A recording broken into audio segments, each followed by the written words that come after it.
The Story of the Treasure Seekers, Edith Nesbit, to Oswald Barron, without whom this book could never have been written. The Treasure Seekers is dedicated in memory of childhoods identical but for the accidents of time and space. Chapter 1 The Council of Ways and Means. This is the story of the different ways we looked for treasure, and I think when you have read it you will see that we were not lazy about the looking. There are some things I must tell before I begin to tell about the treasure seeking, because I have read books myself, and I know how beastly it is when a story begins. Alas, said Hildegard with a deep sigh, we must look our last on this ancestral home apostrophe and then someone else says something and you don't know for pages and pages where the home is, or who Hildegard is, or anything about it. Our ancestral home is in the Lewisham Road. It is semi-detached and has a garden, not a large one. We are the Bastables. There are 6 of us besides father. Our mother is dead, and if you think we don't care because I don't tell you much about her you only show that you do not understand people at all. Dora is the eldest. Then Oswald and then Dickie. Oswald won the Latin prize at his preparatory school and Dickie is good at sums.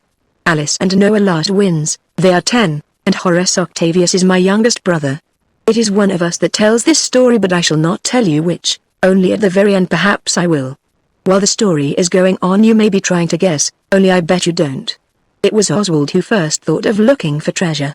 Oswald often thinks of very interesting things. And directly he thought of it he did not keep it to himself, as some boys would have done, but he told the others, and said, I'll tell you what, we must go and seek for treasure, it is always what you do to restore the fallen fortunes of your house. Dora said it was all very well. She often says that. She was trying to mend a large hole in one of Noel's stockings. He tore it on a nail when we were playing shipwrecked mariners on top of the chicken house the day H.O. fell off and cut his chin. He has the scar still. Dora is the only one of us who ever tries to mend anything. Alice tries to make things sometimes.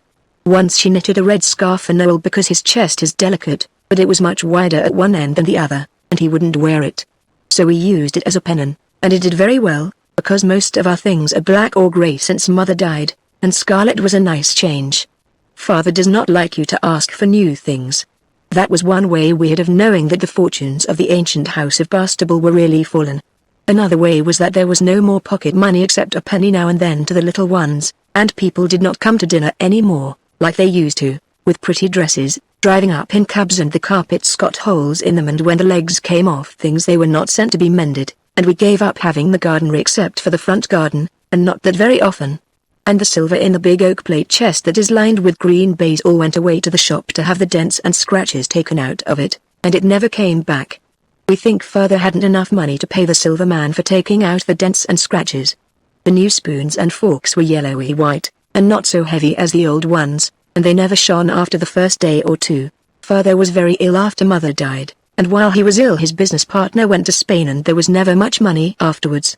I don't know why. Then the servants left and there was only one, a general. A great deal of your comfort and happiness depends on having a good general. The last but one was nice. She used to make jolly good currant puddings for us, and let us have the dish on the floor and pretend it was a wild boar we were killing with our forks. But the general we have now nearly always makes sago puddings, and they are the watery kind, and you cannot pretend anything with them, not even islands, like you do with porridge. Then we left off going to school, and father said we should go to a good school as soon as he could manage it. He said a holiday would do us all good. We thought he was right, but we wished he had told us he couldn't afford it. For of course we knew. Then a great many people used to come to the door with envelopes with no stamps on them, and sometimes they got very angry, and said they were calling for the last time before putting it in other hands. I asked Eliza what that meant, and she kindly explained to me, and I was so sorry for father, and once a long, blue paper came, a policeman brought it, and we were so frightened. But father said it was all right, only when he went up to kiss the girls after they were in bed they said he had been crying, though I am sure that's not true. Because only cowards and snivellers cry, and my father is the bravest man in the world, so you see it was time we looked for treasure and Oswald said so, and Dora said it was all very well. But the others agreed with Oswald. So we held a council. Dora was in the chair, the big dining room chair, that we let the fireworks off from, the 5th of November when we had the measles and couldn't do it in the garden. The hole has never been mended, so now we have that chair in the nursery. And I think it was cheap at the blowing up we boys got when the hole was burned. We must do something, said Alice, because the exchequer is empty. She rattled the money box as she spoke, and it really did rattle because we always keep the bad sixpence in it for luck. Yes, but what shall we do? Said Dickie. It's so jolly easy to say let's do something. Dickie always wants everything settled exactly. Father calls him the definite article. Let's read all the books again. We shall get lots of ideas out of them. It was Noel who suggested this, but we made him shut up, because we knew well enough he only wanted to get back to his old books. Noel is a poet. He sold some of his poetry once and it was printed, but that does not come in this part of the story. Then Dickie said, look here. We'll be quite quiet for 10 minutes by the clock and each think of some way to find treasure. And when we've thought we'll try all the ways one after the other, beginning with the eldest. I shan't be able to think in 10 minutes, make it half an hour, said H.O. His real name is Horace Octavius, but we call him H. O. Because of the advertisement, and it's not so very long ago he was afraid to pass the hoarding where it says eat H. O. in big letters. He says it was when he was a little boy, but I remember last Christmas but one, he woke in the middle of the night crying and howling, and they said it was the pudding. But he told me afterwards he had been dreaming that they really had come to eat H. O, and it couldn't have been the pudding, when you come to think of it, because it was so very plain. Well, we made it half an hour and we all sat quiet, and thought. And I made up my mind before 2 minutes were over, and I saw the others had, all but Dora, who was always an awful time over everything. I got pins and needles in my leg from sitting still so long, and when it was 7 minutes H. O. cried out To, it must be more than half an hour. H. O. is 8 years old, but he cannot tell the clock yet. Oswald could tell the clock when he was 6. We all stretched ourselves and began to speak at once, but Dora put up her hands to her ears and said, one at a time, please. We aren't playing Babel. It is a very good game. Did you ever play it? So Dora made us all sit in a row on the floor, in ages, and then she pointed at us with the finger that had the brass thimble on. Her silver one got lost when the last general but 2 went away. We think she must have forgotten it was Dora's and put it in her box by mistake. She was a very forgetful girl. She used to forget what she had spent money on, so that the change was never quite right. Oswald spoke first. I think we might stop people on Blackheath with crepe masks and horse pistols and say your money or your life. Resistance is useless, we are armed to the teeth like Dick Turpin and Claude Duval. It wouldn't matter about not having horses, because coaches have gone out too. Dora screwed up her nose the way she always does when she is going to talk like the good elder sister in books, and said, that would be very wrong. It's like pickpocketing or taking pennies out of father's greatcoat when it's hanging in the hall. I must say I don't think she need have said that, especially before the little ones, for it was when I was only 4. But Oswald was not going to let her see he cared, so he said, oh, very well. I can think of lots of other ways. We could rescue an old gentleman from deadly highwaymen. There aren't any, said Dora. Oh, well, it's all the same from deadly peril, then. There's plenty of that. Then he would turn out to be the Prince of Wales, and he would say, my noble, my cherished preserver. Here is £1,000,000 a year. Rise up, Sir Oswald Bastable. But the others did not seem to think so, and it was Alice's turn to say. She said, I think we might try the divining rod. I'm sure I could do it. I've often read about it. You hold a stick in your hands, and when you come to where there is gold underneath, the stick kicks about. So you know. And you dig. Oh, said Dora suddenly, I have an idea. But I'll say last. I hope the divining rod isn't wrong. I believe it's wrong in the Bible, so is eating pork and ducks, said Dickie. You can't go by that, anyhow. We'll try the other ways first, said Dora. Now, H. Oh, let's be bandits, said H. Oh.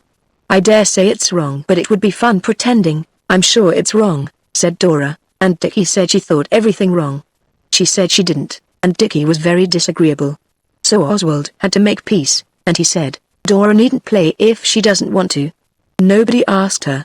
And, Dickie, don't be an idiot, do dry up and let's hear what Noel's idea is. Dora and Dickie did not look pleased, but I kicked Noel under the table to make him hurry up, and then he said he didn't think he wanted to play any more. That's the worst of it.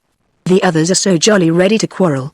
I told Noel to be a man and not a snivelling pig, and at last he said he had not made up his mind whether he would print his poetry in a book and sell it, or find a princess and marry her, whichever it is. He added, none of you shall want for anything. Though Oswald did kick me, and say I was a snivelling pig. I didn't, said Oswald, I told you not to be. and Alice explained to him that that was quite the opposite of what he thought. So he agreed to drop it. Then Dickie spoke. You must all of you have noticed the advertisements in the papers, telling you that ladies and gentlemen can easily earn £2 a week in their spare time, and to send 2 shillings for sample and instructions, carefully packed free from observation. Now that we don't go to school, all our time is spare time. So I should think we could easily earn £20 a week each. That would do us very well. We'll try some of the other things first, and directly we have any money we'll send for the sample and instructions. And I have another idea, but I must think about it before I say. We all said, out with it, what's the other idea? But Dickie said, no. That is Dickie all over. He never will show you anything he's making till it's quite finished, and the same with his inmost thoughts. But he is pleased if you seem to want to know, so Oswald said, keep your silly old secret, then. Now, Dora, drive ahead. We've all said except you. Then Dora jumped up and dropped the stocking and the thimble. It rolled away, and we did not find it for days, and said, let's try my way now. Besides, I'm the eldest, so it's only fair. Let's dig for treasure. Not any tiresome divining rod, but just plain digging. People who dig for treasure always find it. And then we shall be rich, and we needn't try your ways at all. Some of them are rather difficult, and I'm certain some of them are wrong, and we must always remember that wrong things. But we told her to shut up and come on, and she did. I couldn't help wondering as we went down to the garden, why Father had never thought of digging there for treasure instead of going to his beastly office every day. Chapter 2, Digging for Treasure.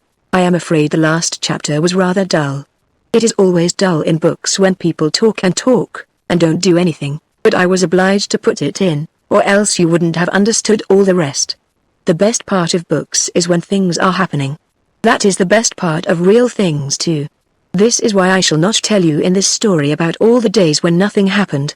You will not catch me saying, thus the sad days passed slowly by, or the years rolled on their weary course, or time went on, because it is silly. Of course time goes on whether you say so or not. So I shall just tell you the nice, interesting parts, and in between you will understand that we had our meals and got up and went to bed, and dull things like that.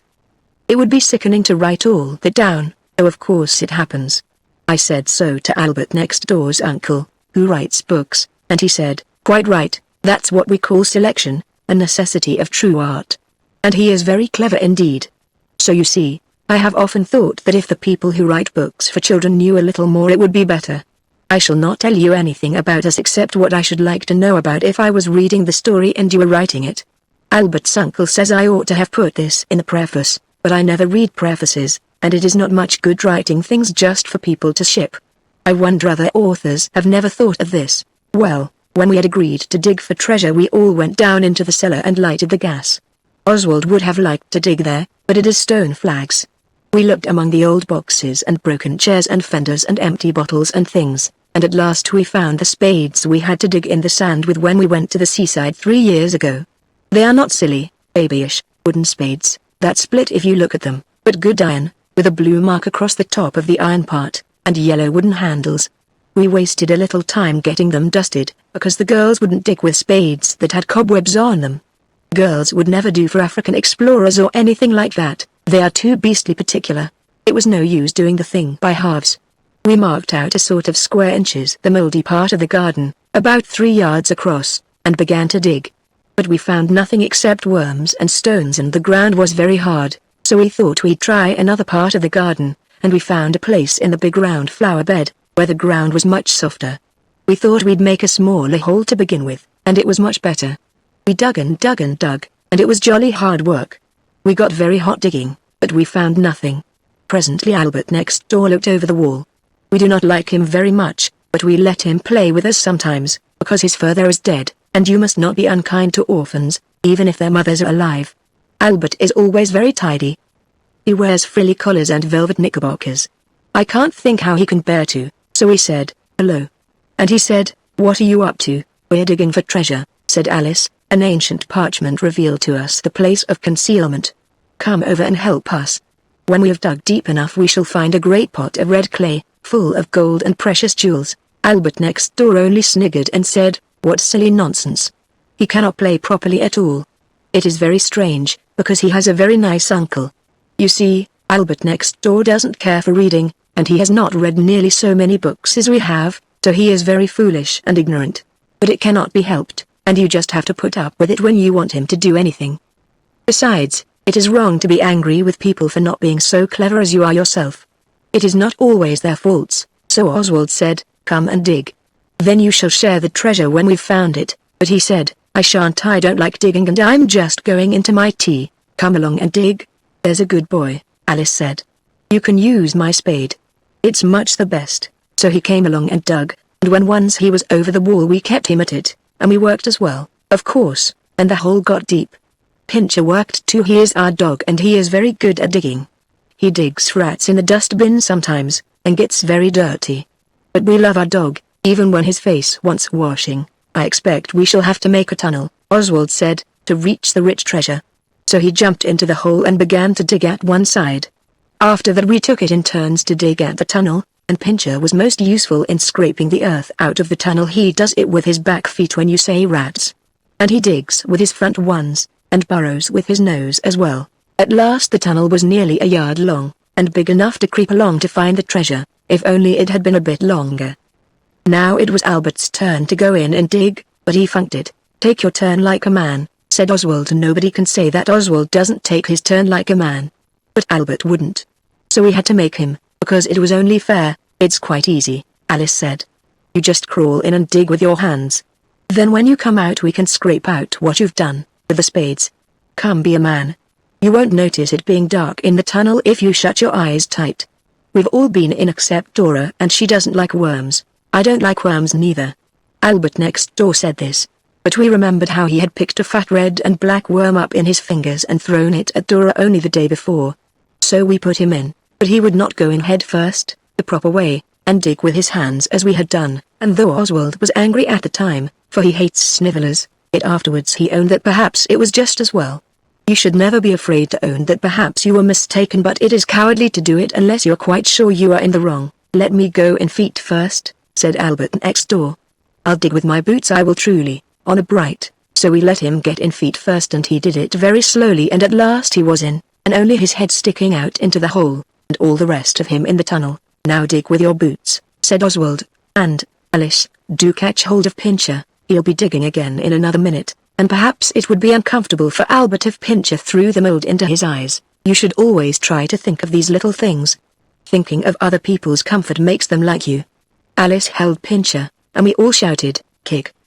Dig with your feet, for all you're worth. So Albert next door began to dig with his feet, and we stood on the ground over him, waiting, and all in a minute the ground gave way, and we tumbled together in a heap, and when we got up there was a little shallow hollow where we had been standing, and Albert next door was underneath. Stuck quite fast, because the roof of the tunnel had tumbled in on him. He is a horribly unlucky boy to have anything to do with. It was dreadful the way he cried and screamed, though he had to own it didn't hurt, only it was rather heavy and he couldn't move his legs.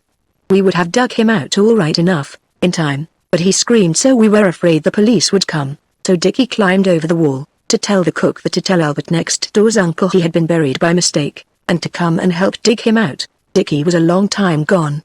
We wondered what had become of him, and all the while the screaming went on, for we had taken the loose earth off Albert's face so that he could scream quite easily and comfortably. Presently Dickie came back and Albert next door's uncle came with him. He has very long legs, and his hair is light and his face is brown. He has been to sea, but now he writes books. I like him. He told his nephew to stow it, so Albert did, and then he asked him if he was hurt and Albert had to say he wasn't, for though he is a coward, and very unlucky, he is not a liar like some boys are. This promises to be a protracted if agreeable task, said Albert next door's uncle, rubbing his hands and looking at the hole with Albert's head in it. I will get another spade. So he fetched the big spade out of an next-door garden tool shed, and began to dig his nephew out. Mind you keep very still, he said, or I might chunk a bit out of you with the spade. Then after a while he said, I confess that I am not absolutely insensible to the dramatic interest of the situation. My curiosity is excited. I own that I should like to know how my nephew happened to be buried. But don't tell me if you'd rather not. I suppose no force was used, only moral force, said Alice. They used to talk a lot about moral force at the high school where she went, and in case you don't know what it means I'll tell you that it is making people do what they don't want to, just by slanging them, or laughing at them, or promising them things if they're good. Only moral force, eh? Said Albert next door's uncle. Well, Dora said, I'm very sorry it happened to Albert. I'd rather it had been one of us. It would have been my turn to go into the tunnel, only I don't like worms, so they let me off. You see, we were digging for treasure." "Yes," said Alice, "and I think we were just coming to the underground passage that leads to the secret hoard, and the tunnel fell in on Albert. He is so unlucky," and she sighed. Then Albert next door began to scream again, and his uncle wiped his own face, not Albert's, with his silk handkerchief, and then he put it in his trousers pocket. It seems a strange place to put a handkerchief, but he had his coat and waistcoat off, and I suppose he wanted the handkerchief handy. Digging is warm work. He told Albert next door to drop it, or he wouldn't proceed further in the matter, so Albert stopped screaming, and presently his uncle finished digging him out. Albert did look so funny, with his hair all dusty and his velvet suit covered with mold and his face muddy with earth and crying. We all said how sorry we were, but he wouldn't say a word back to us. He was most awfully sick to think he'd been the one buried, when it might just as well have been one of us.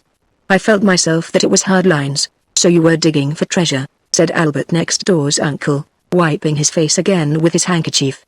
"Well, I fear that your chances of success are small. I have made a careful study of the whole subject. What I don't know about buried treasure is not worth knowing. And I never knew more than one coin buried in any one garden, and that is generally—" "Hello, what's that?" He pointed to something shining in the hole he had just dragged Albert out of. Oswald picked it up. It was a half-crown.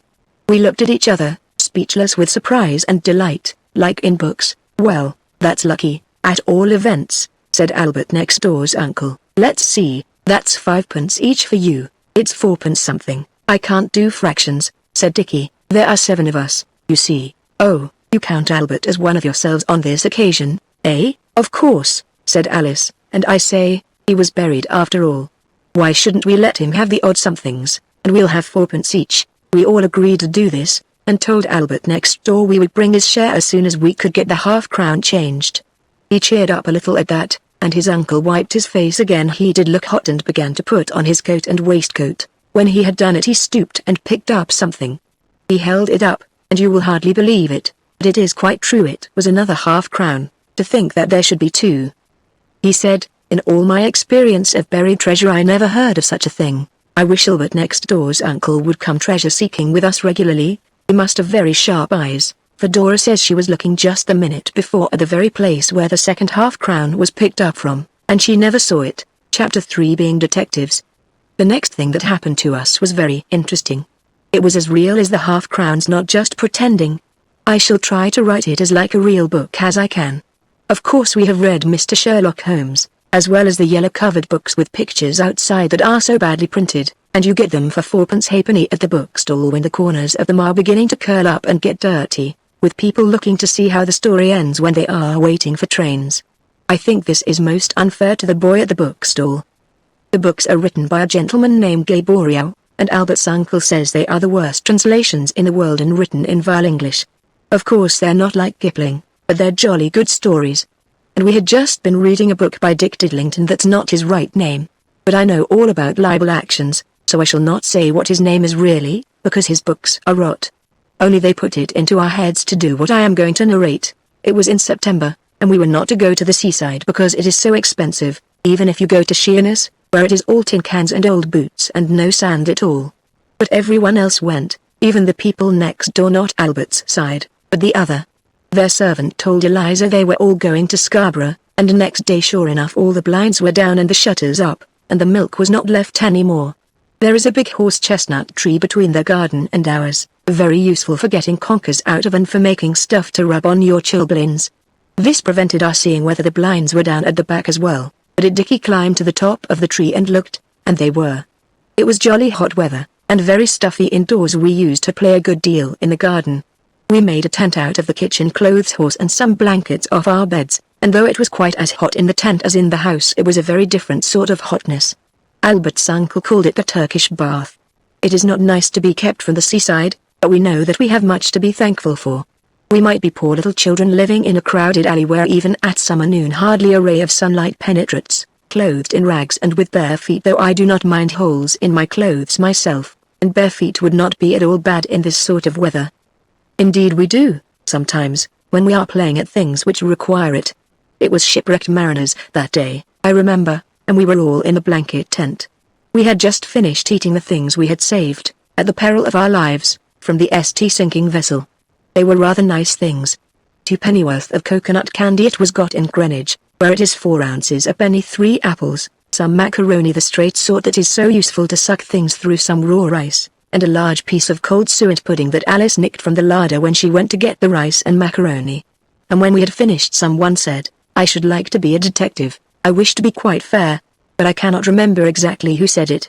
Oswald thinks he said it, and Dora says it was Dickie, but Oswald is too much of a man to quarrel about a little thing like that. "I should like to be a detective," said perhaps it was Dickie, "but I think not, and find out strange and hidden crimes. You have to be much cleverer than you are," said H. "Oh, not so very," Alice said, "because when you've read the books you know what the things mean, the red hair on the handle of the knife, or the grains of white powder on the velvet collar of the villain's overcoat. I believe we could do it." "I shouldn't like to have anything to do with murders," said Dora. "Somehow it doesn't seem safe. And it always ends in the poor murderer being hanged," said Alice. We explained to her why murderers have to be hanged, but she only said, "I don't care. I'm sure no one would ever do murdering twice. Think of the blood and things, and what you would see when you woke up in the night. I shouldn't mind being a detective to lie in wait for a gang of coiners, now, and spring upon them unawares, and secure them single-handed, you know, or with only my faithful bloodhound." She stroked Pincher's ears, but he had gone to sleep because he knew well enough that all the suet pudding was finished. "He is a very sensible dog." "You always get hold of the wrong end of the stick," Oswald said. "You can't choose what crimes you'll be a detective about. You just have to get a suspicious circumstance, and then you look for a clue and follow it up. Whether it turns out a murder or a missing will is just a fluke. That's one way," Dickie said. "Another is to get a paper and find 2 advertisements or bits of news that fit. Like this, 'Young lady missing,' and then it tells about all the clothes she had on, and the gold locket she wore, and the color of her hair, and all that, and then in another piece of the paper you see, 'Gold locket found,' and then it all comes out." We sent H. O. for the paper at once, but we could not make any of the things fit in. The 2 best were about how some burglars broke into a place in Holloway where they made preserved tongues and invalid delicacies, and carried off a lot of them. And on another page there was, "Mysterious deaths in Holloway." Oswald thought there was something in it, and so did Albert's uncle when we asked him, but the others thought not, so Oswald agreed to drop it. Besides, Holloway is a long way off. All the time we were talking about the paper Alice seemed to be thinking about something else, and when we had done she said, "I believe we might be detectives ourselves, but I should not like to get anybody into trouble, not murderers or robbers?" Dickie asked. "It wouldn't be murderers," she said, "but I have noticed something strange. Only I feel a little frightened. Let's ask Albert's uncle first." Alice is a jolly sight too fond of asking grown-up people things. And we all said it was Tommy Rot, and she was to tell us. "Well, promise you won't do anything without me," Alice said, and we promised. Then she said, "This is a dark secret, and anyone who thinks it is better not to be involved in a career of crime discovery had better go away ere yet it be too late." So Dora said she had had enough of tents, and she was going to look at the shops. H. O. went with her because he had 2pence to spend. They thought it was only a game of Alice's, but Oswald knew by the way she spoke. He can nearly always tell. And when people are not telling the truth, Oswald generally knows by the way they look with their eyes. Oswald is not proud of being able to do this. He knows it is through no merit of his own that he is much cleverer than some people. When they had gone, the rest of us got closer together and said, "Now then." "Well," Alice said, "you know the house next door? The people have gone to Scarborough. And the house is shut up. But last night he saw a light in the windows." We asked her how and when, because her room is in the front, and she couldn't possibly have seen. And then she said, "I'll tell you if you boys will promise not ever to go fishing again without me." So we had to promise. Then she said, "It was last night. I had forgotten to feed my rabbits and I woke up and remembered it. And I was afraid I should find them dead in the morning, like Oswald did." "It wasn't my fault," Oswald said. "There was something the matter with the beasts. I fed them right enough." Alice said she didn't mean that, and she went on, "I came down into the garden, and I saw a light in the house, and dark figures moving about. I thought perhaps it was burglars, but father hadn't come home, and Eliza had gone to bed, so I couldn't do anything. Only I thought perhaps I would tell the rest of you." "Why didn't you tell us this morning?" Noel asked. And Alice explained that she did not want to get anyone into trouble, even burglars. "But we might watch tonight," she said, and see if we see the light again. They might have been burglars, Noel said. He was sucking the last bit of his macaroni. You know, the people next door are very grand. They won't know us and they go out in a real private carriage sometimes. And they have an at-home day, and people come in cabs. I dare say they have piles of plate and jewelry in rich brocades, and furs of price and things like that. Let us keep watch tonight. It's no use watching tonight, Dickie said. If it's only burglars they won't come again. But there are other things besides burglars that are discovered in empty houses where lights are seen moving. You mean coiners, said Oswald at once. I wonder what the reward is for setting the police on their track. Dickie thought it ought to be something fat, because coiners are always a desperate gang, and the machinery they make the coins with is so heavy and handy for knocking down detectives. Then it was tea time, and we went in, and Dora and H.O. had clubbed their money together and bought a melon, quite a big one, and only a little bit squashy at one end. It was very good, and then we washed the seeds and made things with them and with pins and cotton. And nobody said any more about watching the house next door. Only when we went to bed Dickie took off his coat and waistcoat, but he stopped at his braces, and said, "What about the coiners?" Oswald had taken off his collar and tie, and he was just going to say the same, so he said, "Of course I meant to watch, only my collar's rather tight, so I thought I'd take it off first." Dickie said he did not think the girls ought to be in it, because there might be danger. But Oswald reminded him that they had promised Alice, and that a promise is a sacred thing, even when you'd much rather not. So Oswald got Alice alone under pretense of showing her a caterpillar Dora does not like them, and she screamed and ran away when Oswald offered to show it her. Then Oswald explained, and Alice agreed to come and watch if she could. This made us later than we ought to have been, because Alice had to wait till Dora was quiet and then creep out very slowly, for fear of the boards creaking. The girls sleep with their room door open for fear of burglars. Alice had kept on her clothes under her nightgown when Dora wasn't looking, and presently we got down, creeping past Father's study, and out at the glass door that leads onto the veranda and the iron steps into the garden. And we went down very quietly, and got into the chestnut tree, and then I felt that we had only been playing what Albert's uncle calls our favorite instrument, I mean the fool. For the house next door was as dark as dark. Then suddenly we heard a sound. It came from the gate at the end of the garden. All the gardens have gates. They lead into a kind of lane that runs behind them. It is a sort of back way, very convenient when you don't want to say exactly where you are going. We heard the gate at the end of the next garden click, and Dickie nudged Alice so that she would have fallen out of the tree if it had not been for Oswald's extraordinary presence of mind. Oswald squeezed Alice's arm tight, and we all looked, and the others were rather frightened because really we had not exactly expected anything to happen except perhaps a light. But now a muffled figure, shrouded in a dark cloak, came swiftly up the path of the next door garden. And we could see that under its cloak the figure carried a mysterious burden. The figure was dressed to look like a woman in a sailor hat. We held our breath as it passed under the tree where we were, and then it tapped very gently on the back door and was let in, and then a light appeared in the window of the downstairs back breakfast room. But the shutters were up, Dickie said, "My eye. And wouldn't the others be sick to think they hadn't been in this?" But Alice didn't half like it, and as she is a girl I do not blame her. Indeed, I thought myself at first that perhaps it would be better to retire for the present, and return later with a strongly armed force. "It's not burglars," Alice whispered. "The mysterious stranger was bringing things in, not taking them out. They must be coiners and oh, Oswald exclamation mark, don't let's. The things they coin with must hurt very much. Do let's go to bed." But Dickie said he was going to see, if there was a reward for finding out things like this he would like to have the reward. "They locked the back door," he whispered. "I heard it go. And I could look in quite well through the holes in the shutters and be back over the wall long before they'd got the door open, even if they started to do it at once. There were holes at the top of the shutters the shape of hearts, and the yellow light came out through them as well as through the chinks of the shutters." Oswald said if Dickie went he should, because he was the eldest, and Alice said, "If anyone goes it ought to be me, because I thought of it." So Oswald said, "Well, go then," and she said, "Not for anything." And she begged us not to. And we talked about it in the tree till we were all quite hoarse with whispering. At last we decided on a plan of action. Alice was to stay in the tree, and scream murder if anything happened. Dickie and I were to get down into the next garden and take it in turns to peep. So we got down as quietly as we could, but the tree made much more noise than it does in the day, and several times we paused, fearing that all was discovered. But nothing happened. There was a pile of red flower pots under the window and one very large one was on the window ledge. It seemed as if it was the hand of destiny had placed it there, and the geranium in it was dead, and there was nothing to stop your standing on it, so Oswald did. He went first because he is the eldest, and though Dickie tried to stop him because he thought of it first, it could not be, on account of not being able to say anything, so Oswald stood on the flower pot and tried to look through one of the holes.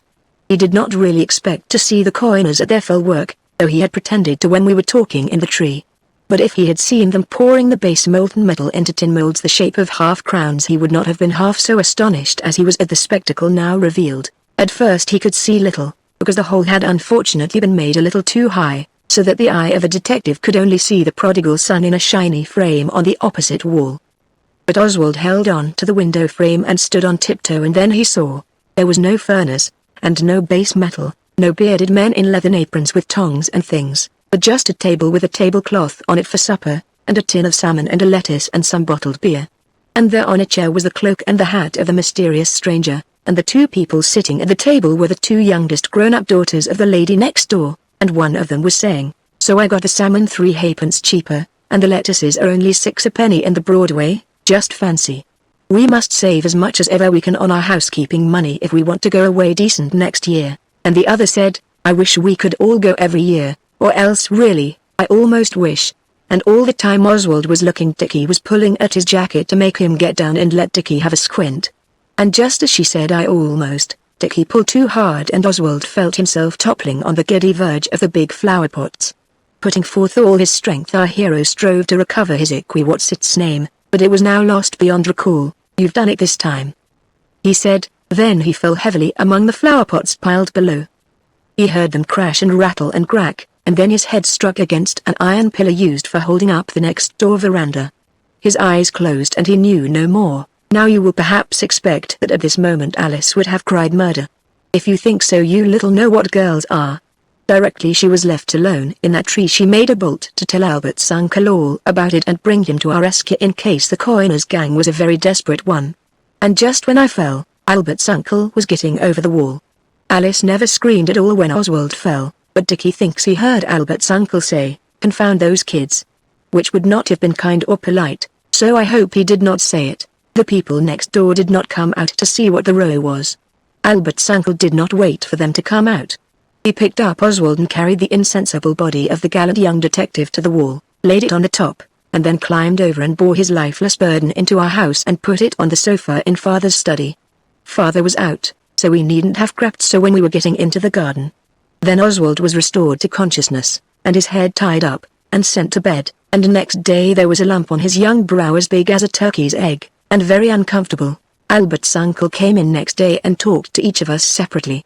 To Oswald he said many unpleasant things about ungentlemanly to spy on ladies, and about minding your own business, and when I began to tell him what I had heard he told me to shut up, and altogether he made me more uncomfortable than the bump did. Oswald did not say anything to anyone, but next day, as the shadows of eve were falling, he crept away, and wrote on a piece of paper, "I want to speak to you," and shoved it through the hole like a heart in the top of the next door shutters. And the youngest young lady put an eye to the heart-shaped hole, and then opened the shutter and said, "Well?" very crossly. Then Oswald said, "I am very sorry, and I beg your pardon.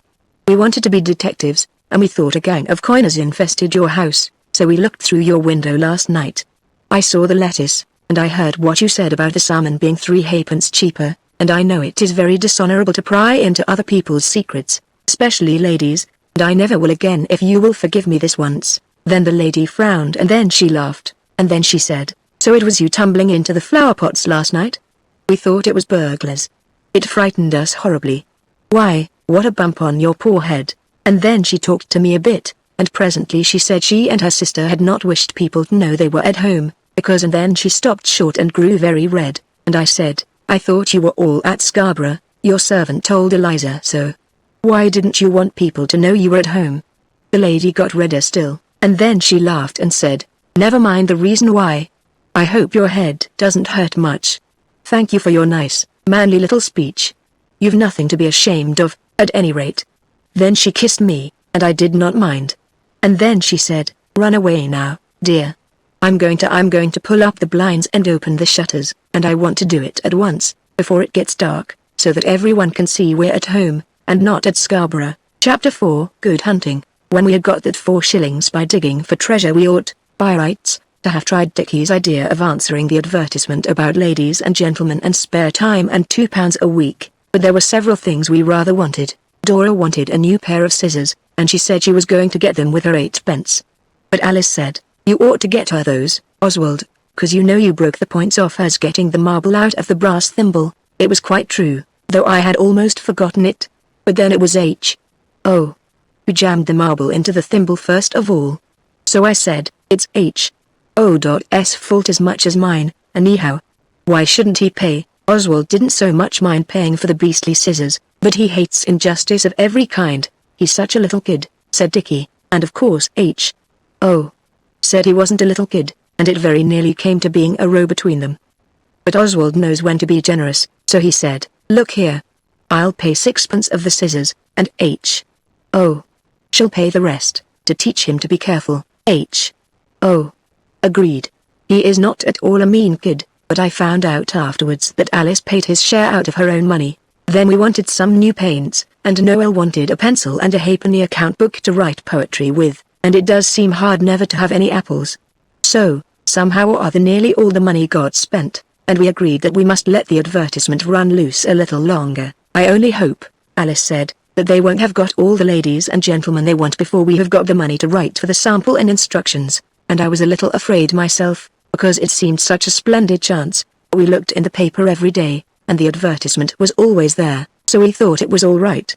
Then we had the detective try on and it proved no go, and then, when all the money was gone, except a halfpenny of mine and 2p of Noel's and 3p of Dickie's and a few pennies that the girls had left, we held another council. Dora was sewing the buttons on H.O.'s Sunday things. He got himself a knife with his money, and he cut every single one of his best buttons off. You've no idea how many buttons there are on a suit. Dora counted them. There are 24, counting the little ones on the sleeves that don't undo. Alice was trying to teach Pincher to beg, but he has too much sense when he knows you've got nothing in your hands, and the rest of us were roasting potatoes under the fire. We had made a fire on purpose, though it was rather warm. They are very good if you cut away the burnt parts, but you ought to wash them first, or you are a dirty boy. "Well, what can we do?" said Dickie. "You are so fond of saying let's do something, and never saying what. We can't try the advertisement yet." "Shall we try rescuing someone?" said Oswald. It was his own idea, but he didn't insist on doing it, though he is next to the eldest, for he knows it is bad manners to make people do what you want, when they would rather not. What was Noel's plan? Alice asked. "A princess or a poetry book," said Noel sleepily. He was lying on his back on the sofa, kicking his legs. "Only I shall look for the princess all by myself. But I'll let you see her when we're married. Have you got enough poetry to make a book?" Dickie asked that, and it was rather sensible of him, because when Noel came to look there were only 7 of his poems that any of us could understand. There was The Wreck of the Malabar, and the poem he wrote when Eliza took us to hear the reviving preacher, and everybody cried, and father said it must have been the preacher's eloquence. So Noel wrote, "O eloquence, and what art thou, what art thou?" Because we cried, and everybody cried inside. When they came out their eyes were red, and it was your doing, father said. But Noel told Alice he got the first line and a half from a book a boy at school was going to write when he had time. Besides this there were the lines on a dead black beetle that was poisoned. "O beetle, how I weep to see thee lying on thy poor back. It is so very sad indeed. You are so shiny and black. I wish you were alive again." But Eliza says wishing it is nonsense and a shame. It was very good beetle poison, and there were hundreds of them lying dead, but Noel only wrote a piece of poetry for one of them. He said he hadn't time to do them all, and the worst of it was he didn't know which one he'd written it to, so Alice couldn't bury the beetle and put the lines on its grave, though she wanted to very much. Well, it was quite plain that there wasn't enough poetry for a book. "We might wait a year or 2, said Noel. "I shall be sure to make some more sometime. I thought of a piece about a fly this morning that knew condensed milk was sticky. But we want the money now," said Dickie, "and you can go on writing just the same. It will come in some time or other. There's poetry in newspapers," said Alice. "Down, Pincher. You'll never be a clever dog, so it's no good trying." "Do they pay for it?" Dickie thought of that. He often thinks of things that are really important, even if they are a little dull. "I don't know. But I shouldn't think anyone would let them print their poetry without." "I wouldn't, I know." That was Dora. Noel said he wouldn't mind if he didn't get paid, so long as he saw his poetry printed and his name at the end. "We might try, anyway," said Oswald. He is always willing to give other people's ideas a fair trial. So we copied out the wreck of the Malabar and the other 6 poems on drawing paper. Dora did it. She writes best, and Oswald drew a picture of the Malabar going down with all hands. It was a full-rigged schooner, and all the ropes and sails were correct, because my cousin is in the Navy, and he showed me. We thought a long time whether we'd write a letter and send it by post with the poetry, and Dora thought it would be best. But Noel said he couldn't bear not to know at once if the paper would print the poetry, so we decided to take it. I went with Noel, because I am the eldest, and he is not old enough to go to London by himself. Dickie said poetry was rotten. He was glad he hadn't got to make a fool of himself. That was because there was not enough money for him to go with us. Oh, couldn't come either, but he came to the station to see us off, and waved his cap and called out good hunting. As the train started, there was a lady in spectacles in the corner. She was writing with a pencil on the edges of long strips of paper that had print all down them. When the train started, she asked, "What was that he said?" So Oswald answered, "It was good hunting. It's out of the Jungle Book." "That's very pleasant to hear," the lady said. "I am very pleased to meet people who know their Jungle Book." "And where are you off?" "To the Zoological Gardens to look for Bagheera." We were pleased, too, to meet someone who knew the Jungle Book. So Oswald said, "We are going to restore the fallen fortunes of the House of Bastable, and we have all thought of different ways, and we're going to try them all. Noel's way is poetry. I suppose great poets get paid?" The lady laughed. She was awfully jolly and said she was a sort of poet, too, and the long strips of paper were the proofs of her new book of stories. Because before a book is made into a real book with pages and a cover, they sometimes print it all on strips of paper, and the writer make marks on it with a pencil to show the printers what idiots they are not to understand what a writer means to have printed. We told her all about digging for treasure, and what we meant to do. Then she asked to see Noel's poetry, and he said he didn't like, so she said, "Look here, if you'll show me yours I'll show you some of mine." So he agreed. The jolly lady read Noel's poetry, and she said she liked it very much. And she thought a great deal of the picture of the Malabar. And then she said, "I write serious poetry like yours myself, too, but I have a piece here that I think you will like because it's about a boy." She gave it to us, and so I can copy it down, and I will, for it shows that some grown-up ladies are not so silly as others. I like it better than Noel's poetry, though I told him I did not, because he looked as if he was going to cry. This was very wrong, for you should always speak the truth, however unhappy it makes people. And I generally do. But I did not want him crying in the railway carriage. The lady's piece of poetry. "Oh, when I wake up in my bed, and see the sun all fat and red, I'm glad to have another day, for all my different kinds of play. There are so many things to do, the things that make a man of you. If grown-ups did not get so vexed, and wonder what you will do next, I often wonder whether they ever made up our kinds of play, if they were always good as gold, and only did what they were told. They like you best to play with tops, and toys in boxes, bought in shops. They do not even know the names of really interesting games. They will not let you play with fire, or trip your sister up with wire. They grudge the tea tray for a drum, or booby traps when callers come. They don't like fishing, and it's true, you sometimes soak a suit or two. They look on fireworks, though they're dry, with quite a disapproving eye. They do not understand the way to get the most out of your day. They do not know how hunger feels, nor what you need between your meals. And when you're sent to bed at night, they're happy, but they're not polite, for through the door you hear them say, "He's done his mischief for the day." She told us a lot of other pieces, but I cannot remember them, and she talked to us all the way up, and when we got nearly to Cannon Street she said, "I've got 2 new shillings here. Do you think they would help to smooth the path to fame?" Noel said, "Thank you," and was going to take the shilling.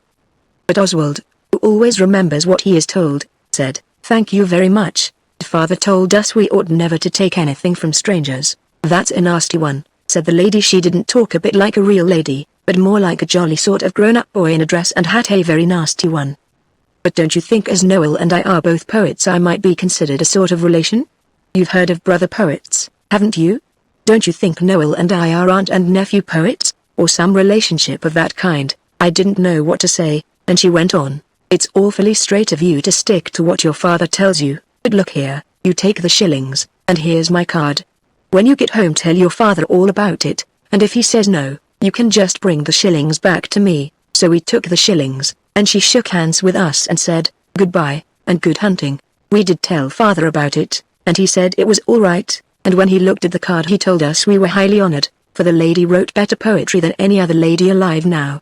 We had never heard of her, and she seemed much too jolly for a poet. Good old Kipling. We owe him those 2 shillings, as well as the Jungle Books. Chapter 5 The Poet and the Editor. It was not bad sport being in London entirely on our own hook. We asked the way to Fleet Street, where father says all the newspaper offices are. They said straight on down Ludgate Hill, but it turned out to be quite another way. At least we didn't go straight on, we got to St. Paul's. Noel would go in, and we saw where Gordon was buried, at least the monument. It is very flat, considering what a man he was. When he came out we walked a long way, and when we asked a policeman he said we'd better go back through Smithfield. So we did. They don't burn people any more than now, so it was rather dull. Besides being a long way, and Noel got very tired. He's a peaky little chap, it comes of being a poet, I think. We had a bun or 2 at different shops out of the shillings, and it was quite late in the afternoon when we got to Fleet Street. The gas was lighted and the electric lights. There is a Jolly Bovril sign that comes off and on in different coloured lamps. We went to the Daily Recorder office, and asked to see the editor. It is a big office, very bright, with brass and mahogany and electric lights. They told us the editor wasn't there, but at another office. So we went down a dirty street, to a very dull-looking place. There was a man there inside, in a glass case, as if he was a museum, and he told us to write down our names and our business. So Oswald wrote, Oswald Barstable, Noel Barstable, business very private indeed. Then we waited on the stone stairs, it was very draughty. And the man in the glass case looked at us as if we were the museum instead of him. We waited a long time, and then a boy came down and said, "The editor can't see you. Will you please write your business?" And he laughed. I wanted to punch his head. But Noel said, "Yes, I'll write it if you'll give me a pen and ink, and a sheet of paper and an envelope." The boy said he'd better write by post.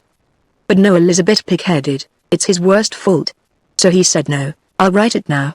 So I backed him up by saying, "Look at the price penny stamps are since the coal strike." So the boy grinned, and the man in the glass case gave us pen and paper, and Noel wrote. Oswald writes better than he does, but Noel would do it, and it took a very long time, and then it was inky. "Dear Mr. Editor, I want you to print my poetry and pay for it, and I am a friend of Mrs. Leslie's, she is a poet too, your affectionate friend, Noel Barstable." He licked the envelope a good deal, so that boy shouldn't read it going upstairs, and he wrote very private outside, and gave the letter to the boy. I thought it wasn't any good, but in a minute the grinning boy came back, and he was quite respectful, and said, "The editor says, please will you step up?" We stepped up. There were a lot of stairs and passages, and a queer sort of hammering sound and a very funny smell. The boy was now very polite, and said it was the ink we smelt, and the noise was the printing machines. After going through a lot of cold passages we came to a door, the boy opened it, and let us go in. There was a large room, with a big, soft, blue and red carpet, and a roaring fire, though it was only October, and a large table with drawers, and littered with papers, just like the one in father's study. A gentleman was sitting at one side of the table, he had a light moustache and light eyes, and he looked very young to be an editor, not nearly so old as father. He looked very tired and sleepy, as if he had got up very early in the morning, but he was kind, and we liked him. Oswald thought he looked clever. Oswald is considered a judge of faces. "Well," said he, "so you are Mrs. Leslie's friends?" "I think so," said Noel, "at least she gave us each a shilling, and she wished us good hunting." "Good hunting, eh? Well, what about this poetry of yours? Which is the poet?" I can't think how he could have asked. Oswald is said to be a very manly-looking boy for his age. However, I thought it would look duffing to be offended, so I said, "This is my brother Noel. He is the poet." Noel had turned quite pale. He is disgustingly like a girl in some ways. The editor told us to sit down, and he took the poems from Noel, and began to read them. Noel got paler and paler. I really thought he was going to faint, like he did when I held his hand under the cold water tap, after I had accidentally cut him with my chisel. When the editor had read the first poem, it was the one about the beetle, he got up and stood with his back to us. It was not manners, but Noel thinks he did it to conceal his emotion, as they do in books. He read all the poems, and then he said, "I like your poetry very much, young man. I'll give you, let me see, how much shall I give you for it?" "As much as ever you can," said Noel.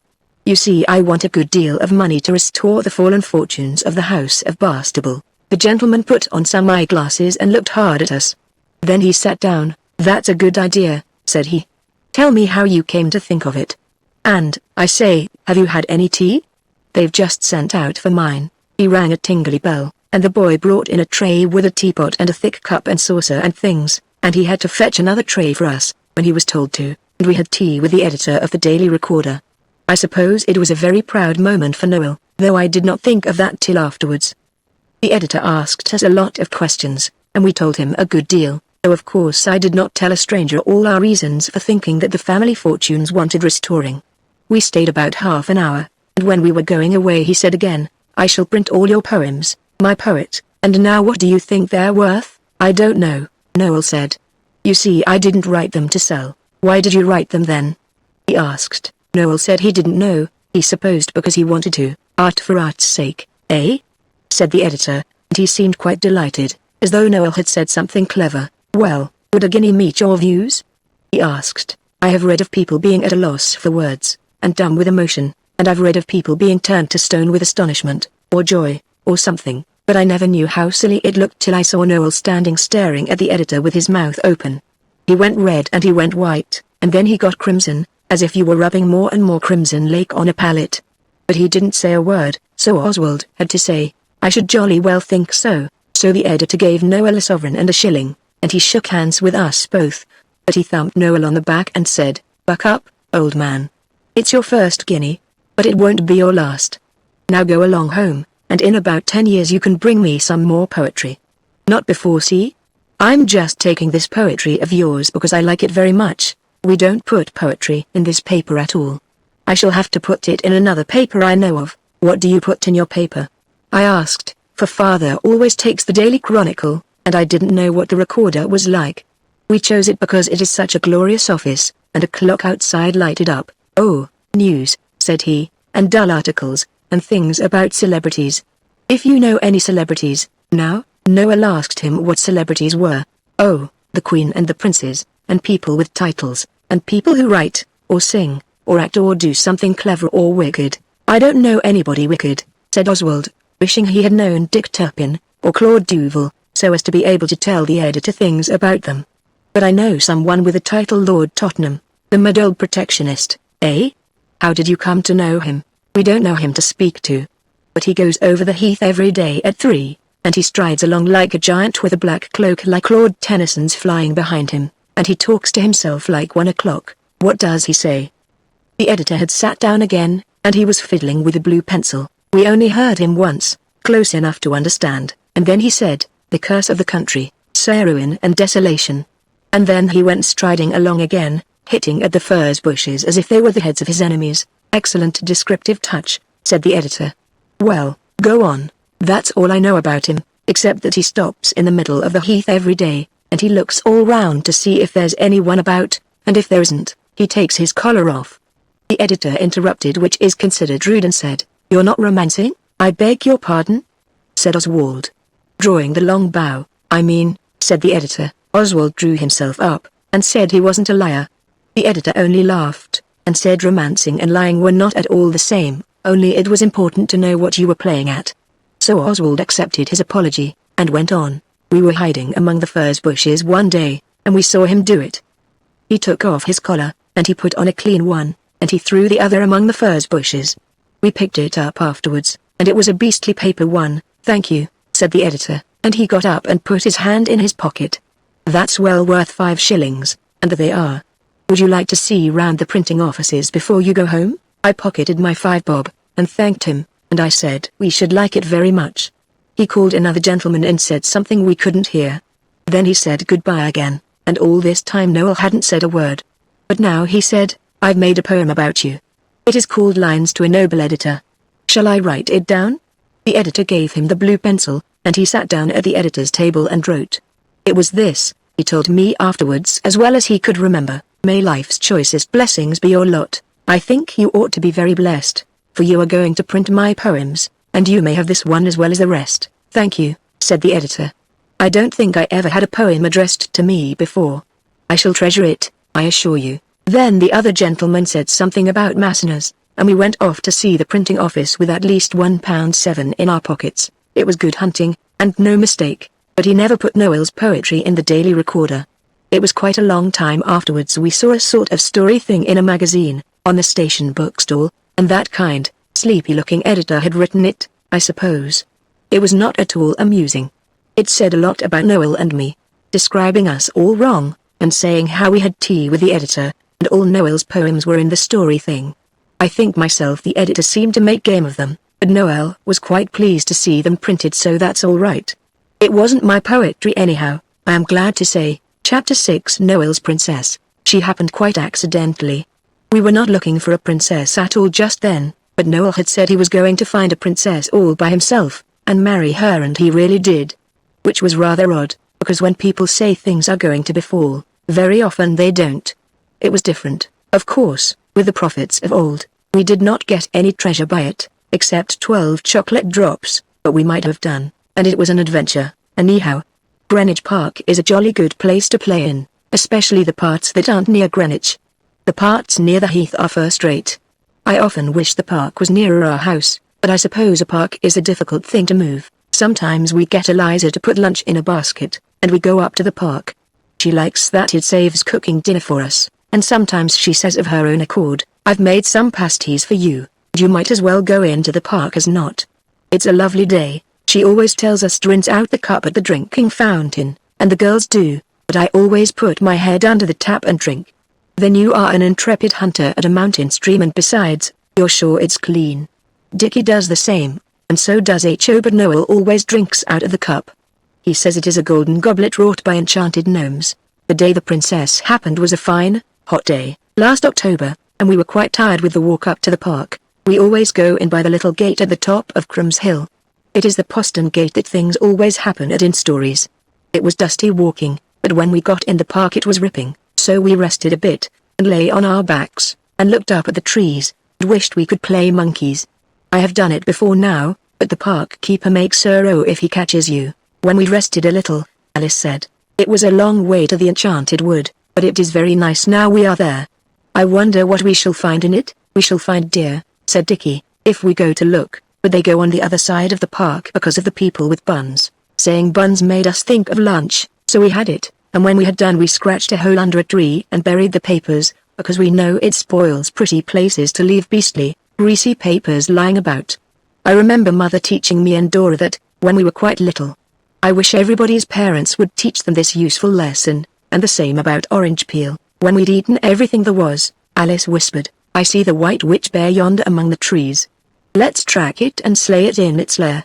"I am the bear," said Noel, so he crept away, and we followed him among the trees. Often the witch bear was out of sight, and then you didn't know where it would jump out from. But sometimes we saw it, and just followed. "When we catch it'll be a great fight," said Oswald, "and I shall be Count Foco of Montana Falcon." "I'll be Gabrielle," said Dora. "She is the only one of us who likes doing girls' parts." "I'll be Sintram," said Alice, and H.O. can be the little master. "What about Dickie?" "Oh, I can be the pilgrim with the bones." "Hist!" whispered Alice. "See his white fairy fur gleaming amid yonder covert," and I saw a bit of white too. It was Noel's collar, and it had come undone at the back. We hunted the bear in and out of the trees, and then we lost him altogether, and suddenly we found the wall of the park in a place where I'm sure there wasn't a wall before. Noel wasn't anywhere about, and there was a door in the wall. And it was open, so we went through. "The bear has hidden himself in these mountain fastnesses," Oswald said. "I will draw my good sword and after him." So I drew the umbrella, which Dora always will bring in case it rains, because Noel gets a cold on the chest at the least thing, and we went on. The other side of the wall it was a stable yard, all cobblestones. There was nobody about, but we could hear a man rubbing down a horse and hissing in the stable, so we crept very quietly past, and Alice whispered, "'Tis the lair of the monster serpent, I hear his deadly hiss." Beware. Courage and dispatch. We went over the stones on tiptoe, and we found another wall with another door in it on the other side. We went through that too, on tiptoe. It really was an adventure. And there we were in a shrubbery, and we saw something white through the trees. Dora said it was the white bear. That is so like Dora. She always begins to take part in a play just when the rest of us are getting tired of it. I don't mean this unkindly, because I am very fond of Dora. I cannot forget how kind she was when I had bronchitis, and ingratitude is a dreadful vice. But it is quite true, it is not a bear, said Oswald. We all went on, still on tiptoe, round a twisty path and onto a lawn, and there was Noel.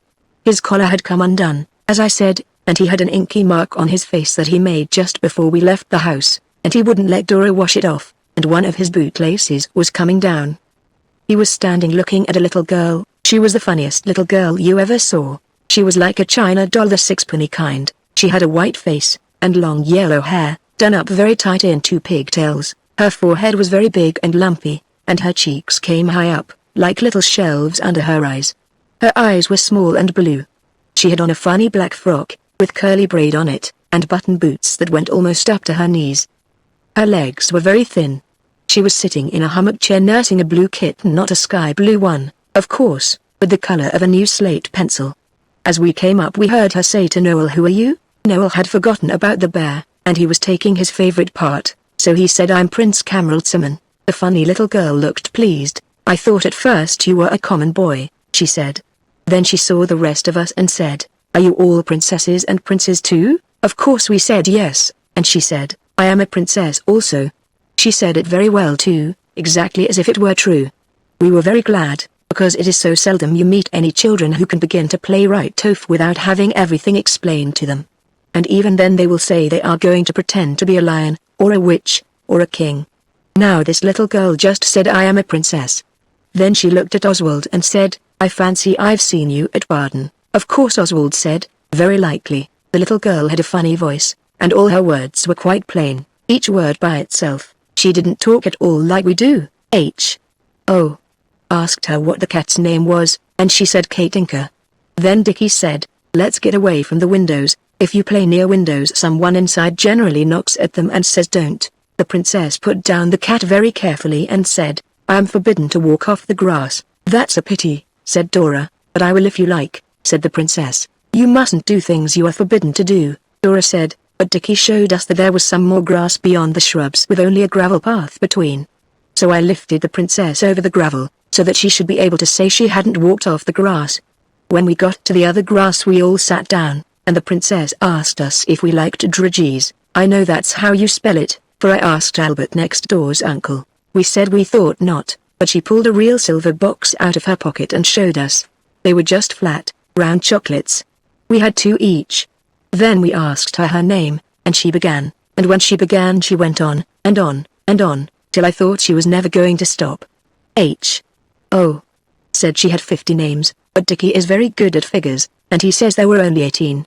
The first were Pauline, Alexandra, Alice, and Mary was 1, and Victoria, for we all heard that, and it ended up with Hildegard Cunegonde something or other, princess of something else. When she'd done, Oh.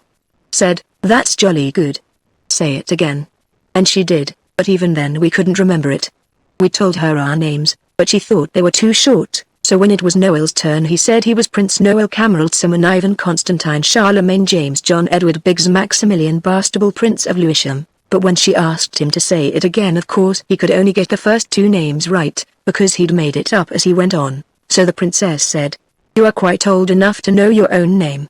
She was very grave and serious. She told us that she was the 5th cousin of Queen Victoria. We asked who the other cousins were, but she did not seem to understand. She went on and said she was 7 times removed.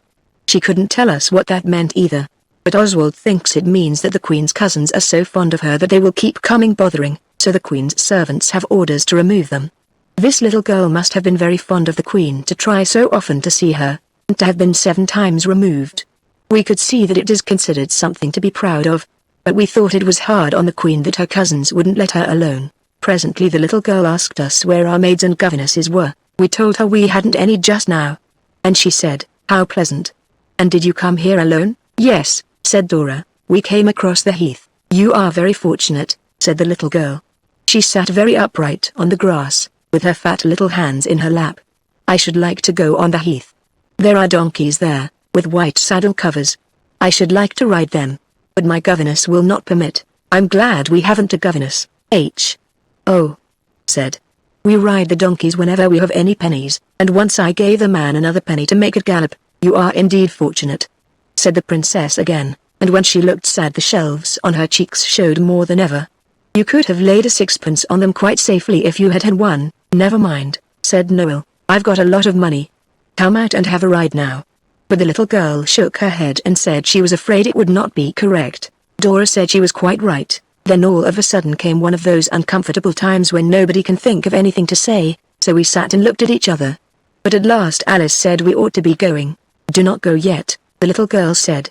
At what time did they order your carriage? Our carriage is a fairy one, drawn by griffins, and it comes when we wish for it, said Noel. The little girl looked at him very queerly, and said, that is out of a picture book. Then Noel said he thought it was about time he was married if we were to be home in time for tea. The little girl was rather stupid over it, but she did what we told her, and we married them with Dora's pocket handkerchief for a veil, and the ring off the back of one of the buttons on H.O.'s blouse just went on her little finger. Then we showed her how to play cross-touch, and puss in the corner, and tag. It was funny, she didn't know any games but battledore and shuttlecock and leg races. But she really began to laugh at last and not to look quite so like a doll. She was puss and was running after Dickie when suddenly she stopped short and looked as if she was going to cry. And we looked too. There were two prim ladies with little mouths and tight hair. One of them said in quite an awful voice, Pauline, who are these children? And her voice was gruff, with very curly R's. The little girl said we were princes and princesses, which was silly. To a grown-up person that is not a great friend of yours. The gruff lady gave a short, horrid laugh, like a husky bark, and said, princes, indeed. They're only common children. Dora turned very red and began to speak. The little girl cried out, common children. Oh, I am so glad. When I am grown up I'll always play with common children. And she ran at us, and began to kiss us one by one, beginning with Alice. She had got to H. Oh. When the horrid lady said, Your Highness, go indoors at once, the little girl answered, I won't. Then the prim lady said, Wilson, carry Her Highness indoors, and the little girl was carried away screaming, and kicking with her little thin legs and her buttoned boots, and between her screams she shrieked, common children. I am glad, glad, glad. Common children. Common children. The nasty lady then remarked, go at once, or I will send for the police. So we went. H.O. made a face at her, and so did Alice, but Oswald took off his cap and said he was sorry if she was annoyed about anything, for Oswald has always been taught to be polite to ladies, however nasty. Dickie took his off, too, when he saw me do it. He says he did it first, but that is a mistake. If I were really a common boy I should say it was a lie. Then we all came away, and when we got outside Dora said, so she was really a princess. Fancy a princess living there. Even princesses have to live somewhere, said Dickie, and I thought it was play. And it was real. I wish I'd known. I should have liked to ask her lot of things, said Alice. H.O. said he would have liked to ask her what she had for dinner and whether she had a crown. I felt, myself, we had lost a chance of finding out a great deal about kings and queens. I might have known such a stupid-looking little girl would never have been able to pretend, as well as that, so we all went home across the heath, and made dripping toast for tea. When we were eating it Noel said, I wish I could give her some. It is very good, he sighed as he said it, and his mouth was very full, so we knew he was thinking of his princess. He says now that she was as beautiful as the day, but we remember her quite well, and she was nothing of the kind. Chapter 7 Being Bandits. Noel was quite tiresome for ever so long after we found the princess. He would keep on wanting to go to the park when the rest of us didn't, and though we went several times to please him, we never found that door open again, and all of us except him knew from the first that it would be no go. So now we thought it was time to do something to rouse him from the stupor of despair, which is always done to heroes when anything baffling has occurred. Besides, we were getting very short of money again. The fortunes of your house cannot be restored, not so that they will last, that is, even by the £1.8 we got when we had the good hunting. We spent a good deal of that on presents for Father's birthday. We got him a paperweight, like a glass bun, with a picture of Lewisham Church at the bottom, and a blotting pad, and a box of preserved fruits, and an ivory pen holder with a view of Greenwich Park in the little hole where you look through at the top. He was most awfully pleased and surprised, and when he heard how Noel and Oswald had earned the money to buy the things he was more surprised still.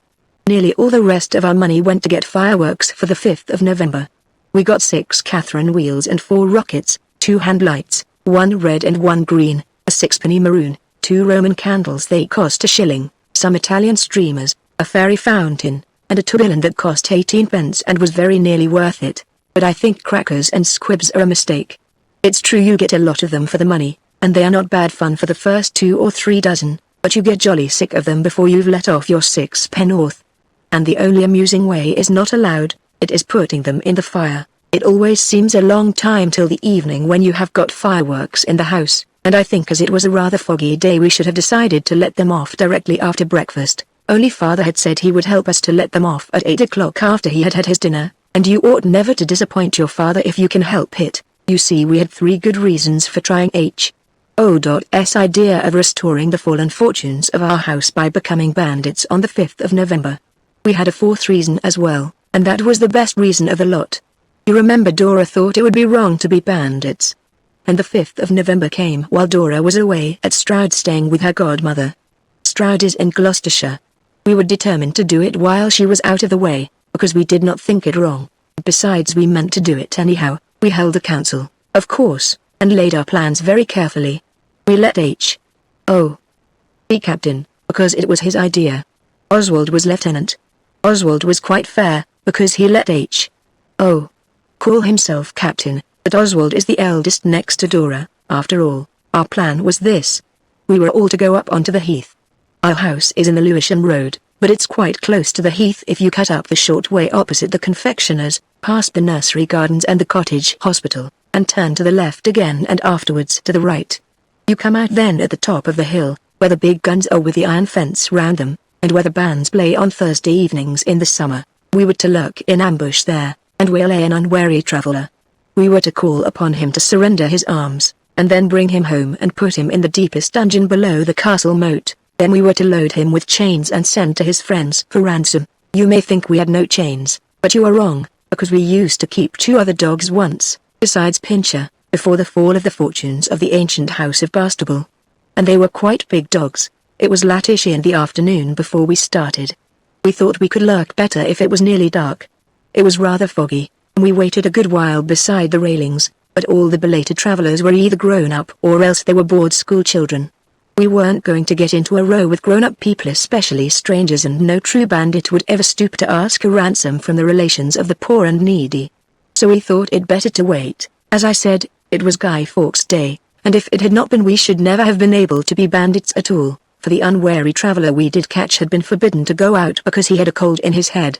But he would run out to follow a guy, without even putting on a coat or a comforter, and it was a very damp, foggy afternoon and nearly dark. So you see it was his own fault entirely, and served him jolly well right. We saw him coming over the heath just as we were deciding to go home to tea. He had followed that guy right across to the village. We call Blackheath the village, I don't know why, and he was coming back dragging his feet and sniffing. Hist, an unwary traveller approaches. Whispered Oswald, muffle your horses' heads and see to the priming of your pistols, muttered Alice. She always will play boys' parts, and she makes Alice cut her hair short on purpose. Alice is a very obliging hairdresser. Steal softly upon him, said Noel, for lo, 'tis dusk, and no human eyes can mark our deeds, so we ran out and surrounded the unwary traveller.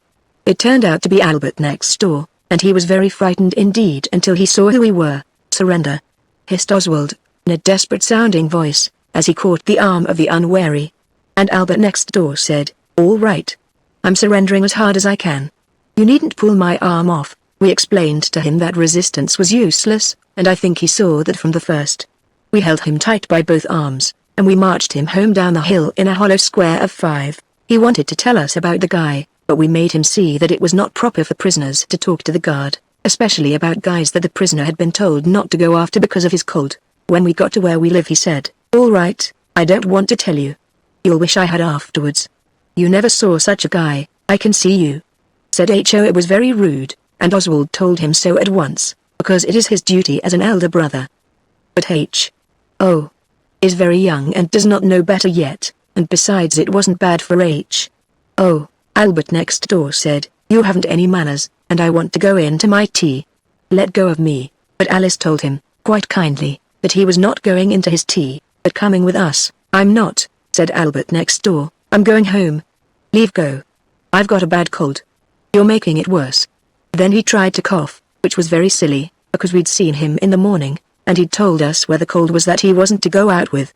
When he had tried to cough, he said, leave go of me. You see my cold's getting worse. You should have thought of that before, said Dickie. You're coming in with us. Don't be a silly, said Noel. You know we told you at the very beginning that resistance was useless. There is no disgrace in yielding. We are 5 to your 1. By this time Eliza had opened the door, and we thought it best to take him in without any more parleying. To parley with a prisoner is not done by bandits. Directly we got him safe into the nursery, H.O. began to jump about and say, "Now you're a prisoner really and truly," and Albert next door began to cry. He always does. I wonder he didn't begin long before, but Alice fetched him one of the dried fruits we gave father for his birthday. It was a green walnut. I have noticed the walnuts and the plums always get left till the last in the box. The apricots go first, and then the figs and pears, and the cherries, if there are any. So he ate it and shut up. Then we explained his position to him, so that there should be no mistake, and he couldn't say afterwards that he had not understood. "There will be no violence," said Oswald. He was now captain of the bandits, because we all know H.O. likes to be chaplain when we play prisoners. No violence. But you will be confined in a dark, subterranean dungeon where toads and snakes crawl, and but little of the light of day filters through the heavily mullioned windows. You will be loaded with chains. Now don't begin again, baby, there's nothing to cry about. Straw will be your pallet. Beside you the jailer will set a ewer. A ewer is only a jug, stupid, it won't eat you. A ewer with water, and a mouldering crust will be your food. But Albert next door never enters into the spirit of a thing. He mumbled something about tea time. Now Oswald, though stern, is always just, and besides we were all rather hungry, and tea was ready. So we had it at once, Albert next door and all, and we gave him what was left of the 4-pound jar of apricot jam we got with the money Noel got for his poetry. And we saved our crusts for the prisoner. Albert next door was very tiresome. Nobody could have had nicer prison than he had. We fenced him into a corner with the old wire nursery fender and all the chairs, instead of putting him in the coal cellar as we had first intended. And when he said the dog chains were cold, the girls were kind enough to warm his fetters thoroughly at the fire before we put them on him. We got the straw cases of some bottles of wine someone sent father one Christmas. It is some years ago, but the cases are quite good. We unpacked them very carefully and pulled them to pieces and scattered the straw about. It made a lovely straw pallet, and took ever so long to make, but Albert next door has yet to learn what gratitude really is. We got the bread trencher for the wooden platter where the prisoners' crusts were put. They were not mouldy, but we could not wait till they got so, and for the ewer we got a toilet jug out of the spare room where nobody ever sleeps. And even then Albert next door couldn't be happy like the rest of us. He howled and cried and tried to get out, and he knocked the ewer over and stamped on the mouldering crusts. Luckily there was no water in the ewer because we had forgotten it, only dust and spiders. So we tied him up with the clothesline from the back kitchen, and we had to hurry up, which was a pity for him. We might have had him rescued by a devoted page if he hadn't been so tiresome. In fact, Noel was actually dressing up for the page when Albert next door kicked over the prison ewer. We got a sheet of paper out of an old exercise book, and we made H.O. prick his own thumb, because he is our little brother and it is our duty to teach him to be brave. We none of us mind pricking ourselves, we've done it heaps of times. H.O. didn't like it, but he agreed to do it, and I helped him a little because he was so slow, and when he saw the red bead of blood getting fatter and bigger as I squeezed his thumb, he was very pleased, just as I had told him he would be. This is what we wrote with H.O.'s blood, only the blood gave out when we got to restored, and we had to write the rest with Crimson Lake, which is not the same color, though I always use it, myself, for painting wounds. While Oswald was writing it he heard Alice whispering to the prisoner that it would soon be over, and it was only play. The prisoner left off howling, so I pretended not to hear what she said. A bandit captain has to overlook things sometimes. This was the letter. Albert Morrison is held a prisoner by bandits. On payment of £3,000 he will be restored to his sorrowing relatives, and all will be forgotten and forgiven. I was not sure about the last part, but Dickie was certain he had seen it in the paper, so I suppose it must have been all right. We let H.O. take the letter. It was only fair, as it was his blood it was written with, and told him to leave it next door for Mrs. Morrison. H.O. came back quite quickly, and Albert next door's uncle came with him. "What is all this, Albert?" he cried. "Alas, alas, my nephew. Do I find you the prisoner of a desperate band of brigands?" "Bandits," said H.O. "You know it says bandits." "I beg your pardon, gentlemen," said Albert next door's uncle. "Bandits it is, of course. This, Albert, is the direct result of the pursuit of the guy on an occasion when your doting mother had expressly warned you to forego the pleasures of the chase. Albert said it wasn't his fault, and he hadn't wanted to play, so ho," said his uncle, impenitent too. "Where's the dungeon?" We explained the dungeon, and showed him the straw palette and the ewer and the moldering crusts and other things. "Very pretty and complete," he said. "Albert, you are more highly privileged than ever I was. No one ever made me a nice dungeon when I was your age. I think I had better leave you where you are." Albert began to cry again and said he was sorry, and he would be a good boy, "and on this old familiar basis you expect me to ransom you, do you? Honestly, my nephew, I doubt whether you are worth it. Besides, the sum mentioned in this document strikes me as excessive. Albert really is not worth £3,000. Also by a strange and unfortunate chance I haven't the money about me. Couldn't you take less?" We said perhaps we could, say 8p, suggested Albert next door's uncle, "which is all the small change I happen to have on my person." "Thank you very much," said Alice as he held it out, "but are you sure you can spare it? Because really it was only play." "Quite sure. Now, Albert, the game is over. You had better run home to your mother and tell her how much you've enjoyed yourself." When Albert next door had gone, his uncle sat in the Guy Fawkes armchair and took Alice on his knee, and we sat round the fire waiting till it would be time to let off our fireworks. We roasted the chestnuts he sent Dickie out for, and he told us stories till it was nearly 7. His stories are first-rate. He does all the parts in different voices. At last he said, "Look here, young uns. I like to see you play and enjoy yourselves, and I don't think it hurts Albert to enjoy himself too." "I don't think he did much," said H.O., but I knew what Albert next door's uncle meant because I'm much older than H.O., he went on. "But what about Albert's mother? Didn't you think how anxious she would be at his not coming home? As it happens I saw him come in with you, so we knew it was all right. But if I hadn't, he only talks like that when he is very serious, or even angry.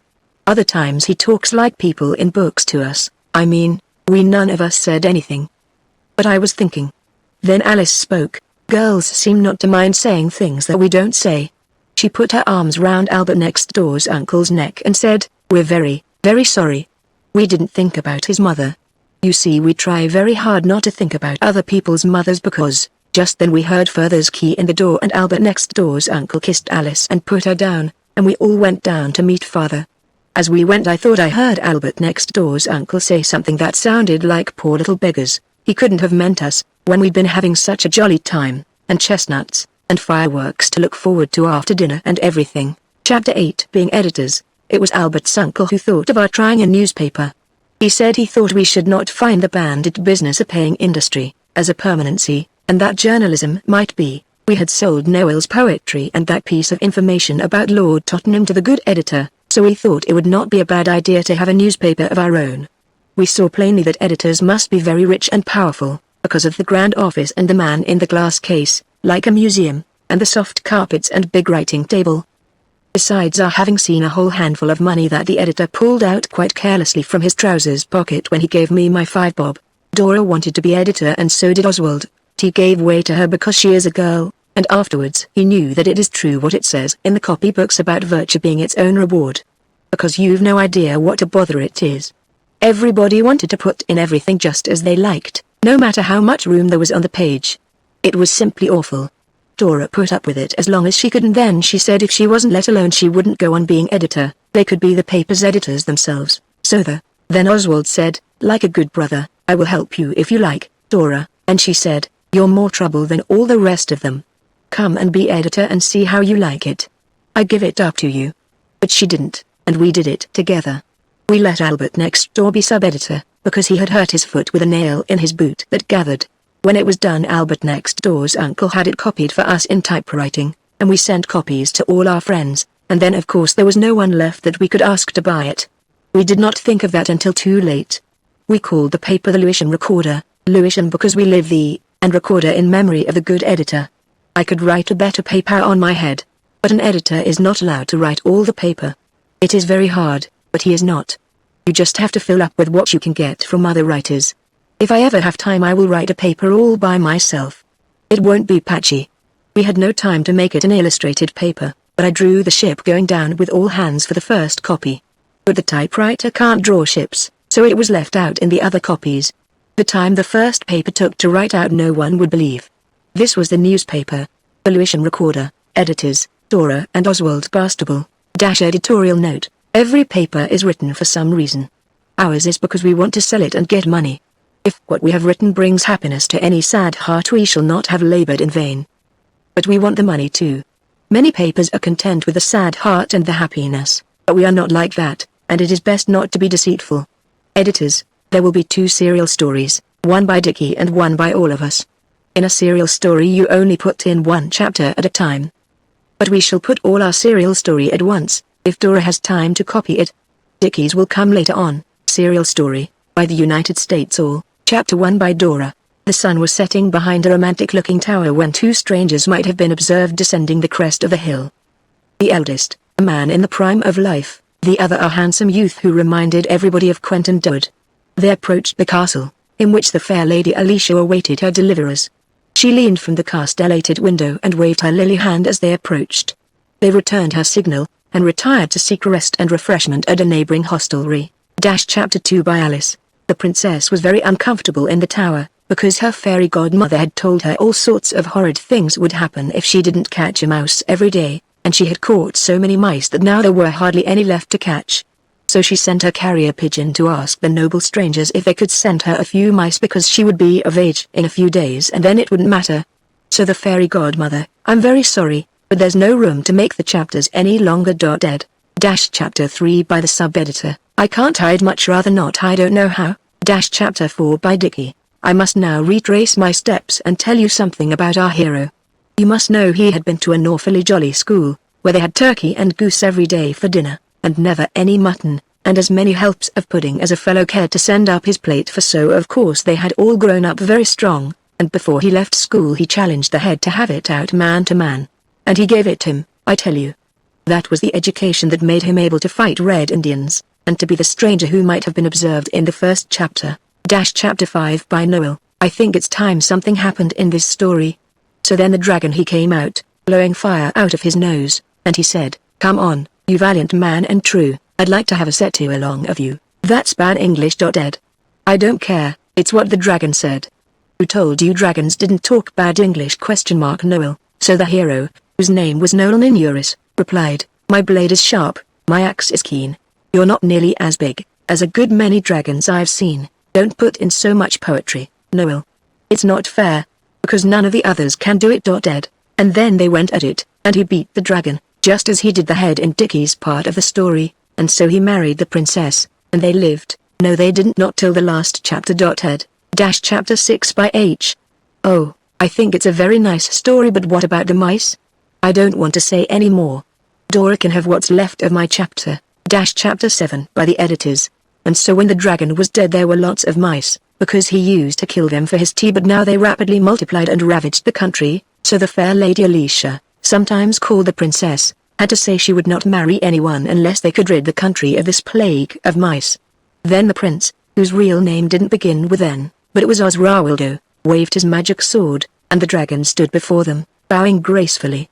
They made him promise to be good, and then they forgave him. And when the wedding breakfast came, all the bones were saved for him. And so they were married and lived happy ever after. What became of the other stranger? Noel. The dragon ate him because he asked too many questions. Editors. This is the end of the story. Instructive. It only takes 4 hours and a quarter now to get from London to Manchester, but I should not think anyone would if they could help it. A dreadful warning. A wicked boy told me a very instructive thing about ginger. They had opened one of the large jars, and he happened to take out quite a lot, and he made it all right by dropping marbles in, till there was as much ginger as before. But he told me that on the Sunday, when it was coming near the part where there is only juice generally, I had no idea what his feelings were. I don't see what he could have said when they asked him. I should be sorry to act like it. Scientific experiments should always be made out of doors. And don't use benzene. Dickie.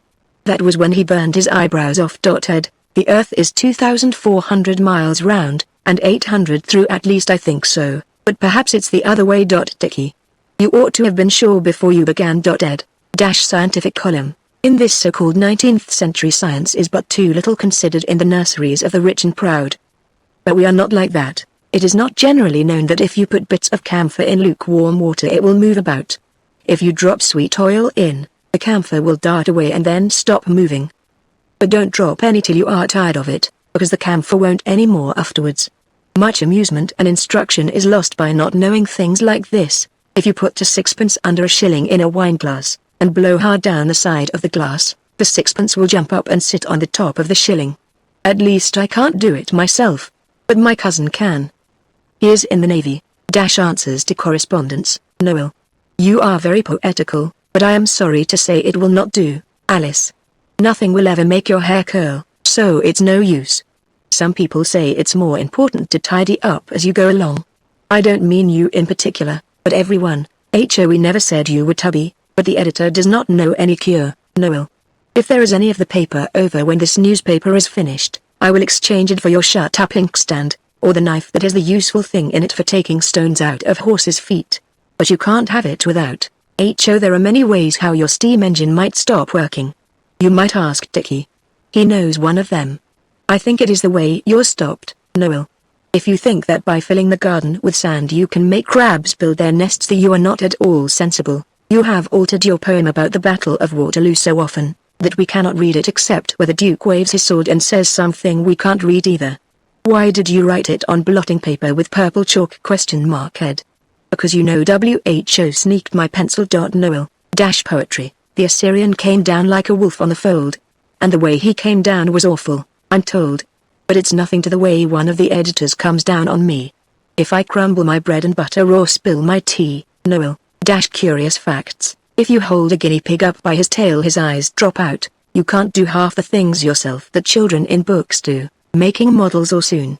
I wonder why? Alice. If you take a date's stone out and put in an almond and eat them together, it is brown. I found this out. Sub-editor. If you put your wet hand into boiling lead it will not hurt you if you draw it out quickly enough. I have never tried this. Dora. The pairing class. Instructive article. If I ever keep a school everything shall be quite different. Nobody shall learn anything they don't want to. And sometimes instead of having masters and mistresses we will have cats, and we will dress up in cat skins and learn purring. Now, my dears, the old cat will say, 1, 2, 3 all purr together, and we shall purr like anything. She won't teach us to mew, but we shall know how without teaching. Children do know some things without being taught. Alice. Poetry. Translated into French by Dora. Quingetized Junette Jetized Fou. Jishadian violin pour dix huetsus, et taus les cage urge et eight over the hills and far away. Another piece of it, Mercy Jilivash qui fait, on late pour mandijuna, taus les matins taus les soyers, mange mange, tan late boy recreations. It is a mistake to think that cats are playful. I often try to get a cat to play with me, and she never seems to care about the game, no matter how little it hurts. Oh, making pots and pans with clay is fun. Do not tell the grown-ups. It is better to surprise them, and then you must say at once how easily it washes off, much easier than ink. Dickie. Sam Redfern, or the Bushranger's Burial by Dickie. Well, Annie, I have bad news for you, said Mr. Ridgway, as he entered the comfortable dining room of his cabin in the bush. Sam Redfern the bushranger is about this part of the bush just now.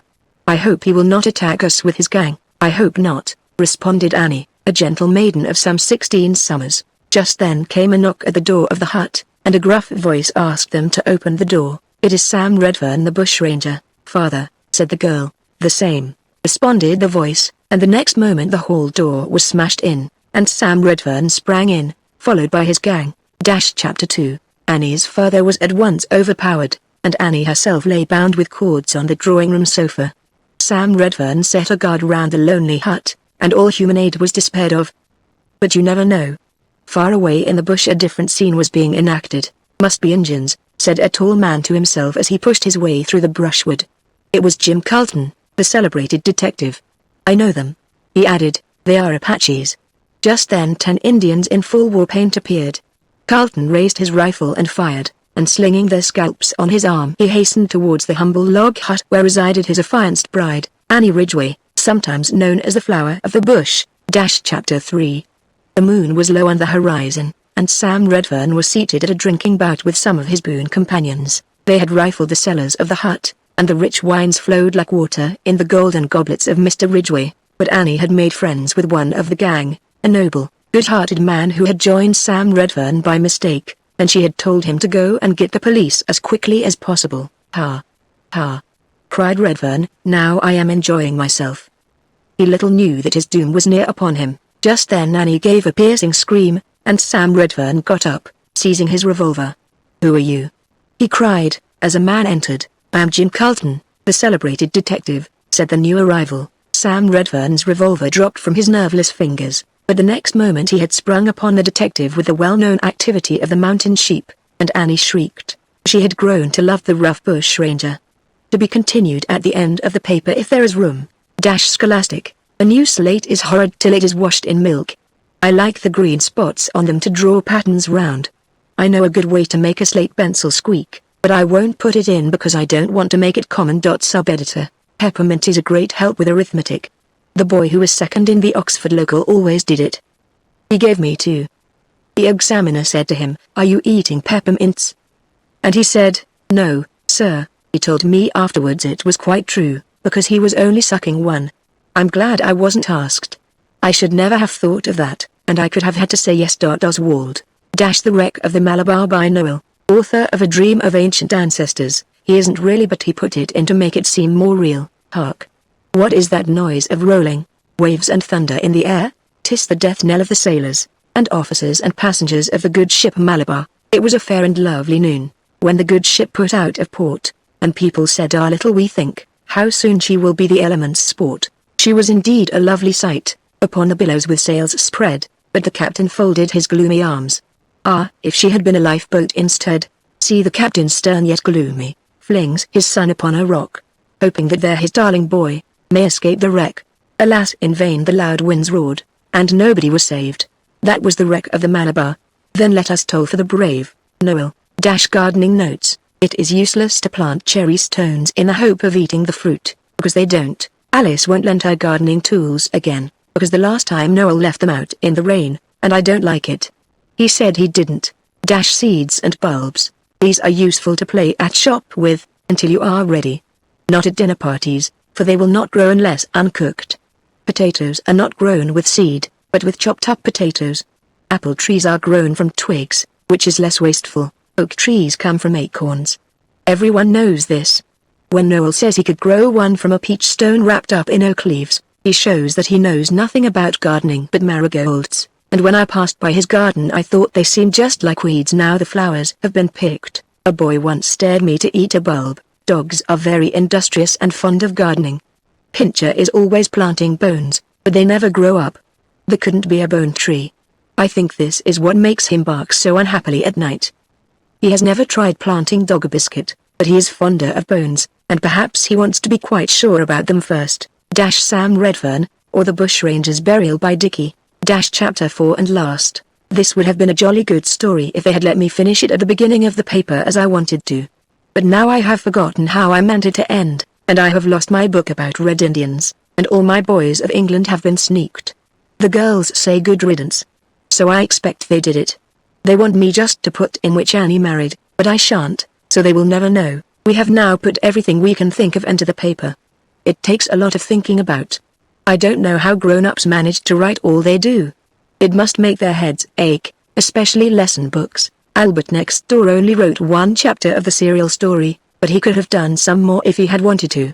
He could not write out any of the things because he cannot spell. He says he can, but it takes him such a long time he might just as well not be able. There are 1 or 2 things more. I am sick of it, but Dora says she will write them in. Legal answer wanted. A quantity of excellent string is offered if you know whether there really is a law passed about not buying gunpowder under 13. Dickey. The price of this paper is 1 shilling each, and 6pence extra for the picture of the Malabar going down with all hands. If we sell 100 copies we will write another paper, and so we would have done, but we never did. Albert next door's uncle gave us 2 shillings, that was all. You can't restore fallen fortunes with 2 shillings. Chapter 9. The G.E. Being editors is not the best way to wealth. We all feel this now, and highwaymen are not respected any more like they used to be. I'm sure we had tried our best to restore our fallen fortunes. We felt their fall very much, because we knew the Barstables had been rich once. Dora and Oswald can remember when father was always bringing nice things home from London, and there used to be turkeys and geese and wine and cigars come by the carrier at Christmas time, and boxes of candied fruit and French plums in ornamental boxes with silk and velvet and gilding on them. They were called prunes, but the prunes you buy at the grocer's are quite different. But now there is seldom anything nice brought from London, and the turkey and the prune people have forgotten father's address. How can we restore those beastly fallen fortunes? Said Oswald. We've tried digging and writing and princesses and being editors, and being bandits, said H. Oh, when did you try that? Asked Dora quickly. You know I told you it was wrong. It wasn't wrong the way we did it, said Alice, quicker still. Before Oswald could say, who asked you to tell us anything about it? Which would have been rude, and he is glad he didn't. We only caught Albert next door. Oh, Albert next door, said Dora contemptuously, and I felt more comfortable, for even after I didn't say, who asked you, etc., I was afraid Dora was going to come the good elder sister over us. She does that a jolly sight too often. Dickie looked up from the paper he was reading and said, this sounds likely, and he read out, L100 secures partnership in lucrative business for sale of useful patent. L10 weekly. No personal attendance necessary. Johns, 300, Old Street Road. I wish we could secure that partnership, said Oswald. He is 12, and a very thoughtful boy for his age. Alice looked up from her painting. She was trying to paint a fairy queen's frock with green bice, and it wouldn't rub. There is something funny about green bice. It never will rub off, no matter how expensive your paint box is, and even boiling water is very little use, she said. Bother the bice. And, Oswald, it's no use thinking about that. Where are we to get £100? £10 a week is £5 to us, Oswald went on. He had done the sum in his head while Alice was talking because partnership means halves. It would be a 1. Noel sat sucking his pencil. He had been writing poetry as usual. I saw the first 2 lines. I wonder why green bice is never very nice. Suddenly he said, I wish a fairy would come down the chimney and drop a jewel on the table, a jewel worth just £100. She might as well give you the £100 while she was about it, said Dora. Or while she was about it she might as well give us £5 a week, said Alice. Or 50, said I. Or 500, said Dickie. I saw H. Oh. Open his mouth, and I knew he was going to say, or 5,000, so I said, well, she won't give us 5p, but if you'd only do as I am always saying, rescue a wealthy old gentleman from deadly peril, he would give us a pot of money, and we could have the partnership and £5 a week. £5 a week would buy a great many things. Then Dickie said, why shouldn't we borrow it? So we said, who from? And then he read this out of the paper. Money privately without fees, the Bond Street Bank, manager, Z. Rosenbaum. Advances cash from L20 to L10,000 on ladies' or gentlemen's note of hand alone, without security. No fees. No inquiries. Absolute privacy guaranteed. What does it all mean? Asked H. Oh, it means that there is a kind gentleman who has a lot of money, and he doesn't know enough poor people to help, so he puts it in the paper that he will help them, by lending them his money. That's it, isn't it, Dickie? Dora explained this and Dickie said, yes. And H. Oh. Said he was a generous benefactor, like in Miss Edgeworth. Then Noel wanted to know what a note of hand was, and Dickie knew that, because he had read it in a book, and it was just a letter saying you will pay the money when you can, and signed with your name, no inquiries. Said Alice. Oh Dickie, do you think he would? Yes, I think so, said Dickie. I wonder Father doesn't go to this kind gentleman. I've seen his name before on a circular in Father's study. Perhaps he has, said Dora, but the rest of us were sure he hadn't, because, of course, if he had, there would have been more money to buy nice things. Just then Pincher jumped up and knocked over the painting water. He is a very careless dog. I wonder why painting water is always such an ugly color? Dora ran for a duster to wipe it up, and H. Oh. Dropped drops of the water on his hands and said he had got the plague. So we played at the plague for a bit, and I was an Arab physician with a bath towel turban, and cured the plague with magic acid drops. After that it was time for dinner, and after dinner we talked it all over and settled that we would go and see the generous benefactor the very next day. But we thought perhaps the G.B. It is short for generous benefactor would not like it if there were so many of us. I have often noticed that it is the worst of our being 6 people think 6 a great many, when it's children. That sentence looks wrong somehow. I mean they don't mind 6 pairs of boots, or 6 pounds of apples, or 6 oranges, especially in equations, but they seem to think you ought not to have 5 brothers and sisters. Of course Dickie was to go, because it was his idea.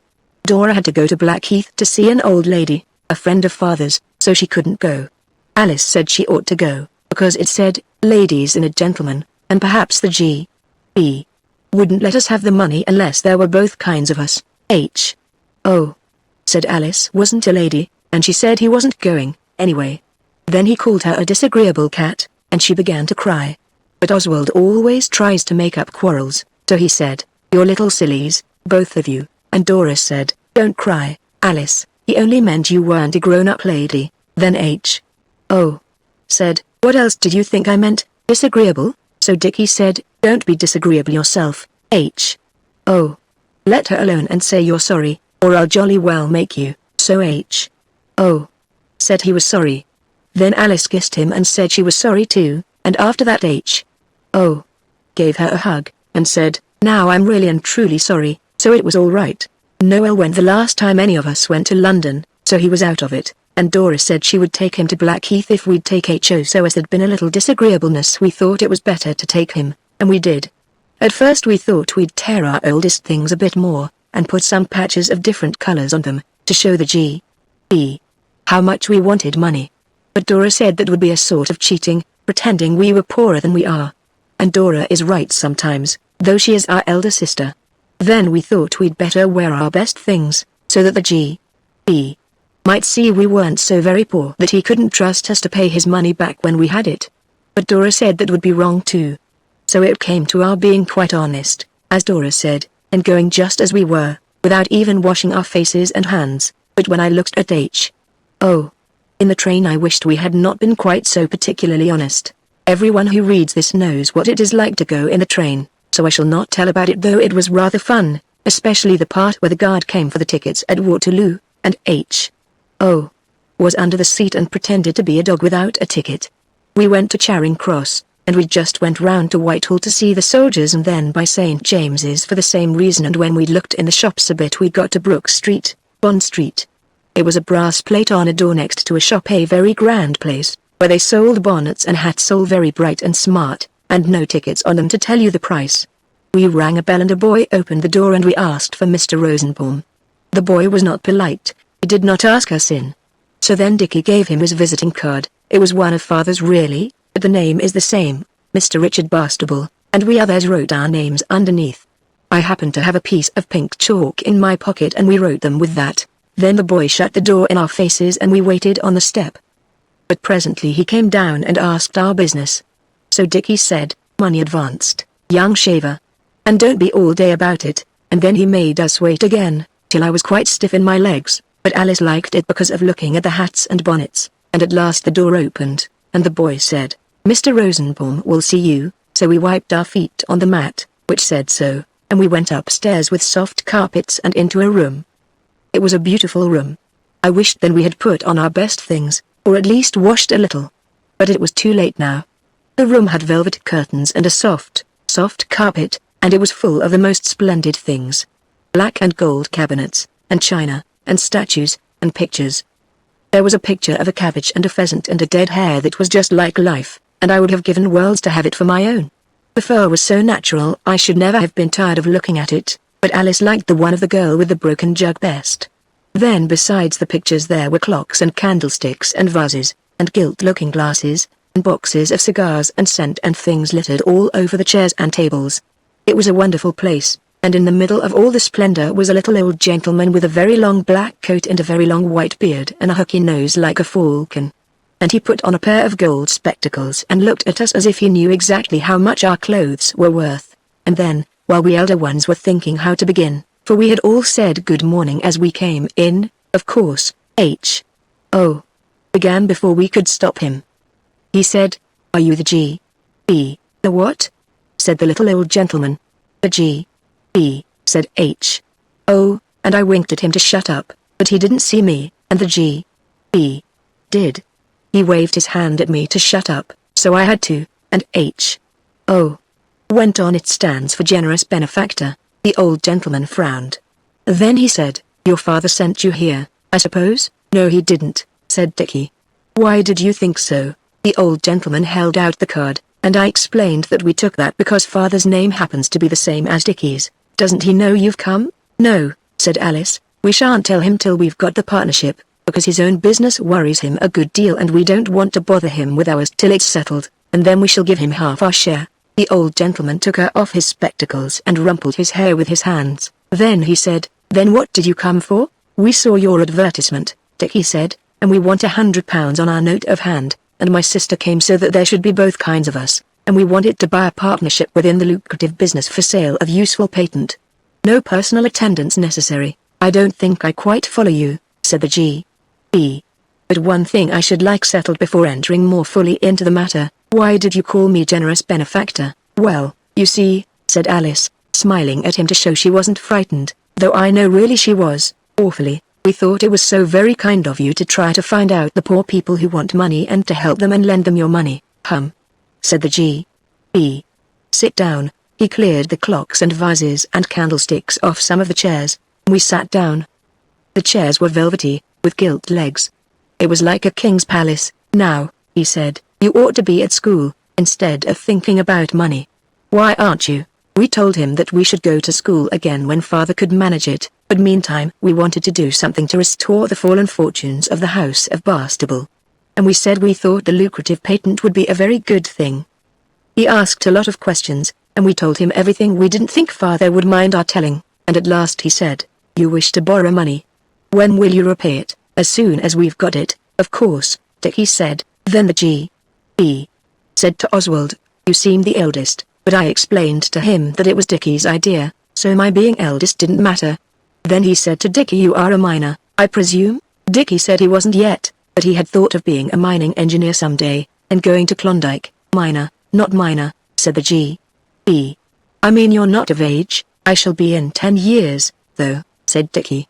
Then you might repudiate the loan, said the G.E. And Dickie said what? Of course he ought to have said I beg your pardon.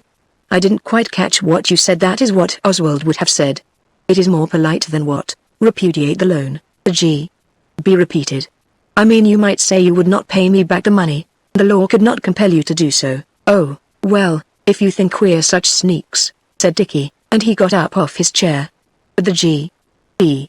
said, sit down, I was only joking. Then he talked some more, and at last he said I don't advise you to enter into that partnership. It's a swindle. Many advertisements are. And I have not £100 by me today to lend you. But I will lend you £1, and you can spend it as you like. And when you are 21 you shall pay me back. I shall pay you back long before that, said Dickie. Thanks, awfully. And what about the note of hand? Oh, said the G.B. I'll trust your honor. Between gentlemen, you know, and ladies, he made a beautiful bow to Alice. A word is as good as a bond. Then he took out a sovereign, and held it in his hand while he talked to us. He gave us a lot of good advice about not going into business too young, and about doing our lessons just swatting a bit, on our own hook, so as not to be put in a low form when we went back to school. And all the time he was stroking the sovereign and looking at it as if he thought it very beautiful. And so it was, for it was a new one. Then at last he held it out to Dickie, and when Dickie put out his hand for it the G.B. suddenly put the sovereign back in his pocket. No, he said, I won't give you the sovereign. I'll give you 15 shillings, and this nice bottle of scent. It's worth far more than the 5 shillings I'm charging you for it. And, when you can, you shall pay me back the £1, and 60% interest. 60%, what's that? Said H. Oh. The G.B. said he'd tell us that when we paid back the sovereign, but 60% was nothing to be afraid of. He gave Dickie the money, and the boy was made to call a cab, and the G.B. put us in and shook hands with us all, and asked Alice to give him a kiss, so she did, and H.O. would do it too, though his face was dirtier than ever. The G.B. paid the cabman and told him what station to go to, and so we went home. That evening father had a letter by the 7 o'clock post, and when he had read it he came up into the nursery. He did not look quite so unhappy as usual, but he looked grave. You've been to Mr. Rosenbaum's, he said, so we told him all about it. It took a long time, and father sat in the armchair. It was jolly. He doesn't often come and talk to us now. He has to spend all his time thinking about his business. And when we told him all about it he said, you haven't done any harm this time, children, rather good than harm, indeed. Mr. Rosenbaum has written me a very kind letter. Is he a friend of yours, father? Oswald asked. He is an acquaintance, said my father, frowning a little. We have done some business together. And this letter. He stopped and then said, no, you didn't do any harm today, but I want you for the future not to do anything so serious as to try to buy a partnership without consulting me, that's all. I don't want to interfere with your plays and pleasures, but you will consult me about business matters, won't you?" Of course we said we should be delighted. But then Alice, who was sitting on his knee, said, "We didn't like to bother you." Father said, "I haven't much time to be with you, for my business takes most of my time. It is an anxious business, but I can't bear to think of your being left all alone like this." He looked so sad we all said we liked being alone. And then he looked sadder than ever. Then Alice said, "I don't mean that exactly, Father. It is rather lonely sometimes, since Mother died." Then we were all quiet a little while. Father stayed with us till we went to bed, and when he said good night he looked quite cheerful. So we told him so, and he said, "Well, the fact is, that letter took a weight off my mind. I can't think what he meant, but I am sure the G.B. would be pleased if he could know he had taken a weight off somebody's mind. He is that sort of man, I think." We gave the cent to Dora. It is not quite such good cent as we thought it would be, but we had 15 shillings and they were all good, so is the G.B. And until those 15 shillings were spent we felt almost as jolly as though our fortunes had been properly restored. You do not notice your general fortune so much, as long as you have money in your pocket. This is why so many children with regular pocket money have never felt it their duty to seek for treasure. So, perhaps, our not having pocket money was a blessing in disguise. But the disguise was quite impenetrable, like the villains in the books, and it seemed still more so when the 15 shillings were all spent. Then at last the others agreed to let Oswald try his way of seeking for treasure, but they were not at all keen about it, and many a boy less firm than Oswald would have chucked the whole thing. But Oswald knew that a hero must rely on himself alone. So he stuck to it, and presently the others saw their duty, and backed him up. Chapter 10 Lord Tottenham. Oswald is a boy of firm and unswerving character, and he had never wavered from his first idea. He felt quite certain that the books were right, and that the best way to restore fallen fortunes was to rescue an old gentleman in distress. Then he brings you up as his own son, but if you preferred to go on being your own father's son I expect the old gentleman would make it up to you some other way. In the books the least thing does it, you put up the railway carriage window, or you pick up his purse when he drops it, or you say a hymn when he suddenly asks you to, and then your fortune is made. The others, as I said, were very slack about it, and did not seem to care much about trying the rescue. They said there wasn't any deadly peril, and we should have to make one before we could rescue the old gentleman from it. But Oswald didn't see that that mattered. However, he thought he would try some of the easier ways first, by himself. So he waited about the station, pulling up railway carriage windows for old gentlemen who looked likely, but nothing happened, and at last the porters said he was a nuisance. So that was no go. No one ever asked him to say a hymn, though he had learned a nice short one, beginning new every morning, and when an old gentleman did drop a 2-shilling piece just by Alice's the hairdresser's, and Oswald picked it up, and was just thinking what he should say when he returned it, the old gentleman caught him by the collar and called him a young thief. It would have been very unpleasant for Oswald if he hadn't happened to be a very brave boy, and knew the policeman on that beat very well indeed. So the policeman backed him up, and the old gentleman said he was sorry, and offered Oswald 6pence. Oswald refused it with polite disdain, and nothing more happened at all. When Oswald had tried by himself and it had not come off, he said to the others, "We're wasting our time, not trying to rescue the old gentleman in deadly peril. Come, buck up. Let's do something." It was dinner time, and Pincher was going round getting the bits off the plates.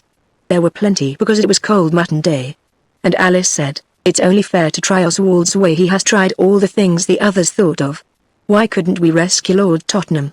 Lord Tottenham is the old gentleman who walks over the heath every day in a paper collar at 3 o'clock, and when he gets halfway, if there is no one about, he changes his collar and throws the dirty one into the furze bushes. Dickie said, "Lord Tottenham's all right, but where's the deadly peril?" And we couldn't think of any. There are no highwaymen on Blackheath now, I am sorry to say. And though Oswald said half of us could be highwaymen and the other half rescue party, Dora kept on saying it would be wrong to be a highwayman, and so we had to give that up. Then Alice said, "What about Pincher?" And we all saw at once that it could be done. Pincher is very well bred, and he does know 1 or 2 things. We never could teach him to beg. But if you tell him to hold on, he will do it, even if you only say seize him. In a whisper, so we arranged it all.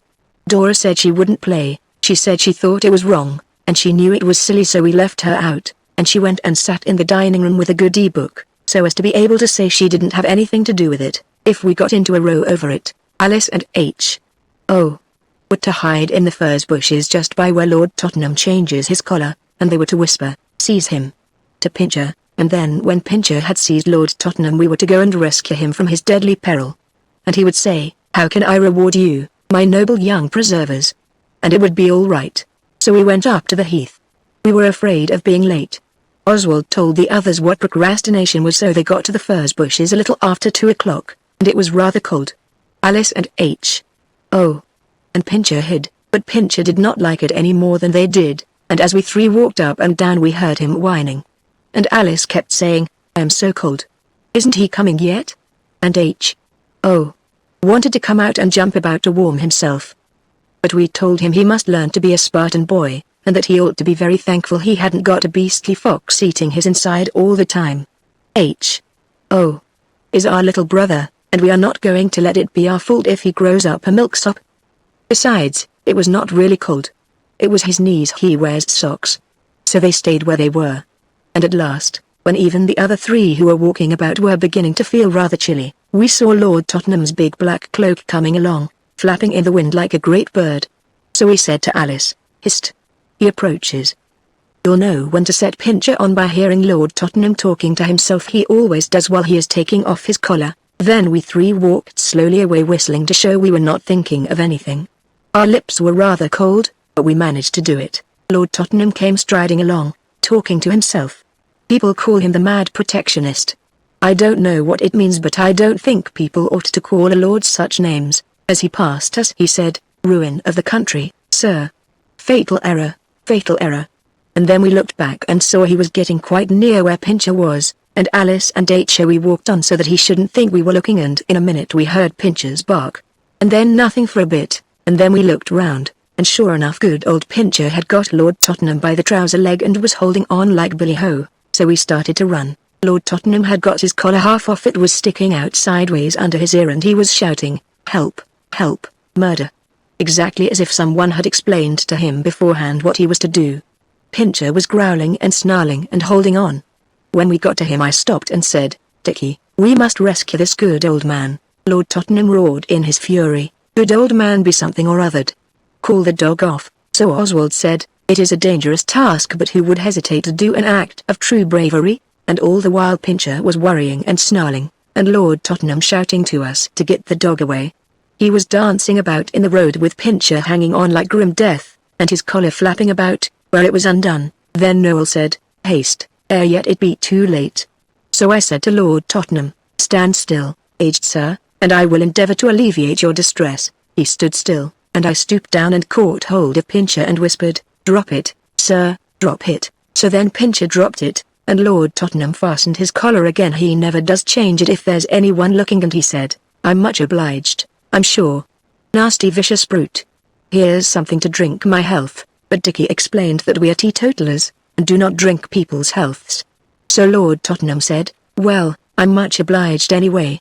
And now I come to look at you. Of course, you're not young ruffians, but gentlemen's sons, eh? Still, you won't be above taking a tip from an old boy. I wasn't when I was your age," and he pulled out half a sovereign. It was very silly, but now we'd done it I felt it would be beastly mean to take the old boy's chink after putting him in such a funk. He didn't say anything about bringing us up as his own sons, so I didn't know what to do. I let Pincher go, and was just going to say he was very welcome, and we'd rather not have the money, which seemed the best way out of it, when that beastly dog spoiled the whole show. Directly I let him go he began to jump about at us and bark for joy, and try to lick our faces. He was so proud of what he'd done. Lord Tottenham opened his eyes and he just said, "The dog seems to know you," and then Oswald saw it was all up. And he said, "Good morning," and tried to get away. But Lord Tottenham said, "Not so fast." And he caught Noel by the collar. Noel gave a howl, and Alice ran out from the bushes. Noel is her favourite. I'm sure I don't know why. Lord Tottenham looked at her, and he said, "So there are more of you." And then H.O. came out. "Do you complete the party?" Lord Tottenham asked him. And H.O. said there were only 5 of us this time. Lord Tottenham turned sharp off and began to walk away, holding Noel by the collar. We caught up with him, and asked him where he was going, and he said, "To the police station." So then I said quite politely, "Well, don't take Noel. He's not strong, and he easily gets upset. Besides, it wasn't his doing. If you want to take anyone, take me. It was my very own idea." Dickie behaved very well. He said, If you take Oswald, I'll go too, but don't take Noel, he's such a delicate little chap. Lord Tottenham stopped, and he said, you should have thought of that before. Noel was howling all the time, and his face was very white, and Alice said, oh, do let Noel go, dear, good, kind Lord Tottenham. He'll faint if you don't. I know he will, he does sometimes. Oh, I wish we'd never done it. Dora said it was wrong. Dora displayed considerable common sense, said Lord Tottenham, and he let Noel go. And Alice put her arm round Noel and tried to cheer him up, but he was all trembly, and as white as paper. Then Lord Tottenham said, will you give me your word of honor not to try to escape? So we said we would. Then follow me, he said, and led the way to a bench. We all followed, and Pincher too, with his tail between his legs. He knew something was wrong. Then Lord Tottenham sat down, and he made Oswald and Dickie and H.O. stand in front of him, but he let Alice and Noel sit down. And he said, you set your dog on me, and you tried to make me believe you were saving me from it. And you would have taken my half-sovereign. Such conduct is most no. You shall tell me what it is, sir, and speak the truth. So I had to say it was most ungentlemanly, but I said I hadn't been going to take the half-sovereign. Then what did you do it for? He asked. The truth, mind. So I said, I see now it was very silly, and Dora said it was wrong, but it didn't seem so till we did it. We wanted to restore the fallen fortunes of our house, and in the books if you rescue an old gentleman from deadly peril, he brings you up as his own son, or if you prefer to be your father's son, he starts you in business, so that you end in wealthy affluence, and there wasn't any deadly peril, so we made Pincher into one, and so I was so ashamed I couldn't go on, for it did seem an awfully mean thing. Lord Tottenham said, a very nice way to make your fortune by deceit and trickery. I have a horror of dogs. If I'd been a weak man the shock might have killed me. What do you think of yourselves, eh? We were all crying except Oswald, and the others say he was, and Lord Tottenham went on, well, I see you're sorry. Let this be a lesson to you, and we'll say no more about it. I'm an old man now, but I was young once. Then Alice slid along the bench close to him, put her hand on his arm, her fingers were pink through the holes in her woolly gloves, and said, I think you're very good to forgive us, and we are really very, very sorry. But we wanted to be like the children in the books, only we never have the chances they have.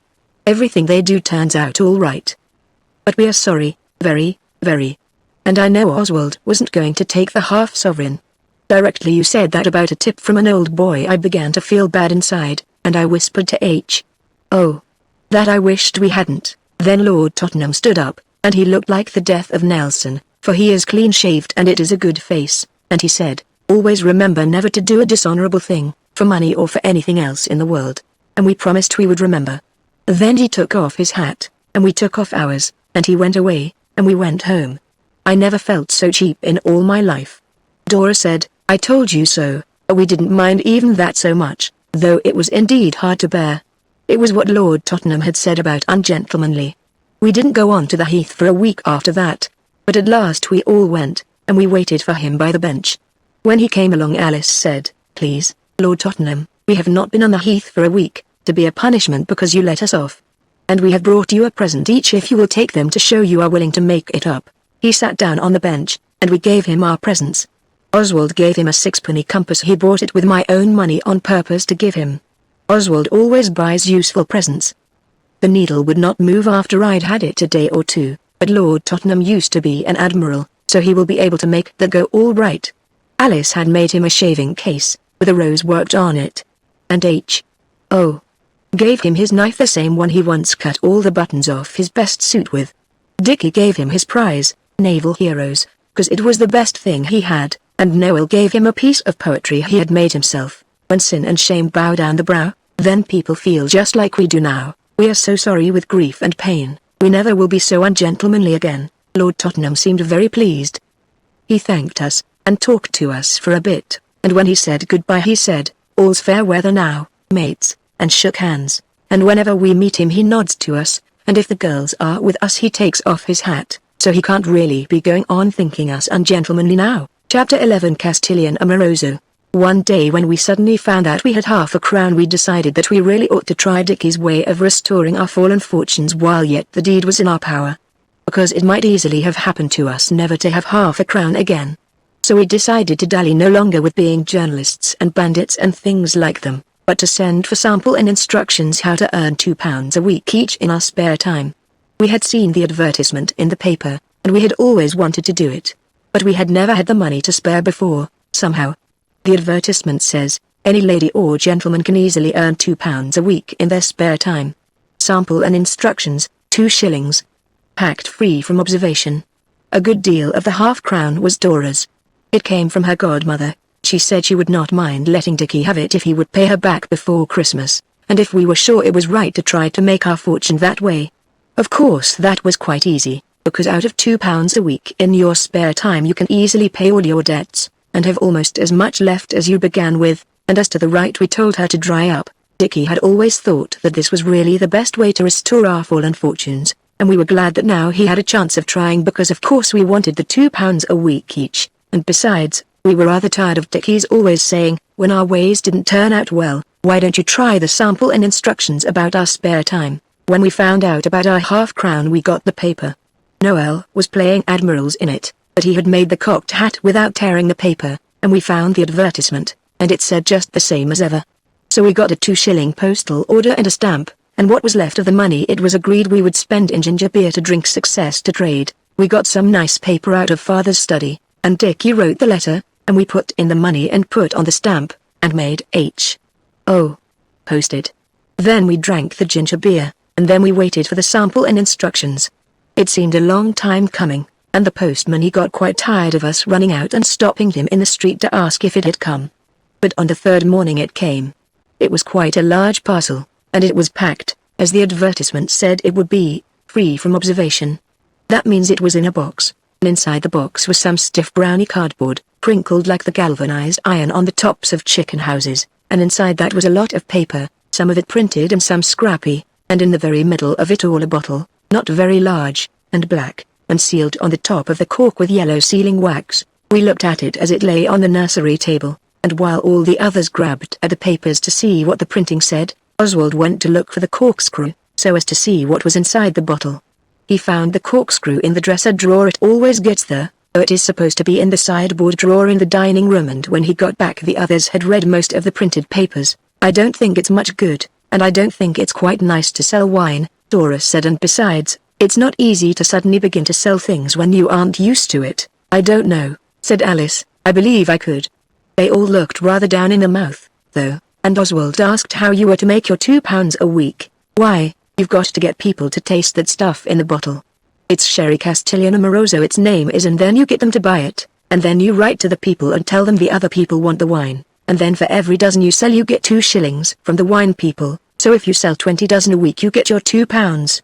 I don't think we shall sell as much as that, said Dickie. We might not the first week, Alice said, but when people found out how nice it was, they would want more and more. And if we only got 10 shillings a week it would be something to begin with, wouldn't it? Oswald said he should jolly well think it would, and then Dickie took the cork out with the corkscrew. The cork broke a good deal, and some of the bits went into the bottle. Dora got the medicine glass that has the teaspoons and tablespoons marked on it, and we agreed to have a teaspoonful each, to see what it was like. No one must have more than that, Dora said. However nice it is, Dora behaved rather as if it were her bottle. I suppose it was, because she had lent the money for it. Then she measured out the teaspoonful, and she had first go, because of being the eldest. We asked at once what it was like, but Dora could not speak just then. Then she said, it's like the tonic Noel had in the spring, but perhaps sherry ought to be like that. Then it was Oswald's turn. He thought it was very burny, but he said nothing. He wanted to see first what the others would say. Dickie said his was simply beastly, and Alice said Noel could taste next if he liked. Noel said it was the golden wine of the gods, but he had to put his handkerchief up to his mouth all the same, and I saw the face he made. Then H.O. had his, and he spat it out in the fire, which was very rude and nasty, and we told him so. Then it was Alice's turn. She said, only half a teaspoonful for me, Dora. We mustn't use it all up. And she tasted it and said nothing. Then Dickie said, look here, chuck this. I'm not going to hawk around such beastly stuff. Anyone who likes can have the bottle. Quiz? And Alice got out ego before the rest of us. Then she said, I know what's the matter with it. It wants sugar, and at once we all saw that that was all there was the matter with the stuff. So we got 2 lumps of sugar and crushed it on the floor with one of the big wooden bricks till it was powdery. and mixed it with some of the wine up to the tablespoon mark, and it was quite different, and not nearly so nasty. You see, it's all right when you get used to it, he said. I think he was sorry he had said quiz. In such a hurry. Of course, Alice said, it's rather dusty. We must crush the sugar carefully in clean paper before we put it in the bottle. Dora said she was afraid it would be cheating to make one bottle nicer than what people would get when they ordered a dozen bottles. But Alice said Dora always made a fuss about everything, and really it would be quite honest. You see, she said, I shall just tell them, quite truthfully, what we have done to it, and when their dozens come they can do it for themselves. So then we crushed 8 more lumps, very cleanly and carefully between newspapers, and shook it up well in the bottle, and corked it up with a screw of paper, brown and not news, for fear of the poisonous printing ink getting wet and dripping down into the wine and killing people.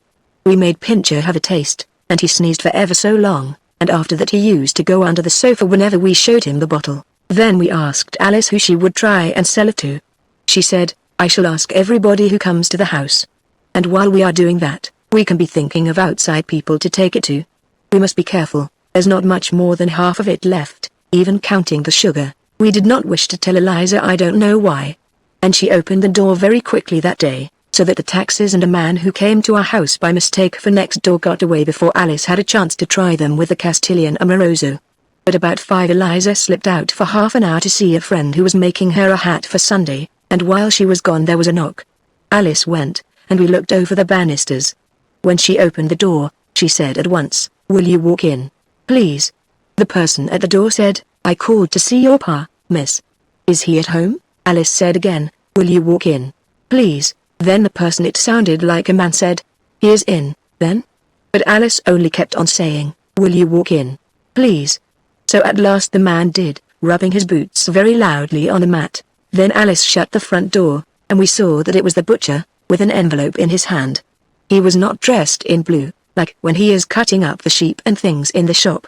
And he wore knickerbockers. Alice says he came on a bicycle. She led the way into the dining room, where the Castilian Amoroso bottle and the medicine glass were standing on a table all ready.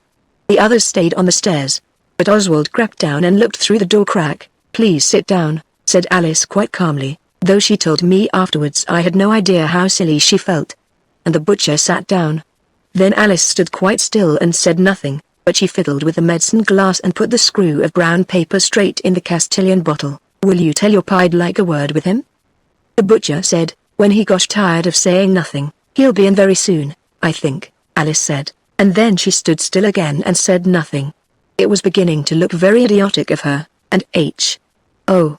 laughed. I went back and cuffed him for it quite quietly, and I don't think the butcher heard, but Alice did, and it roused her from her stupor. She spoke suddenly, very fast indeed, so fast that I knew she had made up what she was going to say before. She had got most of it out of the circular. She said, I want to call your attention to a sample of sherry wine I have here. It is called Castilian something or other, and at the price it is unequaled for flavor and bouquet. The butcher said, well, I never, and Alice went on, would you like to taste it? Thank you very much, I'm sure, miss, said the butcher. Alice poured some out. The butcher tasted a very little. He licked his lips, and we thought he was going to say how good it was. But he did not. He put down the medicine glass with nearly all the stuff left in it. We put it back in the bottle afterwards to save waste, and said, excuse me, miss, but isn't it a little sweet for sherry I mean? The real isn't, said Alice. If you order a dozen it will come quite different to that. We like it best with sugar. I wish you would order some.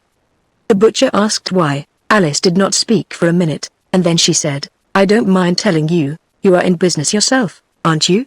We are trying to get people to buy it, because we shall have 2 shillings for every dozen we can make anyone buy. It's called a percentage. Yes, I see, said the butcher, looking at the hole in the carpet. You see, there are reasons, Alice went on, why we want to make our fortunes as quickly as we can. Quite so, said the butcher, and he looked at the place where the paper is coming off the wall. And this seems a good way, Alice went on. We pay 2 shillings for the sample and instructions, and it says you can make £2 a week easily in your leisure time. I'm sure I hope you may, miss, said the butcher. And Alice said again, would he buy some? Sherry is my favourite wine, he said. Alice asked him to have some more to drink. No, thank you, miss, he said, it's my favourite wine, but it doesn't agree with me, not the least bit. but I've an uncle drinks it. Suppose I ordered him half a dozen for a Christmas present. Well, miss, here's the shilling commission, anyway, and he pulled out a handful of money and gave her the shilling. But I thought the wine people paid that, Alice said. The butcher said not on half dozens they didn't. Then he said he didn't think he'd wait any longer for father, but would Alice ask father to write him? Alice offered him the sherry again, but he said something about not for worlds ! And then she let him out and came back to us with a shilling, and said, how's that? And we said A1, and all the evening we talked of our fortune that we had begun to make. Nobody came next day, but the day after a lady came to ask for money to build an orphanage for the children of dead sailors. And we saw her. I went in with Alice. And when we had explained to her that we had only a shilling and we wanted it for something else, Alice suddenly said, would you like some wine? And the lady said, thank you very much. She looked surprised. She was not a young lady, and she had a mantle with beads, and the beads had come off in places leaving a brownie braid showing, and she had printed papers about the dead sailors in a sealskin bag, and the seal had come off in places, leaving the skin bare.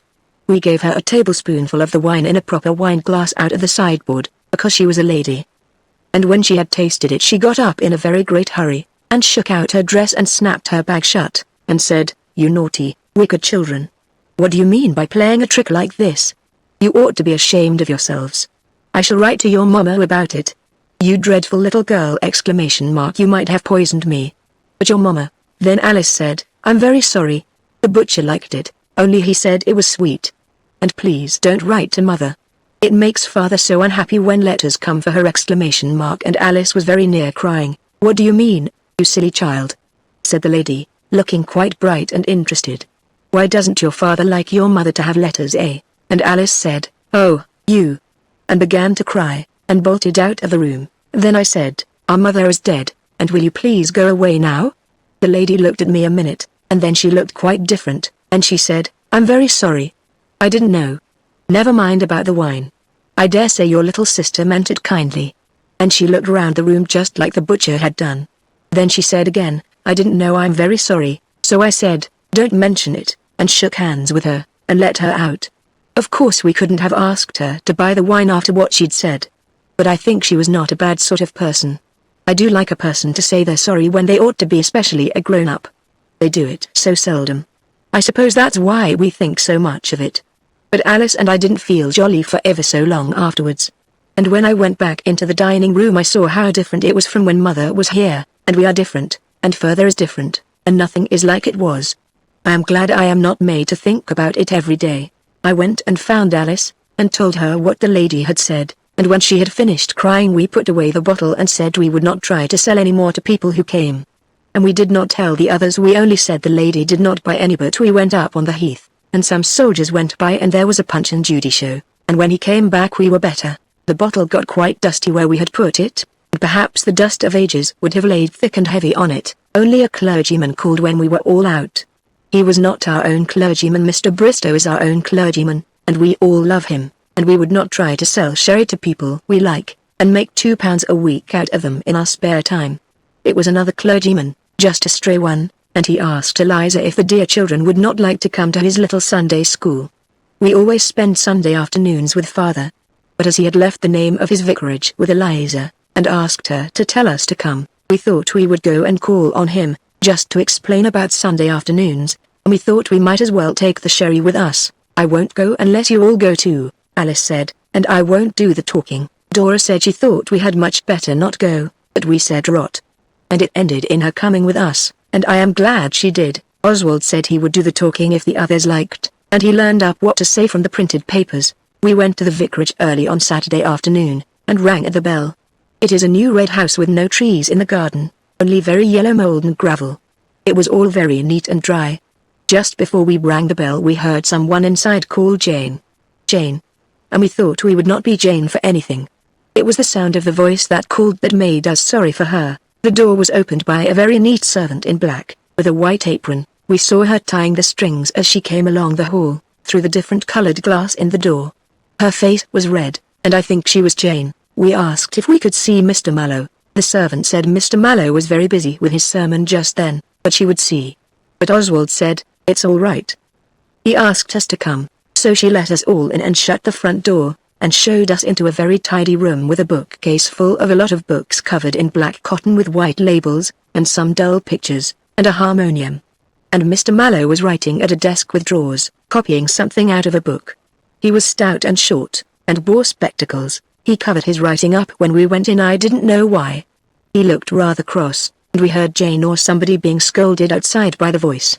I hope it wasn't for letting us in, but I have had doubts. Well, said the clergyman, what is all this about? You asked us to call, Dora said, about your little Sunday school. We are the Barstables of Lewisham Road. Oh yes, he said, and shall I expect you all tomorrow? He took up his pen and fiddled with it, and he did not ask us to sit down. But some of us did. We always spend Sunday afternoon with Father, said Dora, but we wish to thank you for being so kind as to ask us, and we wished to ask you something else, said Oswald, and he made a sign to Alice to get the sherry ready in the glass. She did behind Oswald's back while he was speaking. My time is limited, said Mr. Mallow, looking at his watch, but still then he muttered something about a fold, and went on, tell me what is troubling you, my little man, and I will try to give you any help in my power. What is it you want? Then Oswald quickly took the glass from Alice, and held it out to him, and said, I want your opinion on that, he said. What is it? It is a shipment, Oswald said, but it's quite enough for you to taste.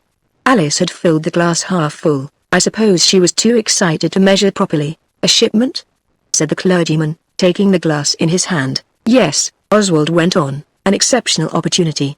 Full-bodied and nutty, it really does taste rather like one kind of Brazil nut. Alice put her oar in as usual. The vicar looked from Alice to Oswald, back again, and Oswald went on with what he had learned from the printing. The clergyman held the glass at half arm's length, stiffly, as if he had caught cold. It is of a quality never before offered at the price. Old delicate Amaro. What's its name? Amarolio, said H. Oh, Amoroso, said Oswald. H. Oh, you just shut up. Castilian Amoroso. It's a true after-dinner wine, stimulating and yet, wine? Said Mr. Mallow, holding the glass further off.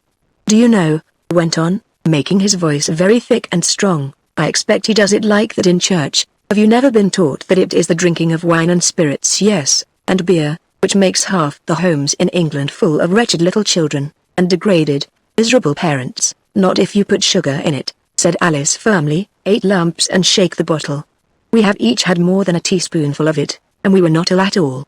It was something else that upset H.O. most likely all those acorns he got out of the park. The clergyman seemed to be speechless with conflicting emotions, and just then the door opened and a lady came in. She had a white cap with lace, and an ugly violet flower in it, and she was tall, and looked very strong, though thin. And I do believe she had been listening at the door. But why, the vicar was saying, why did you bring this dreadful fluid, this curse of our country, to me to taste? Because we thought you might buy some, said Dora, who never sees when a game is up. In books the parson loves his bottle of old port, and new sherry is just as good with sugar for people who like sherry. And if you would order a dozen of the wine, then we should get 2 shillings. The lady said, and it was the voice, good gracious. Nasty, sordid little things. Haven't they anyone to teach them better? And Dora got up and said, no, we are not those things you say, but we are sorry we came here to be called names. We want to make our fortune just as much as Mr. Mallow does, only no one would listen to us if we preached, so it's no use our copying out sermons like him, and I think that was smart of Dora, even if it was rather rude. Then I said perhaps we had better go, and the lady said, I should think so, but when we were going to wrap up the bottle and glass the clergyman said, no, you can leave that, and we were so upset we did, though it wasn't his after all. We walked home very fast and not saying much, and the girls went up to their rooms. When I went to tell them tea was ready, and there was a tea cake, Dora was crying like anything and Alice hugging her. I am afraid there is a great deal of crying in this chapter, but I can't help it. Girls will sometimes, I suppose it is their nature, and we ought to be sorry for their affliction. It's no good, Dora was saying, you all hate me, and you think I'm a prig and a busybody, but I do try to do right too, I do. Oswald, go away, don't come here making fun of me. So I said, I'm not making fun, Sissy, don't cry, old girl. Mother taught me to call her Sissy when we were very little and before the others came, but I don't often somehow, now we are old. I patted her on the back, and she put her head against my sleeve, holding on to Alice all the time, and she went on. She was in that laughy-cryy state when people say things they wouldn't say at other times. Oh dear, I do try, I do. And when Mother died she said, "Dora, take care of the others, and teach them to be good, and keep them out of trouble and make them happy." She said, "Take care of them for me, Dora dear. And I have tried, and all you hate me for it, and today I let you do this, though I knew all the time it was silly. I hope you will not think I was a muff, but I kissed Dora for some time. Because girls like it.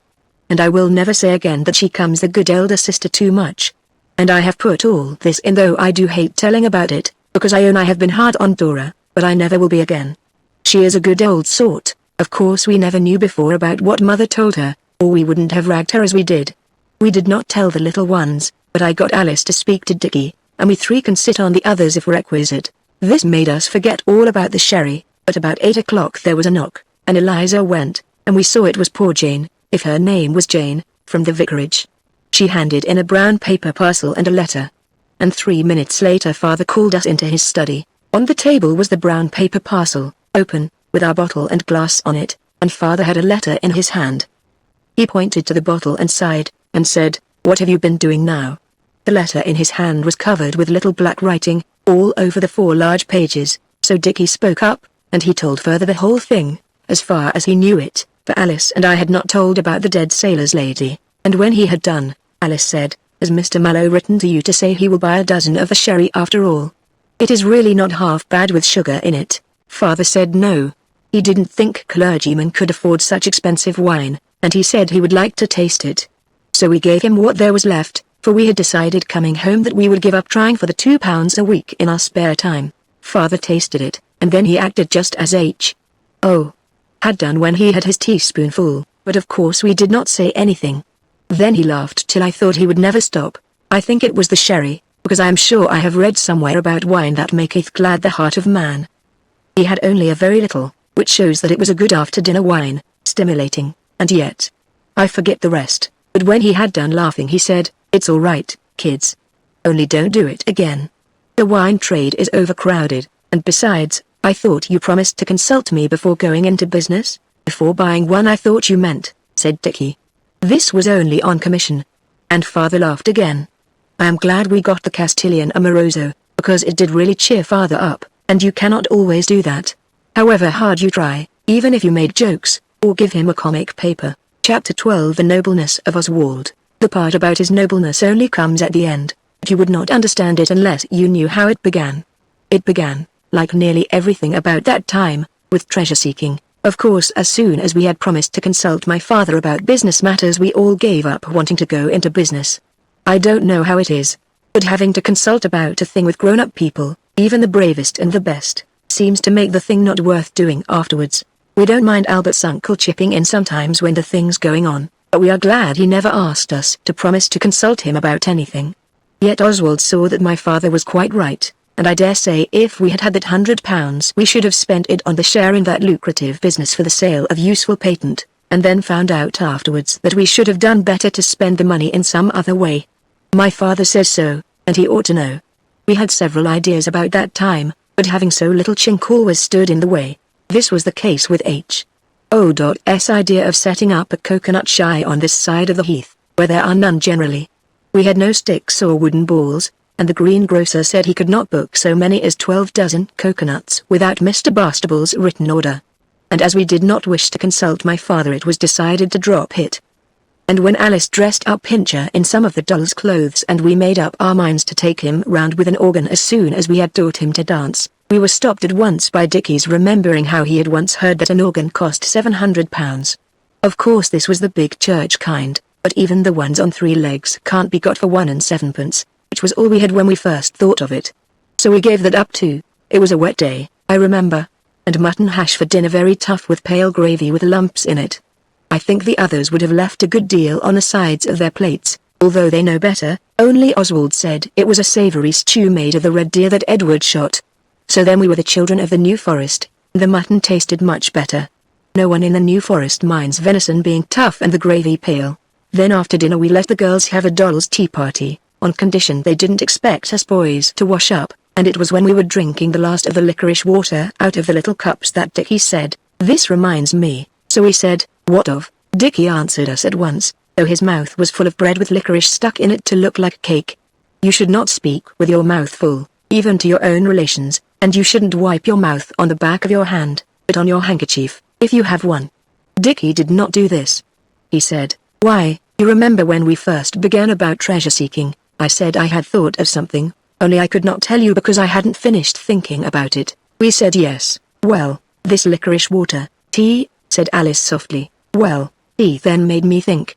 He was going on to say what it made him think, but Noel interrupted and cried out, "I say, let's finish off this old tea party and have a council of war." So we got out the flags and the wooden sword and the drum, and Oswald beat it while the girls washed up, till Eliza came up to say she had the jumping toothache, and the noise went through her like a knife. So of course Oswald left off at once.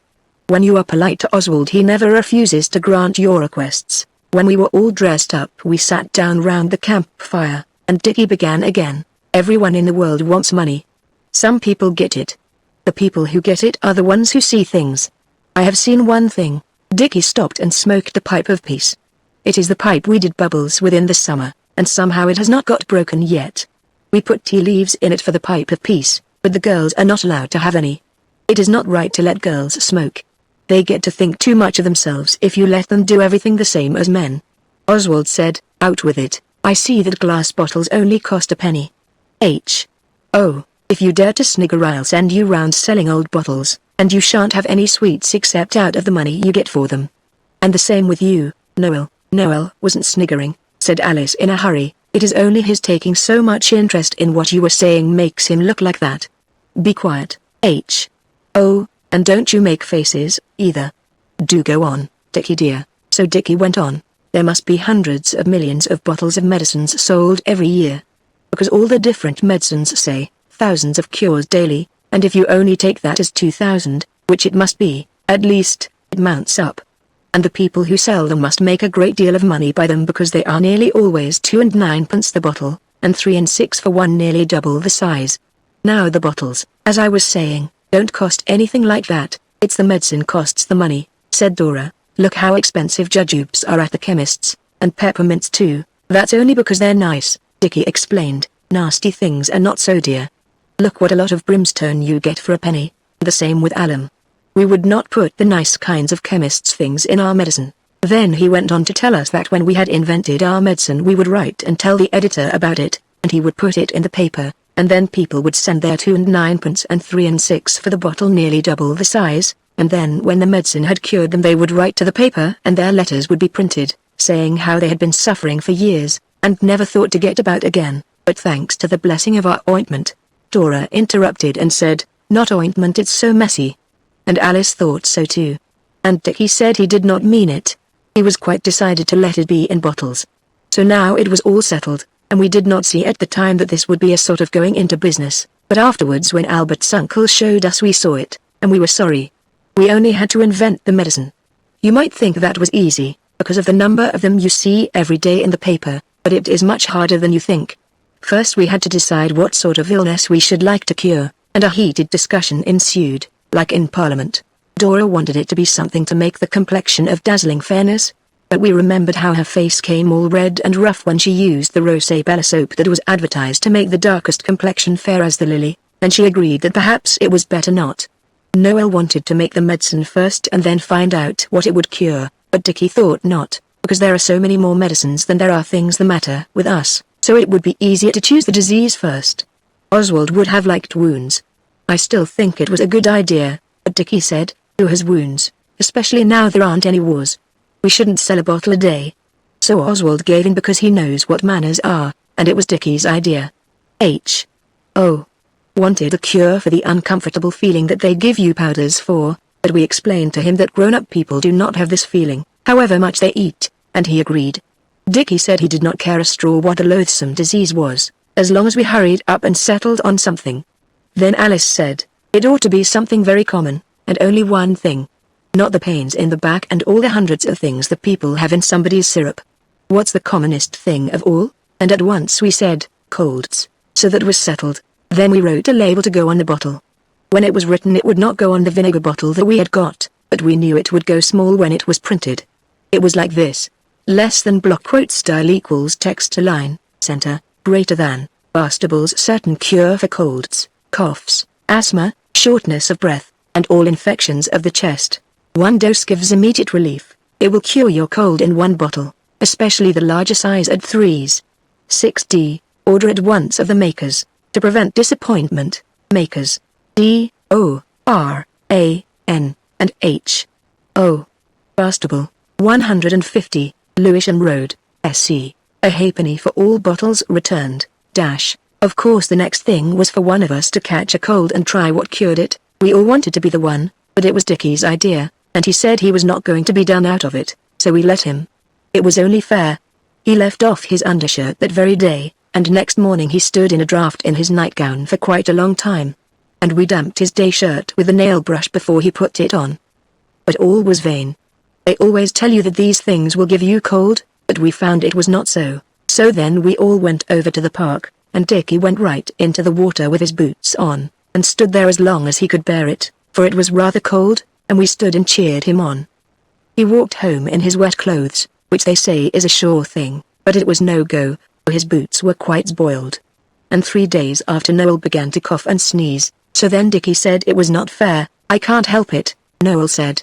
You should have caught it yourself, then it wouldn't have come to me. And Alice said she had known all along Noel oughtn't to have stood about on the bank cheering in the cold. Noel had to go to bed, and then we began to make the medicines. We were sorry he was out of it, but he had the fun of taking the things. We made a great many medicines. Alice made herb tea. She got sage and thyme and savory and marjoram and boiled them all up together with salt and water, but she would put parsley in too.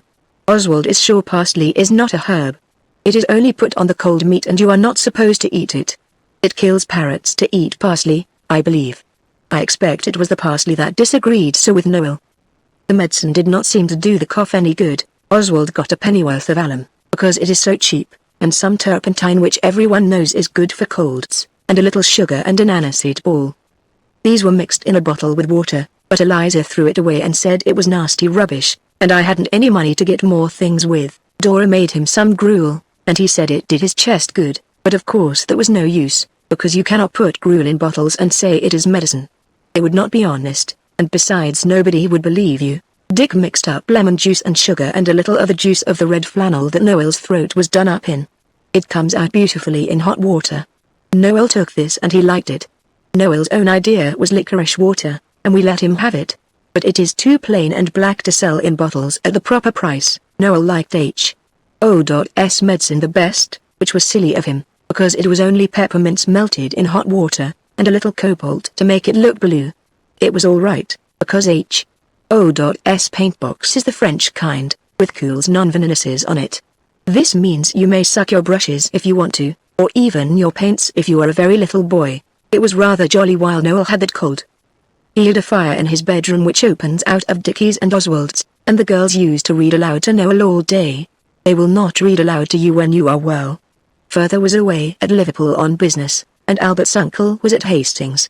We were rather glad of this, because we wished to give all the medicines a fair trial, and grown-ups are but too fond of interfering. As if we should have given him anything poisonous. His cold went on. It was bad in his head, but it was not one of the kind when he has to have poultices and can't sit up in bed. But when it had been in his head nearly a week, Oswald happened to tumble over Alice on the stairs. When we got up she was crying. "Don't cry, silly," said Oswald, "you know I didn't hurt you." I was very sorry if I had hurt her, but you ought not to sit on the stairs in the dark and let other people tumble over you. You ought to remember how beastly it is for them if they do hurt you. "Oh, it's not that, Oswald," Alice said. "Don't be a pig. I am so miserable. Do be kind to me." So Oswald thumped her on the back and told her to shut up. "It's about Noel," she said. "I'm sure he's very ill, and playing about with medicines is all very well. But I know he's ill, and Eliza won't send for the doctor. She says it's only a cold. And I know the doctor's bills are awful. I heard Father telling Aunt Emily so in the summer. But he is ill, and perhaps he'll die or something." Then she began to cry again. Oswald thumped her again, because he knows how a good brother ought to behave, and said, "Cheer up." If we had been in a book, Oswald would have embraced his little sister tenderly, and mingled his tears with hers. Then Oswald said, "Why not write to Father?" And she cried more and said, "I've lost the paper with the address. H.O. had it to draw on the back of, and I can't find it now. I've looked everywhere. I'll tell you what I'm going to do." "No, I won't." "But I'm going out. Don't tell the others.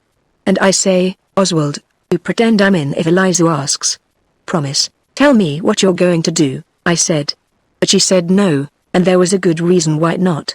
So I said I wouldn't promise if it came to that. Of course I meant all right.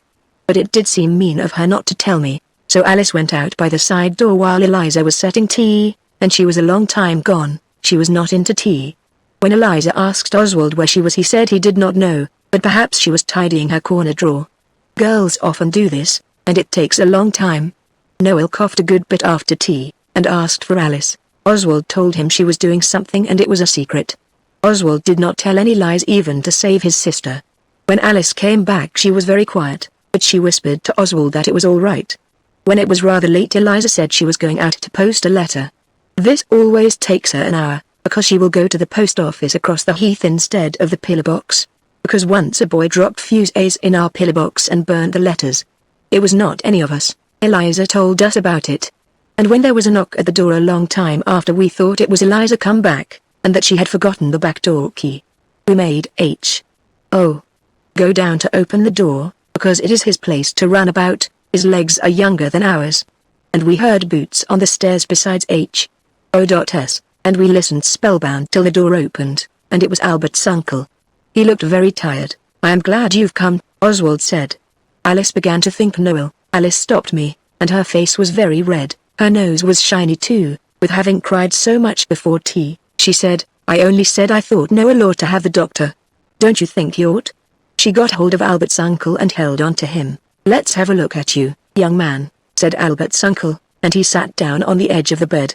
It is a rather shaky bed. The bar that keeps it steady underneath got broken when we were playing burglars last winter. It was our crowbar. He began to feel Noel's pulse, and went on talking. It was revealed to the Arab physician, as he made merry in his tents on the wild plains of Hastings, that the presence had a cold in its head.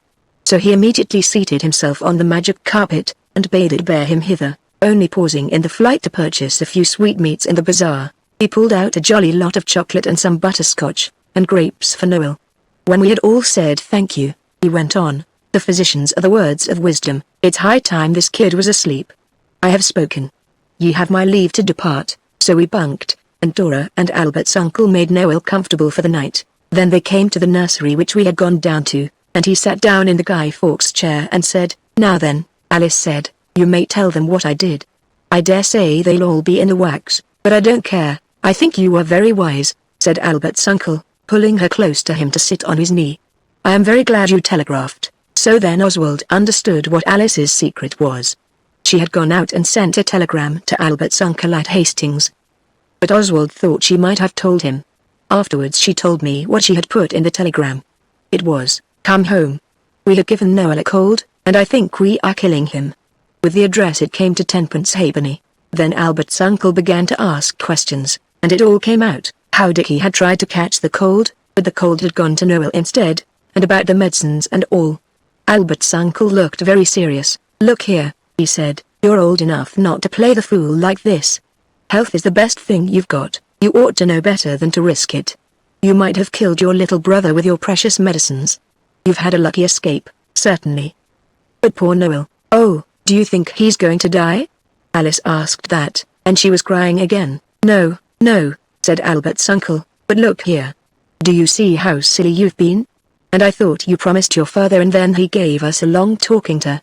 He can make you feel most awfully small."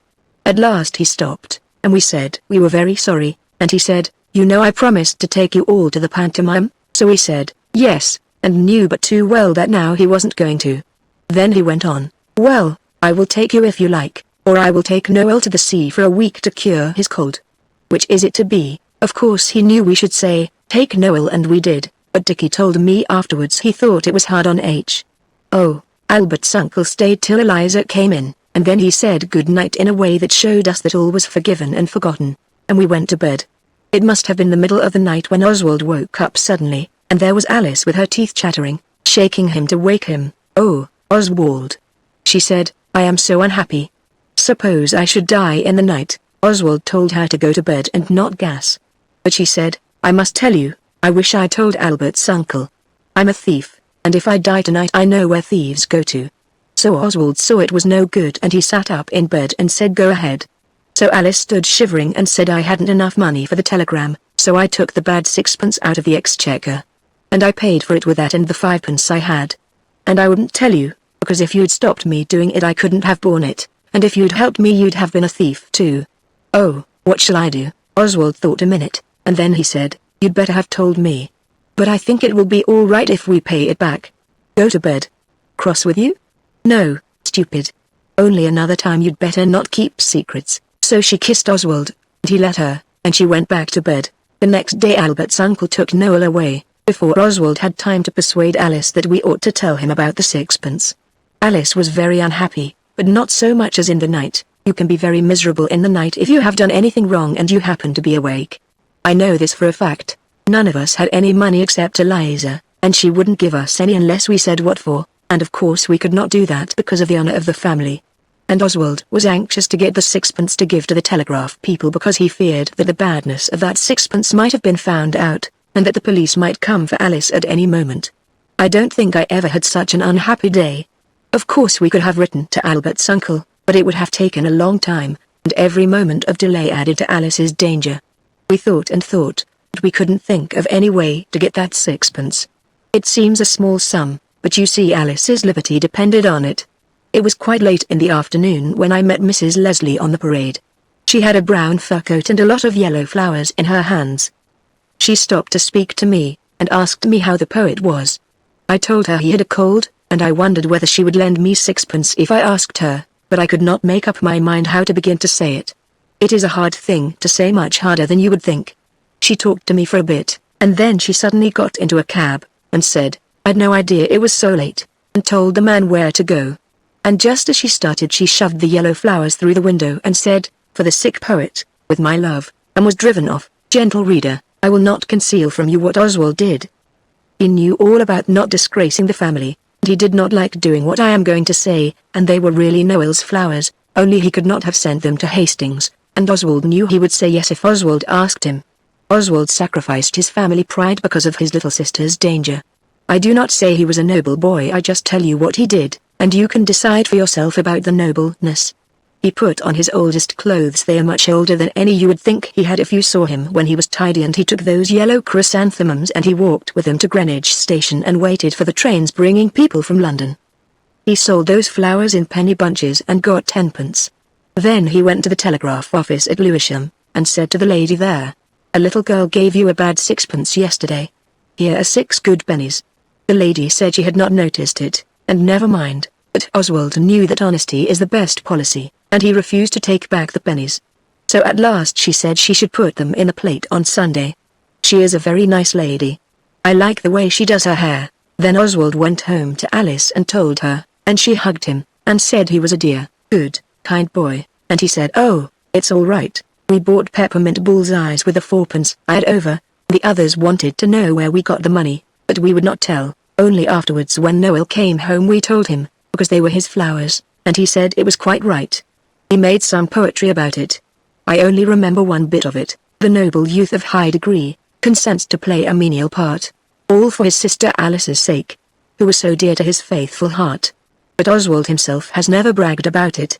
We got no treasure out of this, unless you count the peppermint bullseyes. Chapter 13 The Robber and the Burglar. A day or two after Noel came back from Hastings there was snow. It was jolly, and we cleared it off the path. A man to do it is 6 pence at least, and you should always save when you can. A penny saved is a penny earned. And then we thought it would be nice to clear it off the top of the portico, where it lies so thick, and the edges as if they had been cut with a knife. And just as we had got out of the landing window onto the portico, the water rates came up the path with his book that he tears a thing out of that says how much you have got to pay, and the little ink bottle hung onto his buttonhole in case you should pay him. Father says the water rates is a sensible man, and knows it is always well to be prepared for whatever happens, however unlikely. Alice said afterwards that she rather liked the water rates, really, and Noel said he had a face like a good vizier, or the man who rewards the honest boy for restoring the purse. We did not think about these things at the time, and as the water rates came up the steps, we shoveled down a great square slab of snow like an avalanche, and it fell right on his head. 2 of us thought of it at the same moment, so it was quite a large avalanche. And when the water rates had shaken himself he rang the bell. It was Saturday, and Father was at home. We know now that it is very wrong and ungentlemanly to shovel snow off porticos onto the water rates, or any other person, and we hope he did not catch a cold, and we are very sorry. We apologized to the water rates when Father told us to. We were all sent to bed for it. We all deserved the punishment, because the others would have shoveled down snow just as we did if they'd thought of it, only they are not so quick at thinking of things as we are. And even quite wrong things sometimes lead to adventures, as everyone knows who has ever read about pirates or highwaymen. Eliza hates us to be sent to bed early, because it means her having to bring meals up, and it means lighting the fire in Noel's room ever so much earlier than usual. He had to have a fire because he still had a bit of a cold. But this particular day we got Eliza into a good temper by giving her a horrid brooch with pretending amethysts in it, that an aunt once gave to Alice, so Eliza brought up an extra scuttle of coals, and when the greengrocer came with the potatoes, he is always late on Saturdays, she got some chestnuts from him. So that when we heard Father go out after his dinner, there was a jolly fire in Noel's room, and we were able to go in and be Red Indians in blankets most comfortably. Eliza had gone out. She says she gets things cheaper on Saturday nights. She has a great friend, who sells fish at a shop, and he is very generous, and lets her have herrings for less than half the natural price, so we were all alone in the house. Pincher was out with Eliza, and we talked about robbers. And Dora thought it would be a dreadful trade, but Dickie said, I think it would be very interesting. And you would only rob rich people, and be very generous to the poor and needy, like Claude Duval. Dora said, it is wrong to be a robber. Yes, said Alice, you would never know a happy hour. Think of trying to sleep with the stolen jewels under your bed, and remembering all the quantities of policemen and detectives that there are in the world. There are ways of being robbers that are not wrong, said Noel. If you can rob a robber it is a right act. But you can't, said Dora, he is too clever, and besides, it's wrong anyway. Yes you can, and it isn't, and murdering him with boiling oil is a right act, too, said Noel. What about Ali Baba? Now then. And we felt it was a score for Noel. What would you do if there was a robber? Said Alice. Oh. Said he would kill him with boiling oil, but Alice explained that she meant a real robber now this minute in the house. Oswald and Dickie did not say, but Noel said he thought it would only be fair to ask the robber quite politely and quietly to go away, and then if he didn't you could deal with him. Now what I am going to tell you is a very strange and wonderful thing, and I hope you will be able to believe it. I should not, if a boy told me, unless I knew him to be a man of honor, and perhaps not then unless he gave his sacred word. But it is true, all the same, and it only shows that the days of romance and daring deeds are not yet at an end.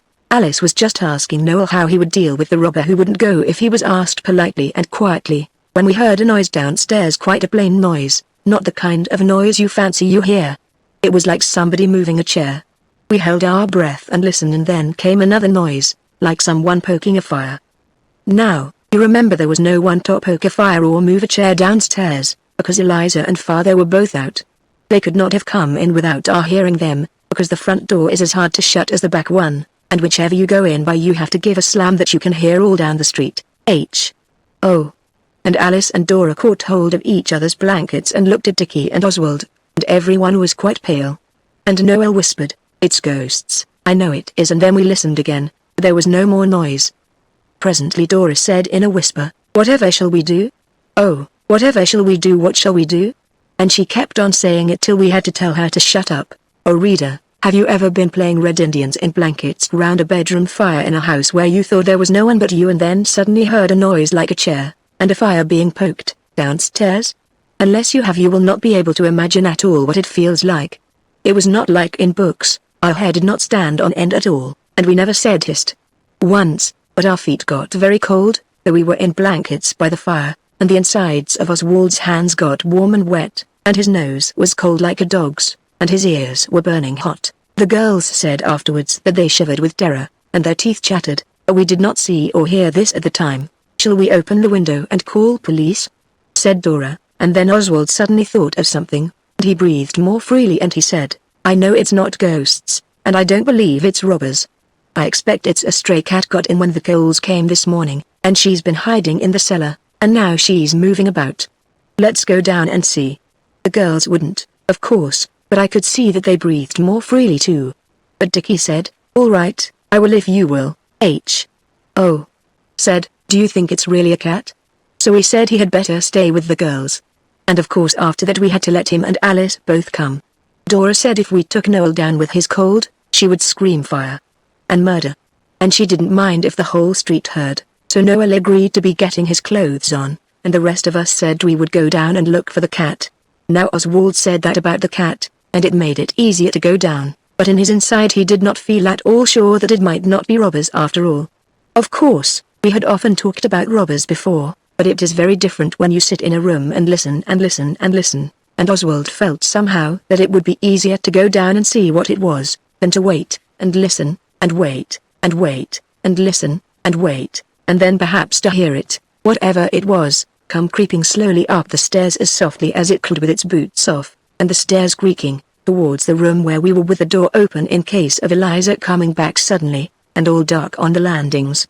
And then it would have been just as bad, and it would have lasted longer, and you would have known you were a coward besides. Dickie says he felt all these same things. Many people would say we were young heroes to go down as we did, so I have tried to explain, because no young hero wishes to have more credit than he deserves. The landing gas was turned down low, just a blue bead, and we four went out very softly, wrapped in our blankets, and we stood on the top of the stairs a good long time before we began to go down. And we listened and listened till our ears buzzed, and Oswald whispered to Dickie, and Dickie went into our room and fetched the large toy pistol that is a foot long, and that has the trigger broken, and I took it because I am the eldest, and I don't think either of us thought it was the cat now. But Alice and did. Dickie got the poker out of Noel's room, and told Dora it was to settle the cat with when we caught her. Then Oswald whispered, "Let's play at burglars. Dickie and I are armed to the teeth. We will go first. You keep a flight behind us, and be a reinforcement if we are attacked. Or you can retreat and defend the women and children in the fortress, if you'd rather." But they said they would be a reinforcement. Oswald's teeth chattered a little when he spoke. It was not with anything else except cold. So Dickie and Oswald crept down, and when we got to the bottom of the stairs, we saw Father's study door just ajar, and the crack of light. And Oswald was so pleased to see the light, knowing that burglars prefer the dark, or at any rate the dark lantern. He felt really sure it was the cat after all, and then he thought it would be fun to make the others upstairs think it was really a robber.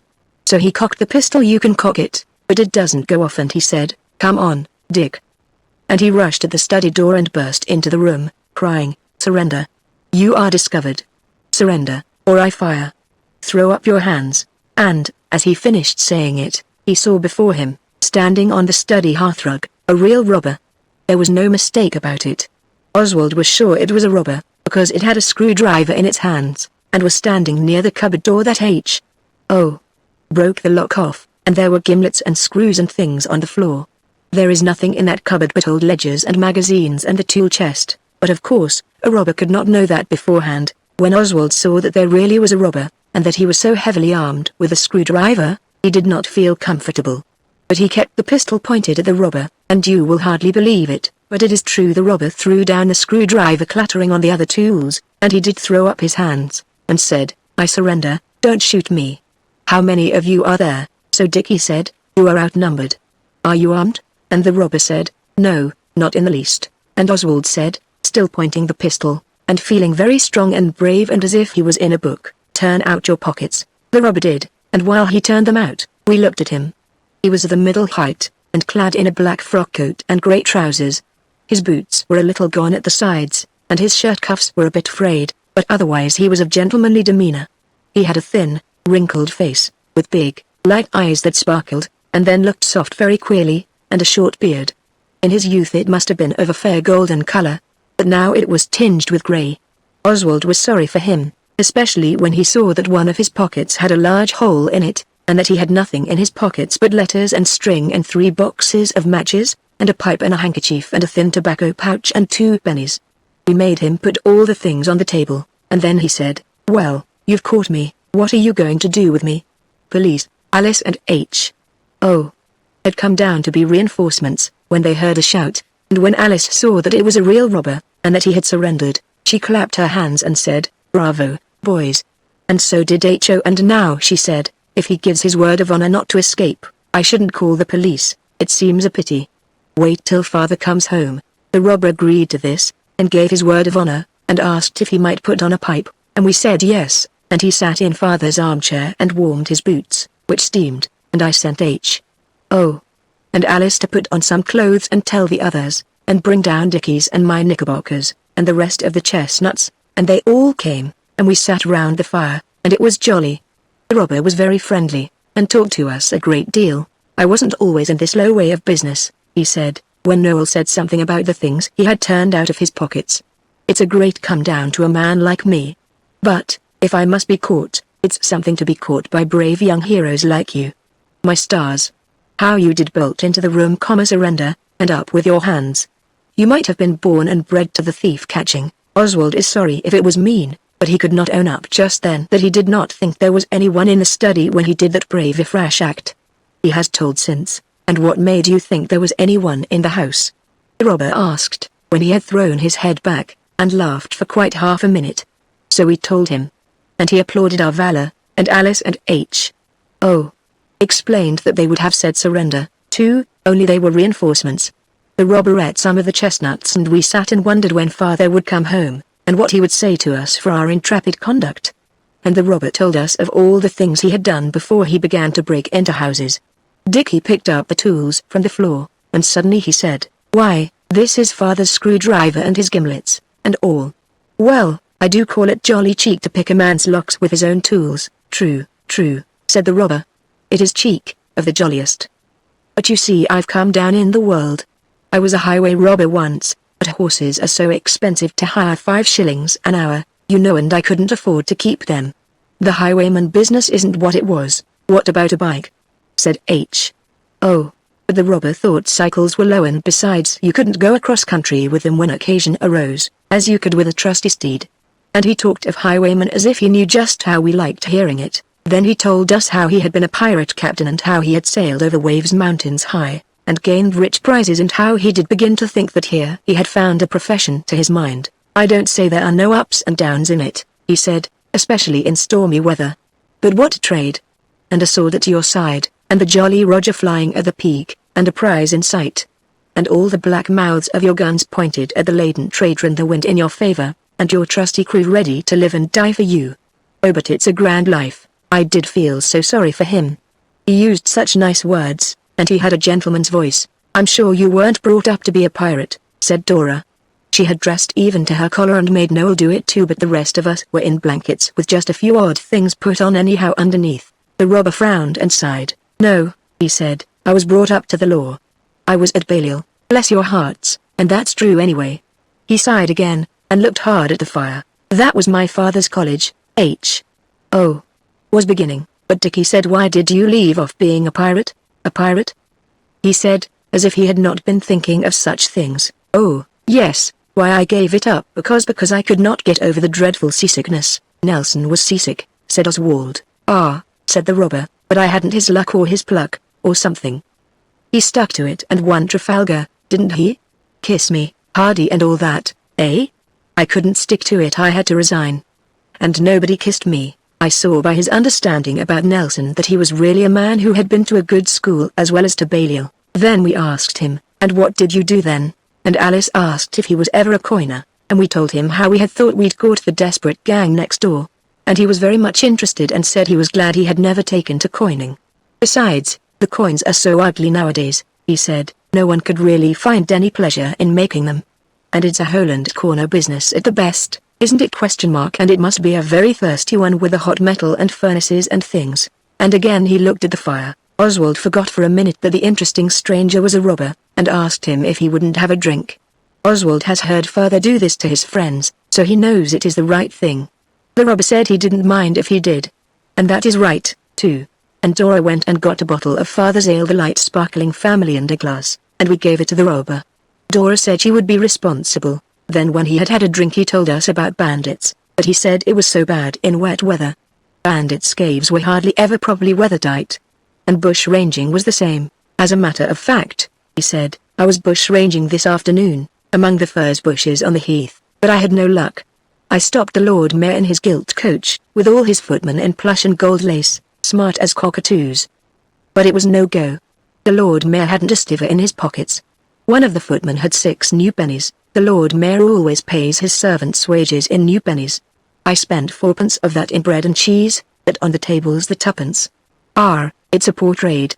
And then he filled his pipe again. We had turned out the gas, so that father should have a jolly good surprise when he did come home, and we sat and talked as pleasant as could be. I never liked a new man better than I liked that robber. and I felt so sorry for him. He told us he had been a war correspondent and an editor, in happier days, as well as a horse stealer and a colonel of dragoons, and quite suddenly, just as we were telling him about Lord Tottenham and our being highwaymen ourselves, he put up his hand and said shish.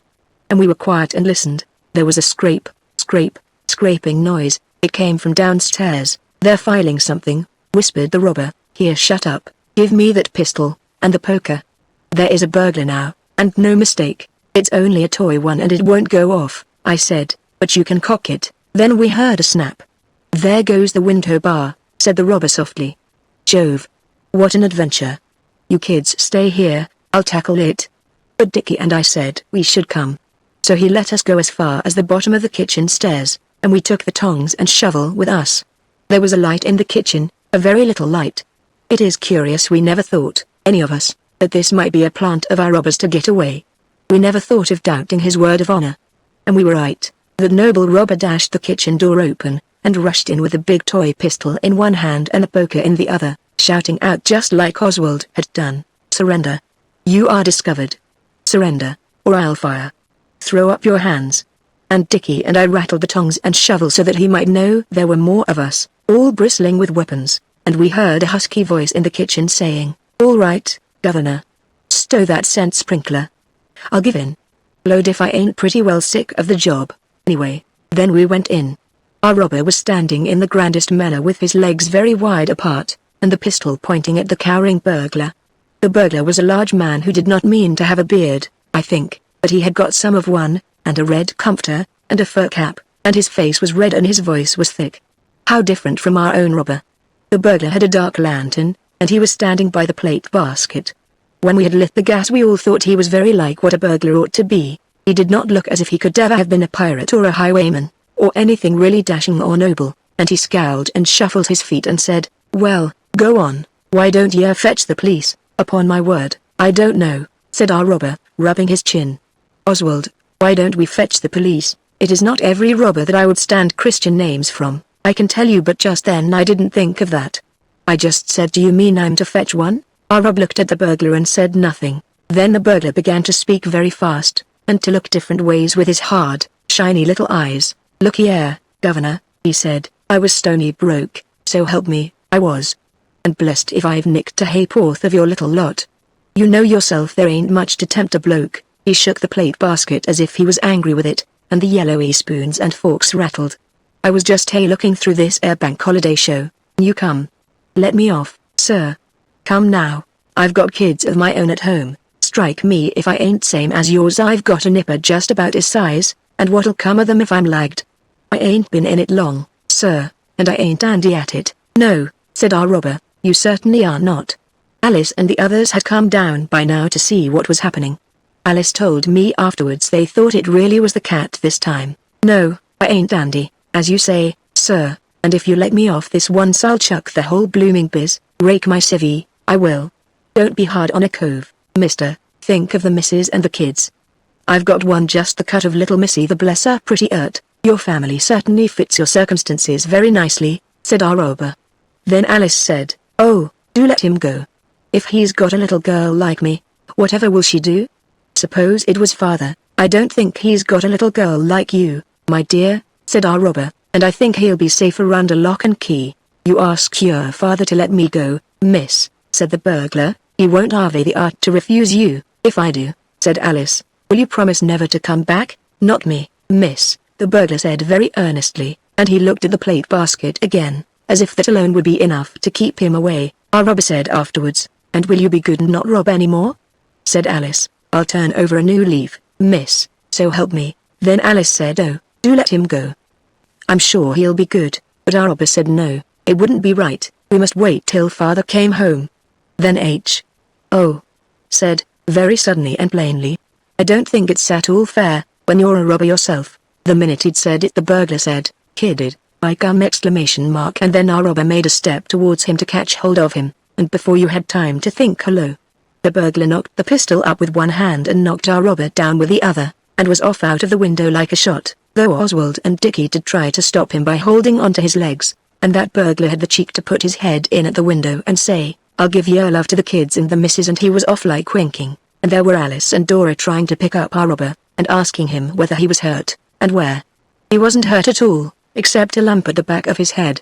And he got up, and we dusted the kitchen floor off him. Eliza is a dirty girl. Then he said, let's put up the shutters. It never rains but it pours. Now you've had 2 burglars, I dare say you'll have 20.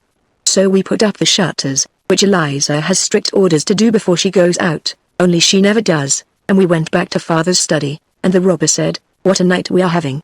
And put his boots back in the fender to go on steaming, and then we all talked at once.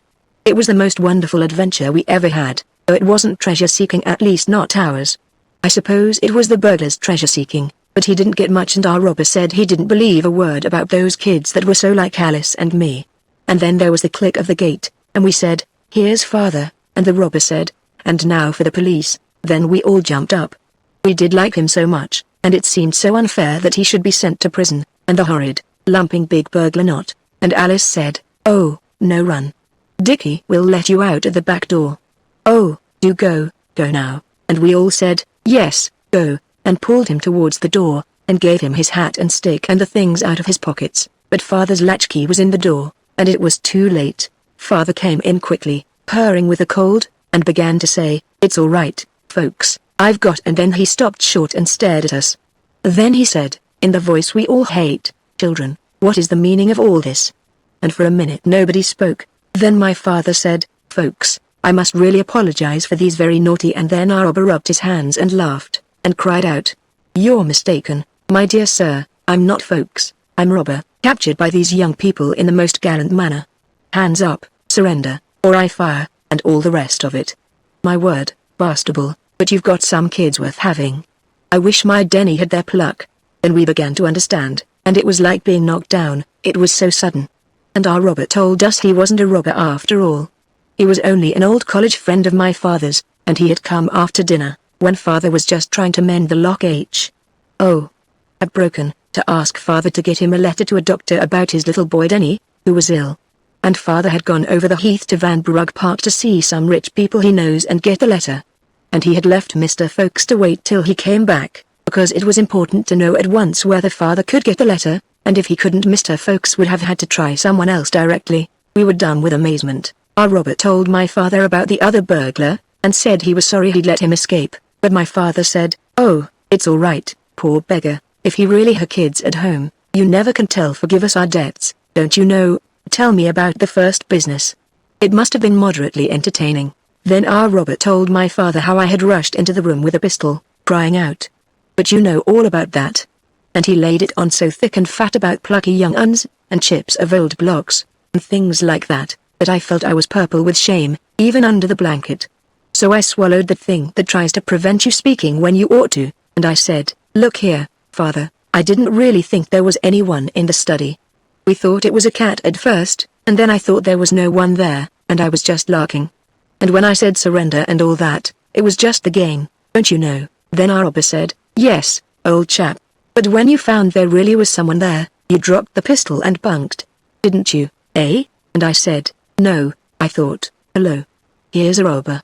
Well, it's all up, I suppose, but I may as well hold on and see what happens. And I was glad I'd owned up, for Father slapped me on the back, and said I was a young brick, and our robber said I was no funk anyway, and though I got very hot under the blanket I liked it, and I explained that the others would have done the same if they had thought of it. Then Father got up some more beer, and laughed about Dora's responsibility, and he got out a box of figs he had bought for us, only he hadn't given it to us because of the water rates, and Eliza came in and brought up the bread and cheese, and what there was left of the neck of mutton, cold wreck of mutton, Father called it, and we had a feast like a picnic, all sitting anywhere, and eating with our fingers.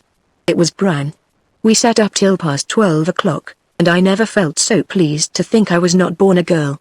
It was hard on the others, they would have done just the same if they'd thought of it. But it does make you feel jolly when your pater says you're a young brick. When Mr. Folks was going, he said to Alice, goodbye, Hardy, and Alice understood, of course, and kissed him as hard as she could, and she said, I wanted to, when you said no one kissed you when you left off being a pirate. And he said, I know you did, my dear. And Dora kissed him too, and said, I suppose none of these tales were true, and our robber just said, I tried to play the part properly, my dear, and he jolly well did play it, and no mistake. We have often seen him since, and his boy Denny, and his girl Daisy. That comes in another story, and if any of you kids who read this ever had 2 such adventures in one night, you can just write and tell me. That's all. Chapter 14, The Divining Rod. You have no idea how uncomfortable the house was on the day when we sought for gold with the divining rod. It was like a spring cleaning in the winter time. All the carpets were up, because Father had told Eliza to make the place decent as there was a gentleman coming to dinner the next day.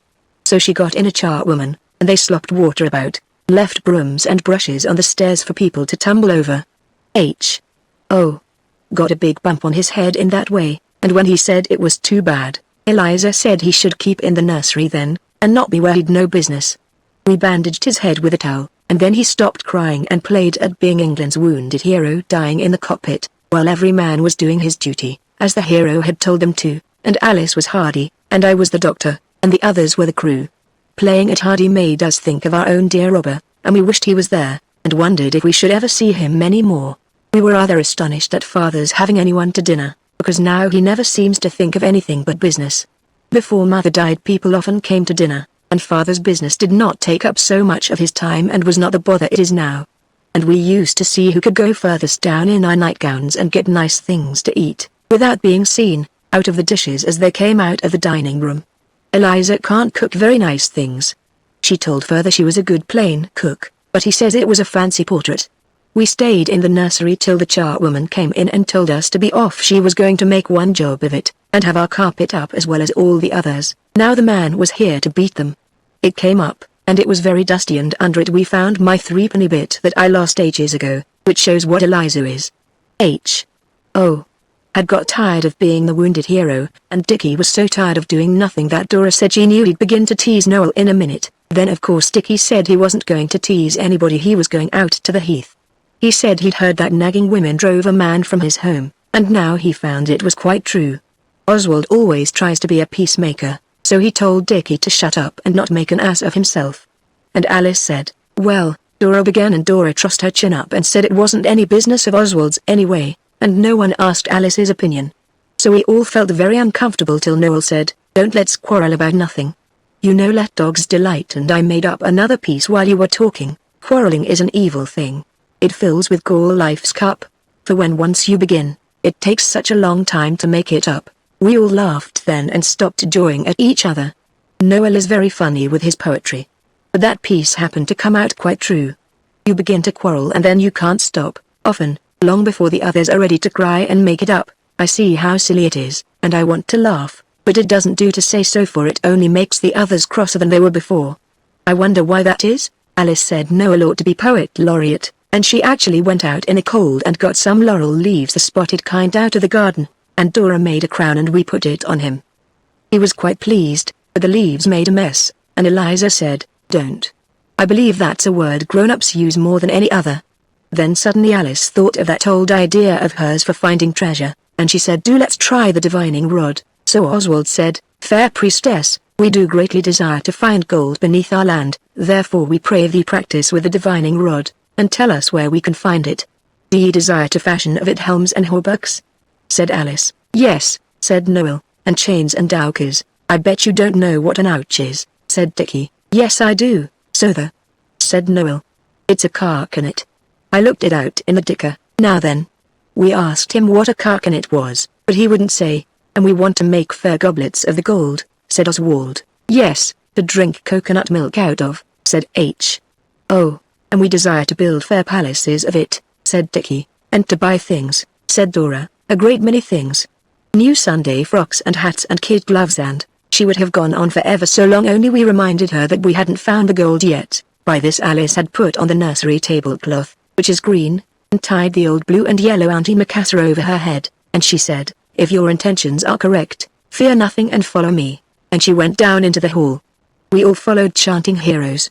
It is a gloomy thing the girls learnt at the high school, and we always use it when we want a priestly chant. Alice stopped short by the hat stand, and held up her hands as well as she could for the tablecloth, and said, now, great altar of the golden idol, yield me the divining rod that I may use it for the good of the suffering people. The umbrella stand was the altar of the golden idol, and it yielded her the old school umbrella. She carried it between her palms. Now, she said, I shall sing the magic chant. You mustn't say anything. but just follow wherever I go, like follow my leader, you know, and when there is gold underneath, the magic rod will twist in the hand of the priestess like a live thing that seeks to be free. Then you will dig, and the golden treasure will be revealed. Oh, if you make that clatter with your boots, they'll come and tell us not to. Now come on, all of you. So she went upstairs and down and into every room. We followed her on tiptoe, and Alice sang as she went. What she sang is not out of a book. Noel made it up while she was dressing up for the priestess. Ashen rod cold, that here I hold. Teach me where to find the gold. When he came to where Eliza was, she said, get along with you.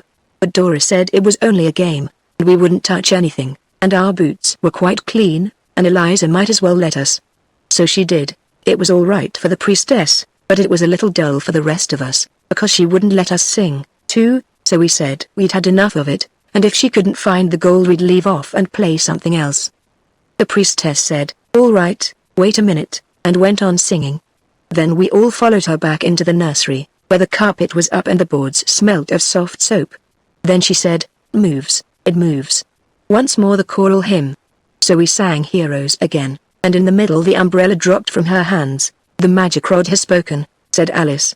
Dig here. And that with courage and dispatch. We didn't quite see how to dig, but we all began to scratch on the floor with our hands, but the priestess said, don't be so silly. It's the place where they come to do the gas. The board's loose. Dig and you value your lives, for ere sundown the dragon who guards this spoil will return in his fiery fury and make you his unresisting prey. So we dug, that is, we got the loose board up. And Alice threw up her arms and cried, see the rich treasure, the gold in thick layers, with silver and diamonds stuck in it, like currants in cake, said H. Oh, it's a lovely treasure, said Dickie, yawning. Let's come back and carry it away another day. But Alice was kneeling by the hole. Let me feast my eyes on the golden splendor, she said, hidden these long centuries from the human eye. Behold how the magic rod has led us to treasures more. Oswald, don't push so! More bright than ever, monarch, I say, there is something down there, really. I saw it shine. We thought she was kidding, but when she began to try to get into the hole, which was much too small, we saw she meant it, so I said, let's have a squint, and I looked, but I couldn't see anything, even when I lay down on my stomach. The others lay down on their stomachs too and tried to see, all but Noel, who stood and looked at us and said we were the great serpents come down to drink at the magic pool. He wanted to be the knight and slay the great serpents with his good sword. He even drew the umbrella ready, but Alice said, all right, we will in a minute. But now I'm sure I saw it. Do get a match, Noel. There's a deer. What did you see?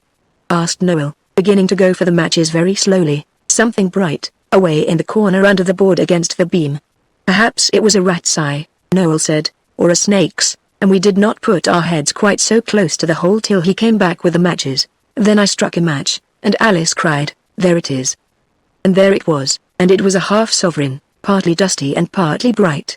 We think perhaps a mouse, disturbed by the carpets being taken up, may have brushed the dust of years from part of the half-sovereign with his tail.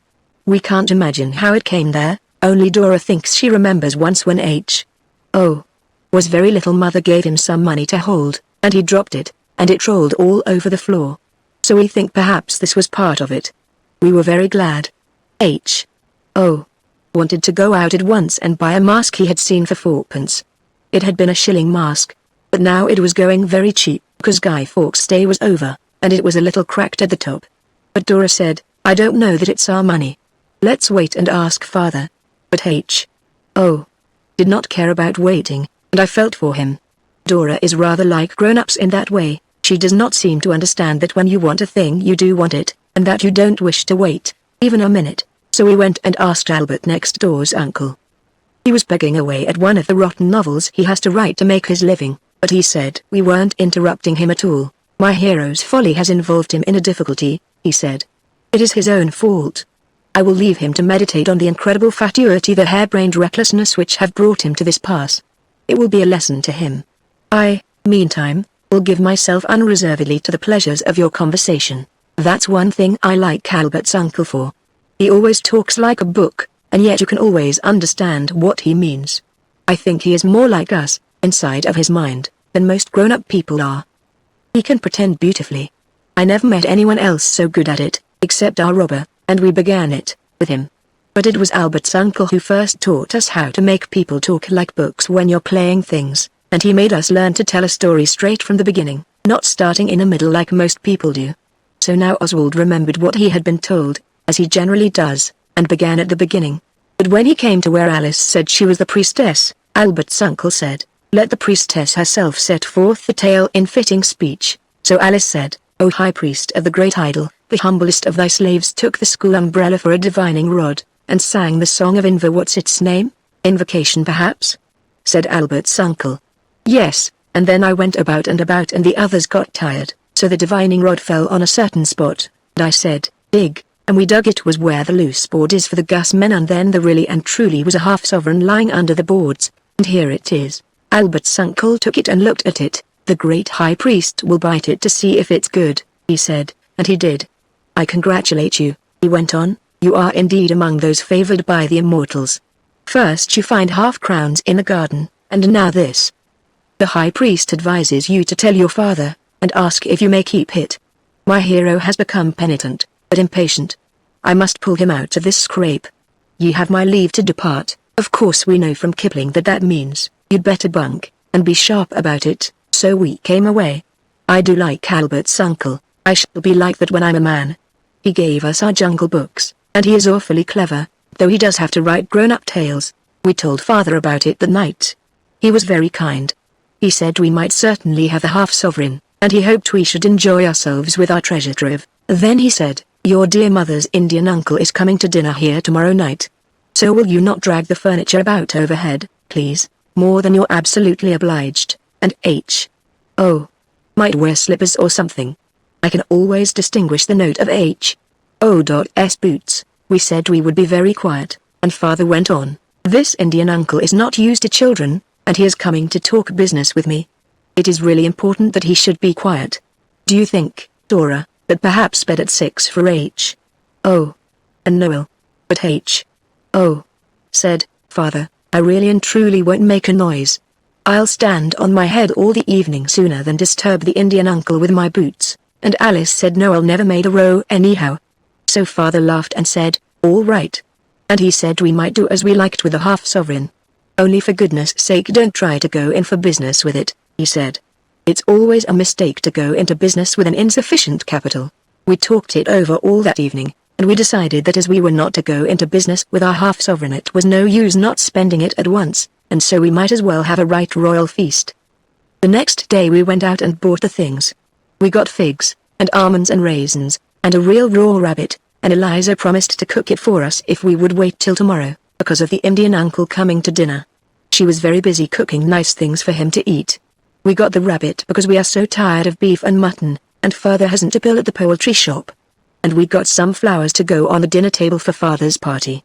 And we got hardbake and raspberry noy and peppermint rock and oranges and a coconut, with other nice things. We put it all in the long drawer. It is H.O.'s play drawer, and we made him turn his things out and put them in father's old portmanteau. H.O. is getting old enough now to learn to be unselfish, and besides, his drawer wanted tidying very badly. Then we all vowed by the honor of the ancient house of Bastable that we would not touch any of the feast till Dora gave the word next day. And we gave H.O. some of the hardbake, to make it easier for him to keep his vow. The next day was the most memorable day in all our lives, but we didn't know that then. But that is another story. I think that is such a useful way to know when you can't think how to end up a chapter. I learnt it from another writer named Kipling. I've mentioned him before, I believe, but he deserves it. Chapter 15. Lo, the poor Indian. It was all very well for father to ask us not to make a row because the Indian uncle was coming to talk business, but my young brother's boots are not the only things that make a noise. We took his boots away and made him wear Dora's bath slippers, which are soft and woolly, and hardly any soles to them, and of course we wanted to see the uncle, so we looked over the banisters when he came, and we were as quiet as mice, but when Eliza had let him in she went straight down to the kitchen and made the most awful row you ever heard. It sounded like the Day of Judgment, or all the saucepans and crockery in the house being kicked about the floor, but she told me afterwards it was only the tea tray and 1 or 2 cups and saucers, that she had knocked over in her flurry. We heard the uncle say, "God bless my soul." And then he went into father's study and the door was shut. We didn't see him properly at all that time. I don't believe the dinner was very nice. Something got burned I'm sure, for we smelled it. It was an extra smell, besides the mutton. I know that got burned. Eliza wouldn't have any of us in the kitchen except Dora till dinner was over. Then we got what was left of the dessert, and had it on the stairs just round the corner where they can't see you from the hall, unless the first landing gas is lighted. Suddenly the study door opened and the uncle came out and went and felt in his greatcoat pocket. It was his cigar case he wanted. We saw that afterwards. We got a much better view of him then. He didn't look like an Indian but just like a kind of brown, big Englishman, and of course he didn't see us, but we heard him mutter to himself, "Shocking bad dinner." What? When he went back to the study he didn't shut the door properly. That door has always been a little tiresome since the day we took the lock off to get out the pencil sharpener had shoved into the keyhole. We didn't listen really and truly, but the Indian uncle has a very big voice, and father was not going to be beaten by a poor Indian in talking or anything else, so he spoke up too, like a man, and I heard him say it was a very good business, and only wanted a little capital, and he said it as if it was an imposition he had learned, and he hated having to say it. The uncle said, pooh, to that, and then he said he was afraid that what that same business wanted was not capital but management. Then I heard my father say, "It is not a pleasant subject, I am sorry I introduced it. Suppose we change it, sir. Let me fill your glass." Then the poor Indian said something about vintage and that a poor, broken down man like he was couldn't be too careful. And then father said, "Well, whiskey then," and afterwards they talked about native races and imperial something or other, and it got very dull. So then Oswald remembered that you must not hear what people do not intend you to hear even if you are not listening, and he said, "We ought not to stay here any longer." "Perhaps they would not like us to hear," Alice said. "Oh, do you think it could possibly matter?" And went and shut the study door softly but quite tight. So it was no use staying there any longer, and we went to the nursery. Then Noel said, "Now I understand. Of course my father is making a banquet for the Indian, because he is a poor, broken down man. We might have known that from the poor Indian. You know, we all agreed with him, and we were glad to have the thing explained, because we had not understood before what father wanted to have people to dinner for and not let us come in. Poor people are very proud," said Alice, "and I expect father thought the Indian would be ashamed, if all of us children knew how poor he was." Then Dora said, "Poverty is no disgrace. We should honor honest poverty," and we all agreed that that was so. "I wish his dinner had not been so nasty," Dora said, while Oswald put lumps of coal on the fire with his fingers, so as not to make a noise. He is a very thoughtful boy, and he did not wipe his fingers on his trouser leg as perhaps Noel or would have done, but he just rubbed them on Dora's handkerchief while she was talking. "I am afraid the dinner was horrid," Dora went on. "The table looked very nice with the flowers we got. I set it myself, and Eliza made me borrow the silver spoons and forks from Albert next door's mother. I hope the poor Indian is honest," said Dickie gloomily. "When you are a poor, broken down man, silver spoons must be a great temptation." Oswald told him not to talk such tommy rot because the Indian was a relation, so of course he couldn't do anything dishonorable. And Dora said it was all right anyway, because she had washed up the spoons and forks herself and counted them, and they were all there, and she had put them into their wash leather bag, and taken them back to Albert next door's mother. And the Brussels sprouts were all wet and swimmy, she went on, and the potatoes looked grey and there were bits of black in the gravy and the mutton was bluey red and soft in the middle. I saw it when it came out. The apple pie looked very nice, but it wasn't quite done in the apply part. The other thing that was burnt, you must have smelt it, was the soup. "It is a pity," said Oswald. "I don't suppose he gets a good dinner every day." "No more do we," said H. "Oh, but we shall tomorrow." I thought of all the things we had bought with our half-sovereign, the rabbit and the sweets and the almonds and raisins and figs and the coconut, and I thought of the nasty mutton and things, and while I was thinking about it all Alice said, "Let's ask the poor Indian to come to dinner with us tomorrow." I should have said it myself if she had given me time. We got the little ones to go to bed by promising to put a note on their dressing table saying what had happened, so that they might know the first thing in the morning, or in the middle of the night if they happened to wake up, and then we elders arranged everything. I waited by the back door, and when the uncle was beginning to go, Dickie was to drop a marble down between the banisters for a signal, so that I could run round and meet the uncle as he came out. This seems like deceit, but if you are a thoughtful and considerate boy you will understand that we could not go down and say to the uncle in the hall under father's eye, "Father has given you a beastly, nasty dinner, but if you will come to dinner with us tomorrow, we will show you our idea of good things to eat. You will see, if you think it over, that this would not have been at all polite to father." So when the uncle left, father saw him to the door and let him out, and then went back to the study, looking very sad. story says, as the poor Indian came down our steps he saw me there at the gate. I did not mind his being poor, and I said, "Good evening, uncle," just as politely as though he had been about to ascend into one of the gilded chariots of the rich and affluent, instead of having to walk to the station a quarter of a mile in the mud, unless he had the money for a tram fare. "Good evening, uncle." I said it again, for he stood staring at me. I don't suppose he was used to politeness from boys. Some boys are anything but, especially to the aged poor, so I said, "Good evening, uncle," yet once again. Then he said, "Time you were in bed, young man." What? Then I saw I must speak plainly with him, man to man. So I did. I said, "You've been dining with my father, and we couldn't help hearing you say the dinner was shocking. So we thought, as you're an Indian, perhaps you're very poor." I didn't like to tell him we had heard the dreadful truth from his own lips, so I went on, "Because of the poor Indian you know, and you can't get a good dinner every day. And we are very sorry if you're poor, and won't you come and have dinner with us tomorrow with us children, I mean? It's a very, very good dinner, rabbit, and hardbake, and coconut, and you needn't mind us knowing you're poor, because we know honorable poverty is no disgrace," and I could have gone on much longer, but he interrupted me to say, "Upon my word." "And what's your name, eh?" "Oswald Bastable," I said, "and I do hope you people who are reading this story have not guessed before that I was Oswald all the time." "Oswald Bastable, eh?" "Bless my soul," said the poor Indian. "Yes, I'll dine with you, Mr. Oswald Bastable, with all the pleasure in life." Very kind and cordial invitation, I'm sure. "Good night, sir." "At 1 o'clock, I presume?" "Yes, at 1, I said." "Good night, sir." Then I went in and told the others, and we wrote a paper and put it on the boys' dressing table, and it said, "The poor Indian is coming at 1. He seemed very grateful to me for my kindness. We did not tell father that the uncle was coming to dinner with us, for the polite reason that I have explained before. But we had to tell Eliza, so we said a friend was coming to dinner and we wanted everything very nice. I think she thought it was Albert next door, but she was in a good temper that day, and she agreed to cook the rabbit and to make a pudding with currants in it. And when 1 o'clock came, the Indian uncle came too. I let him in and helped him off with his greatcoat, which was all furry inside, and took him straight to the nursery. We were to have dinner there as usual, for we had decided from the first that he would enjoy himself more if he was not made a stranger of. We agreed to treat him as one of ourselves, because if we were too polite, he might think it was our pride because he was poor. He shook hands with us all and asked our ages, and what schools we went to, and shook his head when we said we were having a holiday just now. I felt rather uncomfortable. I always do when they talk about schools, and I couldn't think of anything to say to show him we meant to treat him as one of ourselves.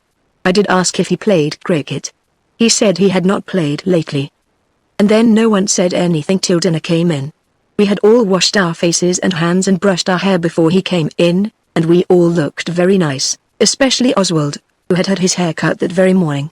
When Eliza had brought in the rabbit and gone out again, we looked at each other in silent despair, like in books.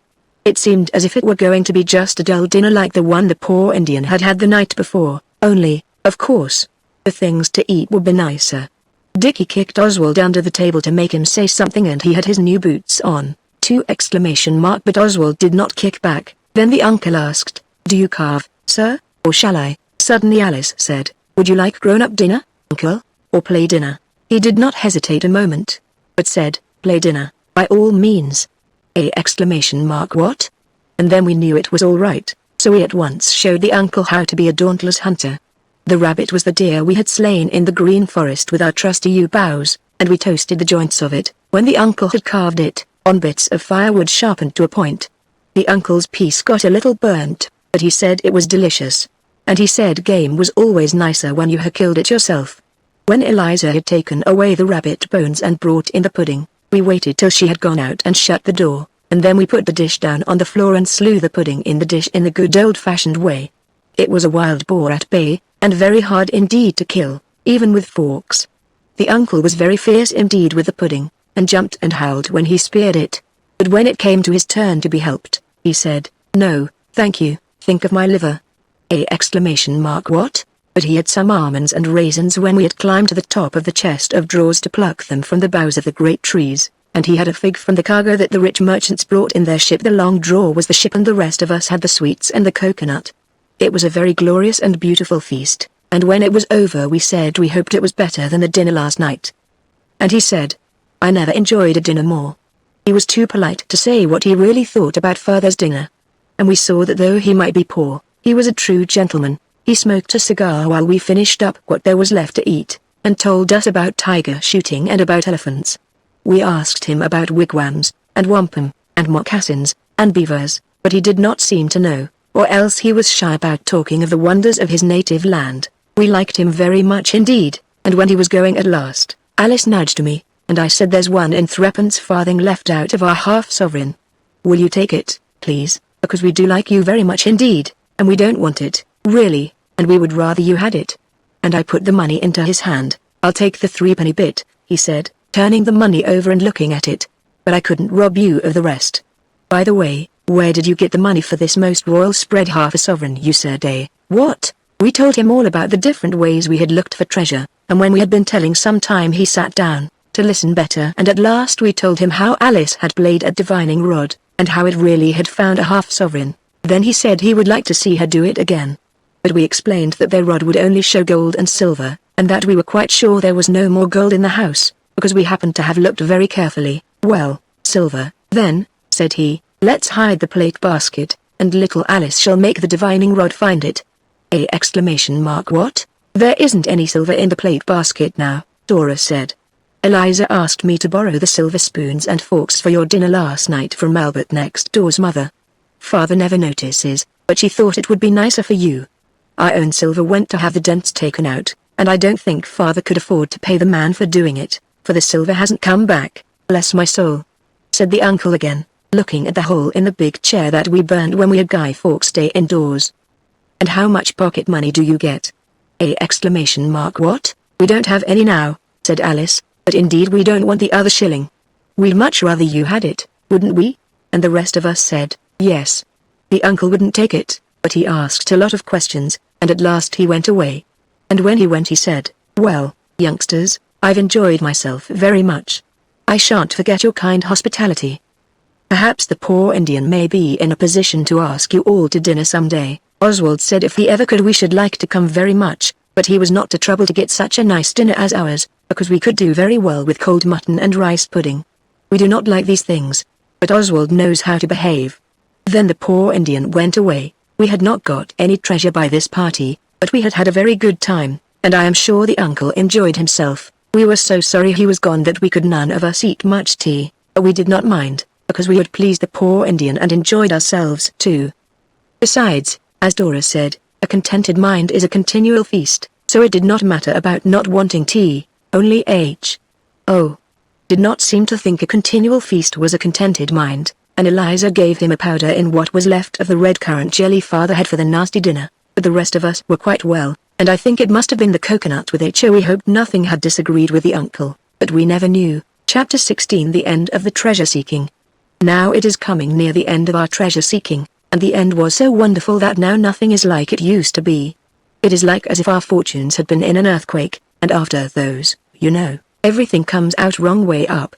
The day after the uncle speared the pudding with us opened in gloom and sadness. But you never know.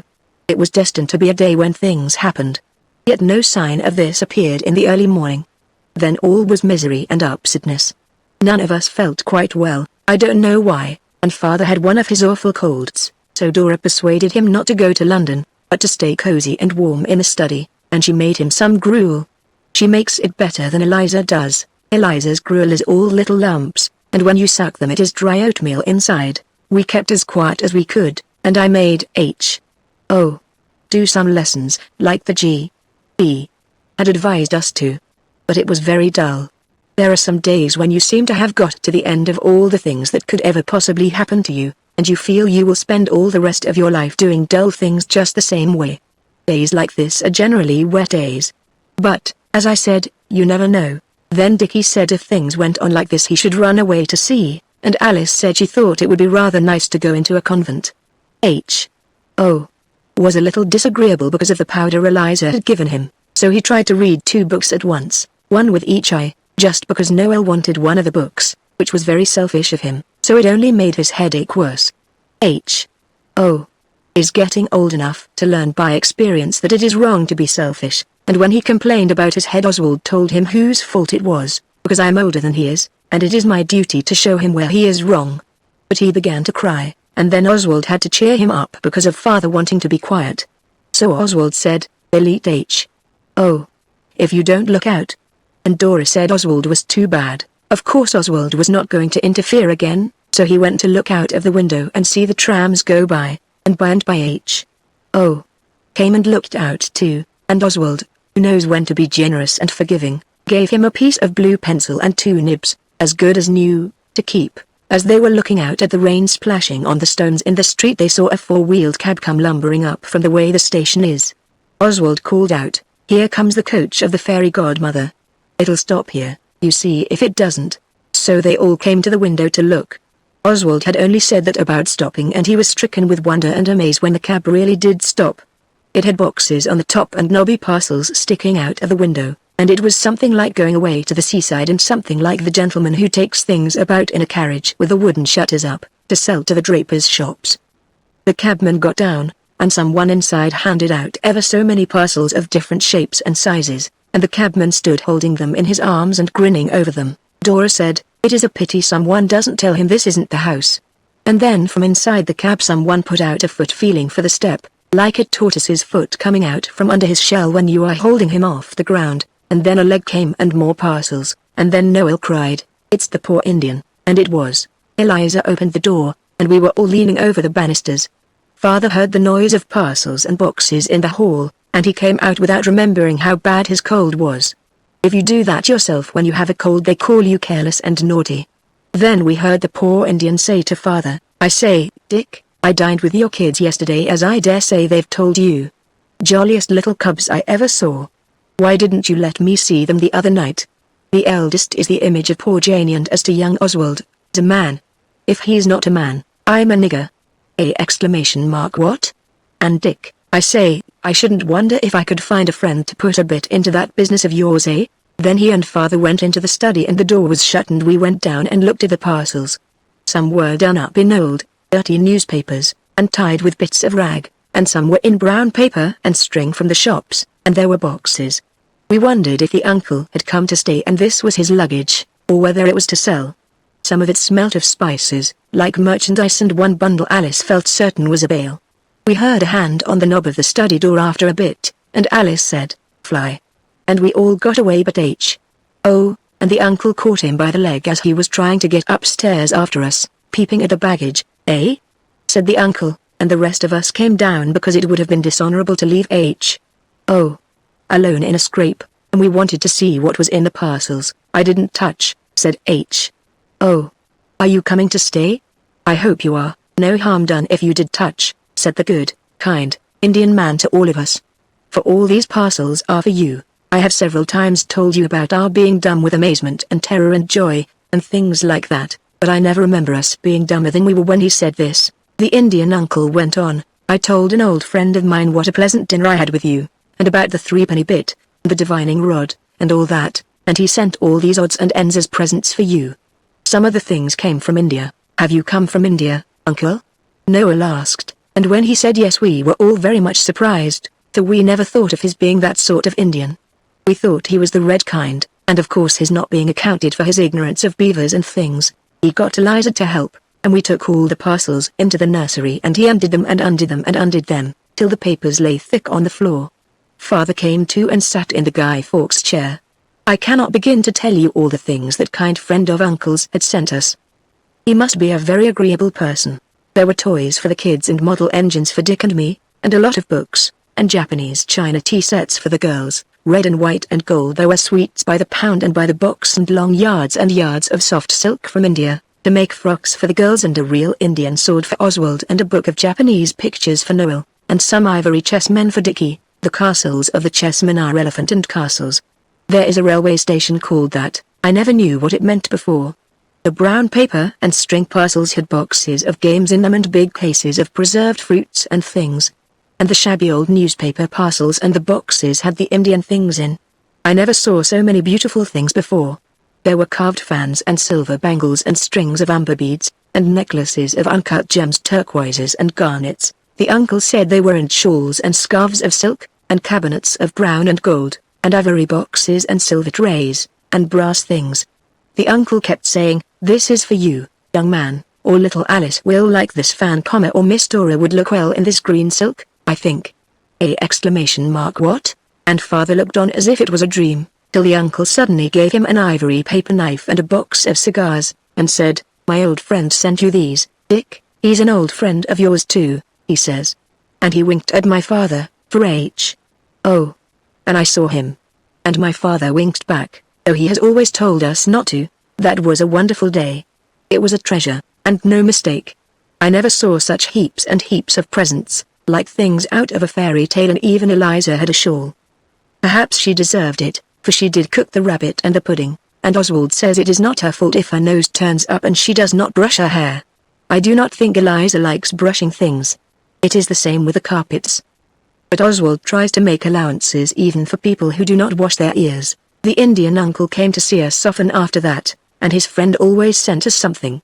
Once he tipped us a sovereign each, their uncle brought it, and once he sent us money to go to the Crystal Palace, and the uncle took us, and another time to a circus.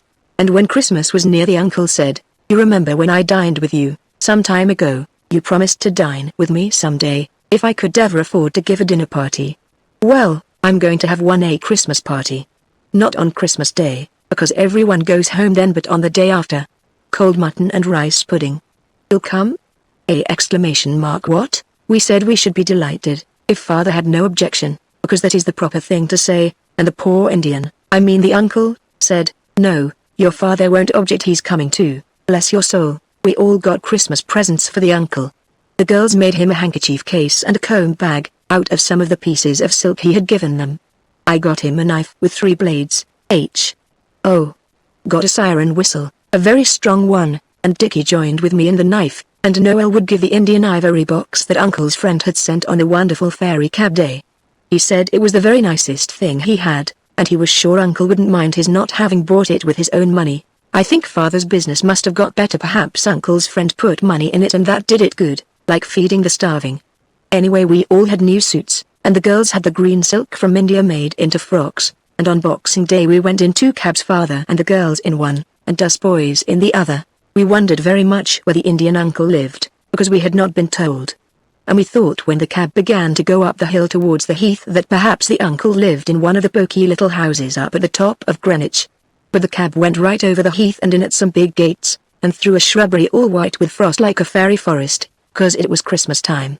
And at last we stopped before one of those jolly, big, ugly red houses with a lot of windows, that are so comfortable inside, and on the steps was the Indian uncle, looking very big and grand, in a blue cloth coat and yellow sealskin waistcoat, with a bunch of seals hanging from it. "I wonder whether he has taken a place as butler here?" said Dickie, a poor, broken-down man. Noel thought it was very likely, because he knew that in these big houses there were always thousands of stately butlers. The uncle came down the steps and opened the cab door himself, which I don't think butlers would expect to have to do. And he took us in. It was a lovely hall, with bear and tiger skins on the floor, and a big clock with the faces of the sun and moon dodging out when it was day or night, and Father Time with a scythe coming out at the hours, and the name on it was Flint. Ashford. 1776, and there was a fox eating a stuffed duck in a glass case, and horns of stags and other animals over the doors. "We'll just come into my study first," said the uncle, "and wish each other a Merry Christmas." So then we knew he wasn't the butler, but it must be his own house, for only the master of the house has a study. His study was not much like father's. It had hardly any books, swords and guns and newspapers and a great many boots, and boxes half unpacked, with more Indian things bulging out of them. We gave him our presents and he was awfully pleased. Then he gave us his Christmas presents. You must be tired of hearing about presents, but I must remark that all the uncle's presents were watches. There was a watch for each of us, with our names engraved inside, all silver except H.O.S., and that was a Waterbury, to match his boots, the uncle said. I don't know what he meant. Then the uncle looked at father, and father said, "You tell them, sir." So the uncle coughed and stood up and made a speech. He said, "Ladies and gentlemen, we are met together to discuss an important subject which has for some weeks engrossed the attention of the honourable member opposite and myself." I said, "Here, here," and Alice whispered, "What happened to the guinea pig?" "Of course you know the answer to that," the uncle went on. "I am going to live in this house, and as it's rather big for me, your father has agreed that he and you shall come and live with me. And so, if you're agreeable, We're all going to live here together, and, please God, it'll be a happy home for us all. What? He blew his nose and kissed us all round. As it was Christmas I did not mind, though I am much too old for it on other dates. Then he said, thank you all very much for your presents, but I've got a present here I value more than anything else I have. I thought it was not quite polite of him to say so, till I saw that what he valued so much was a threepenny bit on his watch chain, and, of course, I saw it must be the one we had given him. He said, you children gave me that when you thought I was the poor Indian, and I'll keep it as long as I live. And I've asked some friends to help us to be jolly, for this is our housewarming. What? Then he shook further by the hand, and they blew their noses, and then father said, your uncle has been most kind most, but uncle interrupted by saying, now, Dick, no nonsense. Then H.O. said, then you're not poor at all? As if he were very disappointed. The uncle replied, I have enough for my simple wants, thank you, H.O., and your father's business will provide him with enough for yours. What? Then we all went down and looked at the fox thoroughly, and made the uncle take the glass off so that we could see it all round, and then the uncle took us all over the house, which is the most comfortable one I have ever been in. There is a beautiful portrait of mother in father's sitting room. The uncle must be very rich indeed. This ending is like what happens in Dickens's books, but I think it was much jollier to happen like a book, and it shows what a nice man the uncle is. The way he did it all. Think how flat it would have been if the uncle had said, when we first offered him the 1 and 3 farthing, oh, I don't want your dirty 1 and 3 pence. I'm very rich indeed. Instead of which he saved up the news of his wealth till Christmas, and then told us all in one glorious burst. Besides, I can't help it if it is like Dickens, because it happens this way.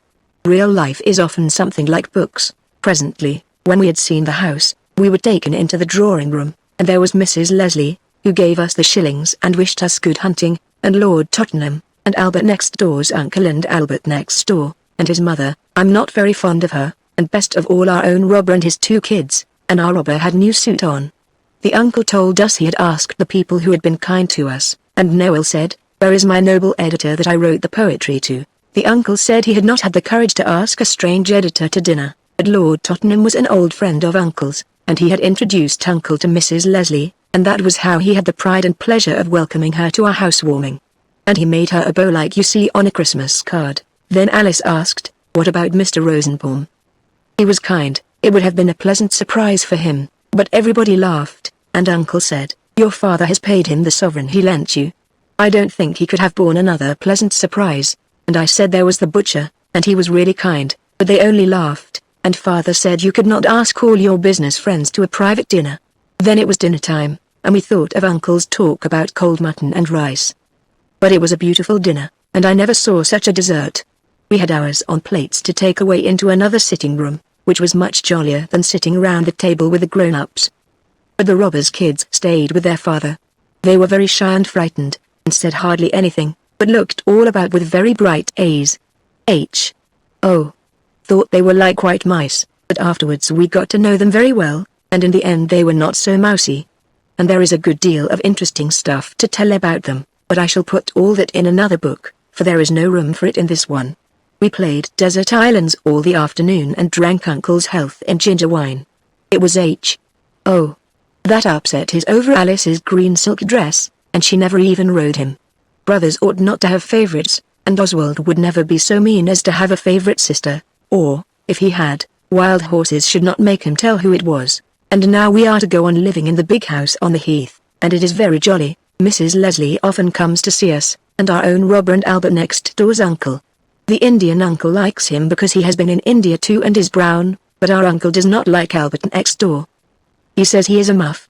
And I am to go to Rugby, and so are Noel and H.O., and perhaps to Balliol afterwards.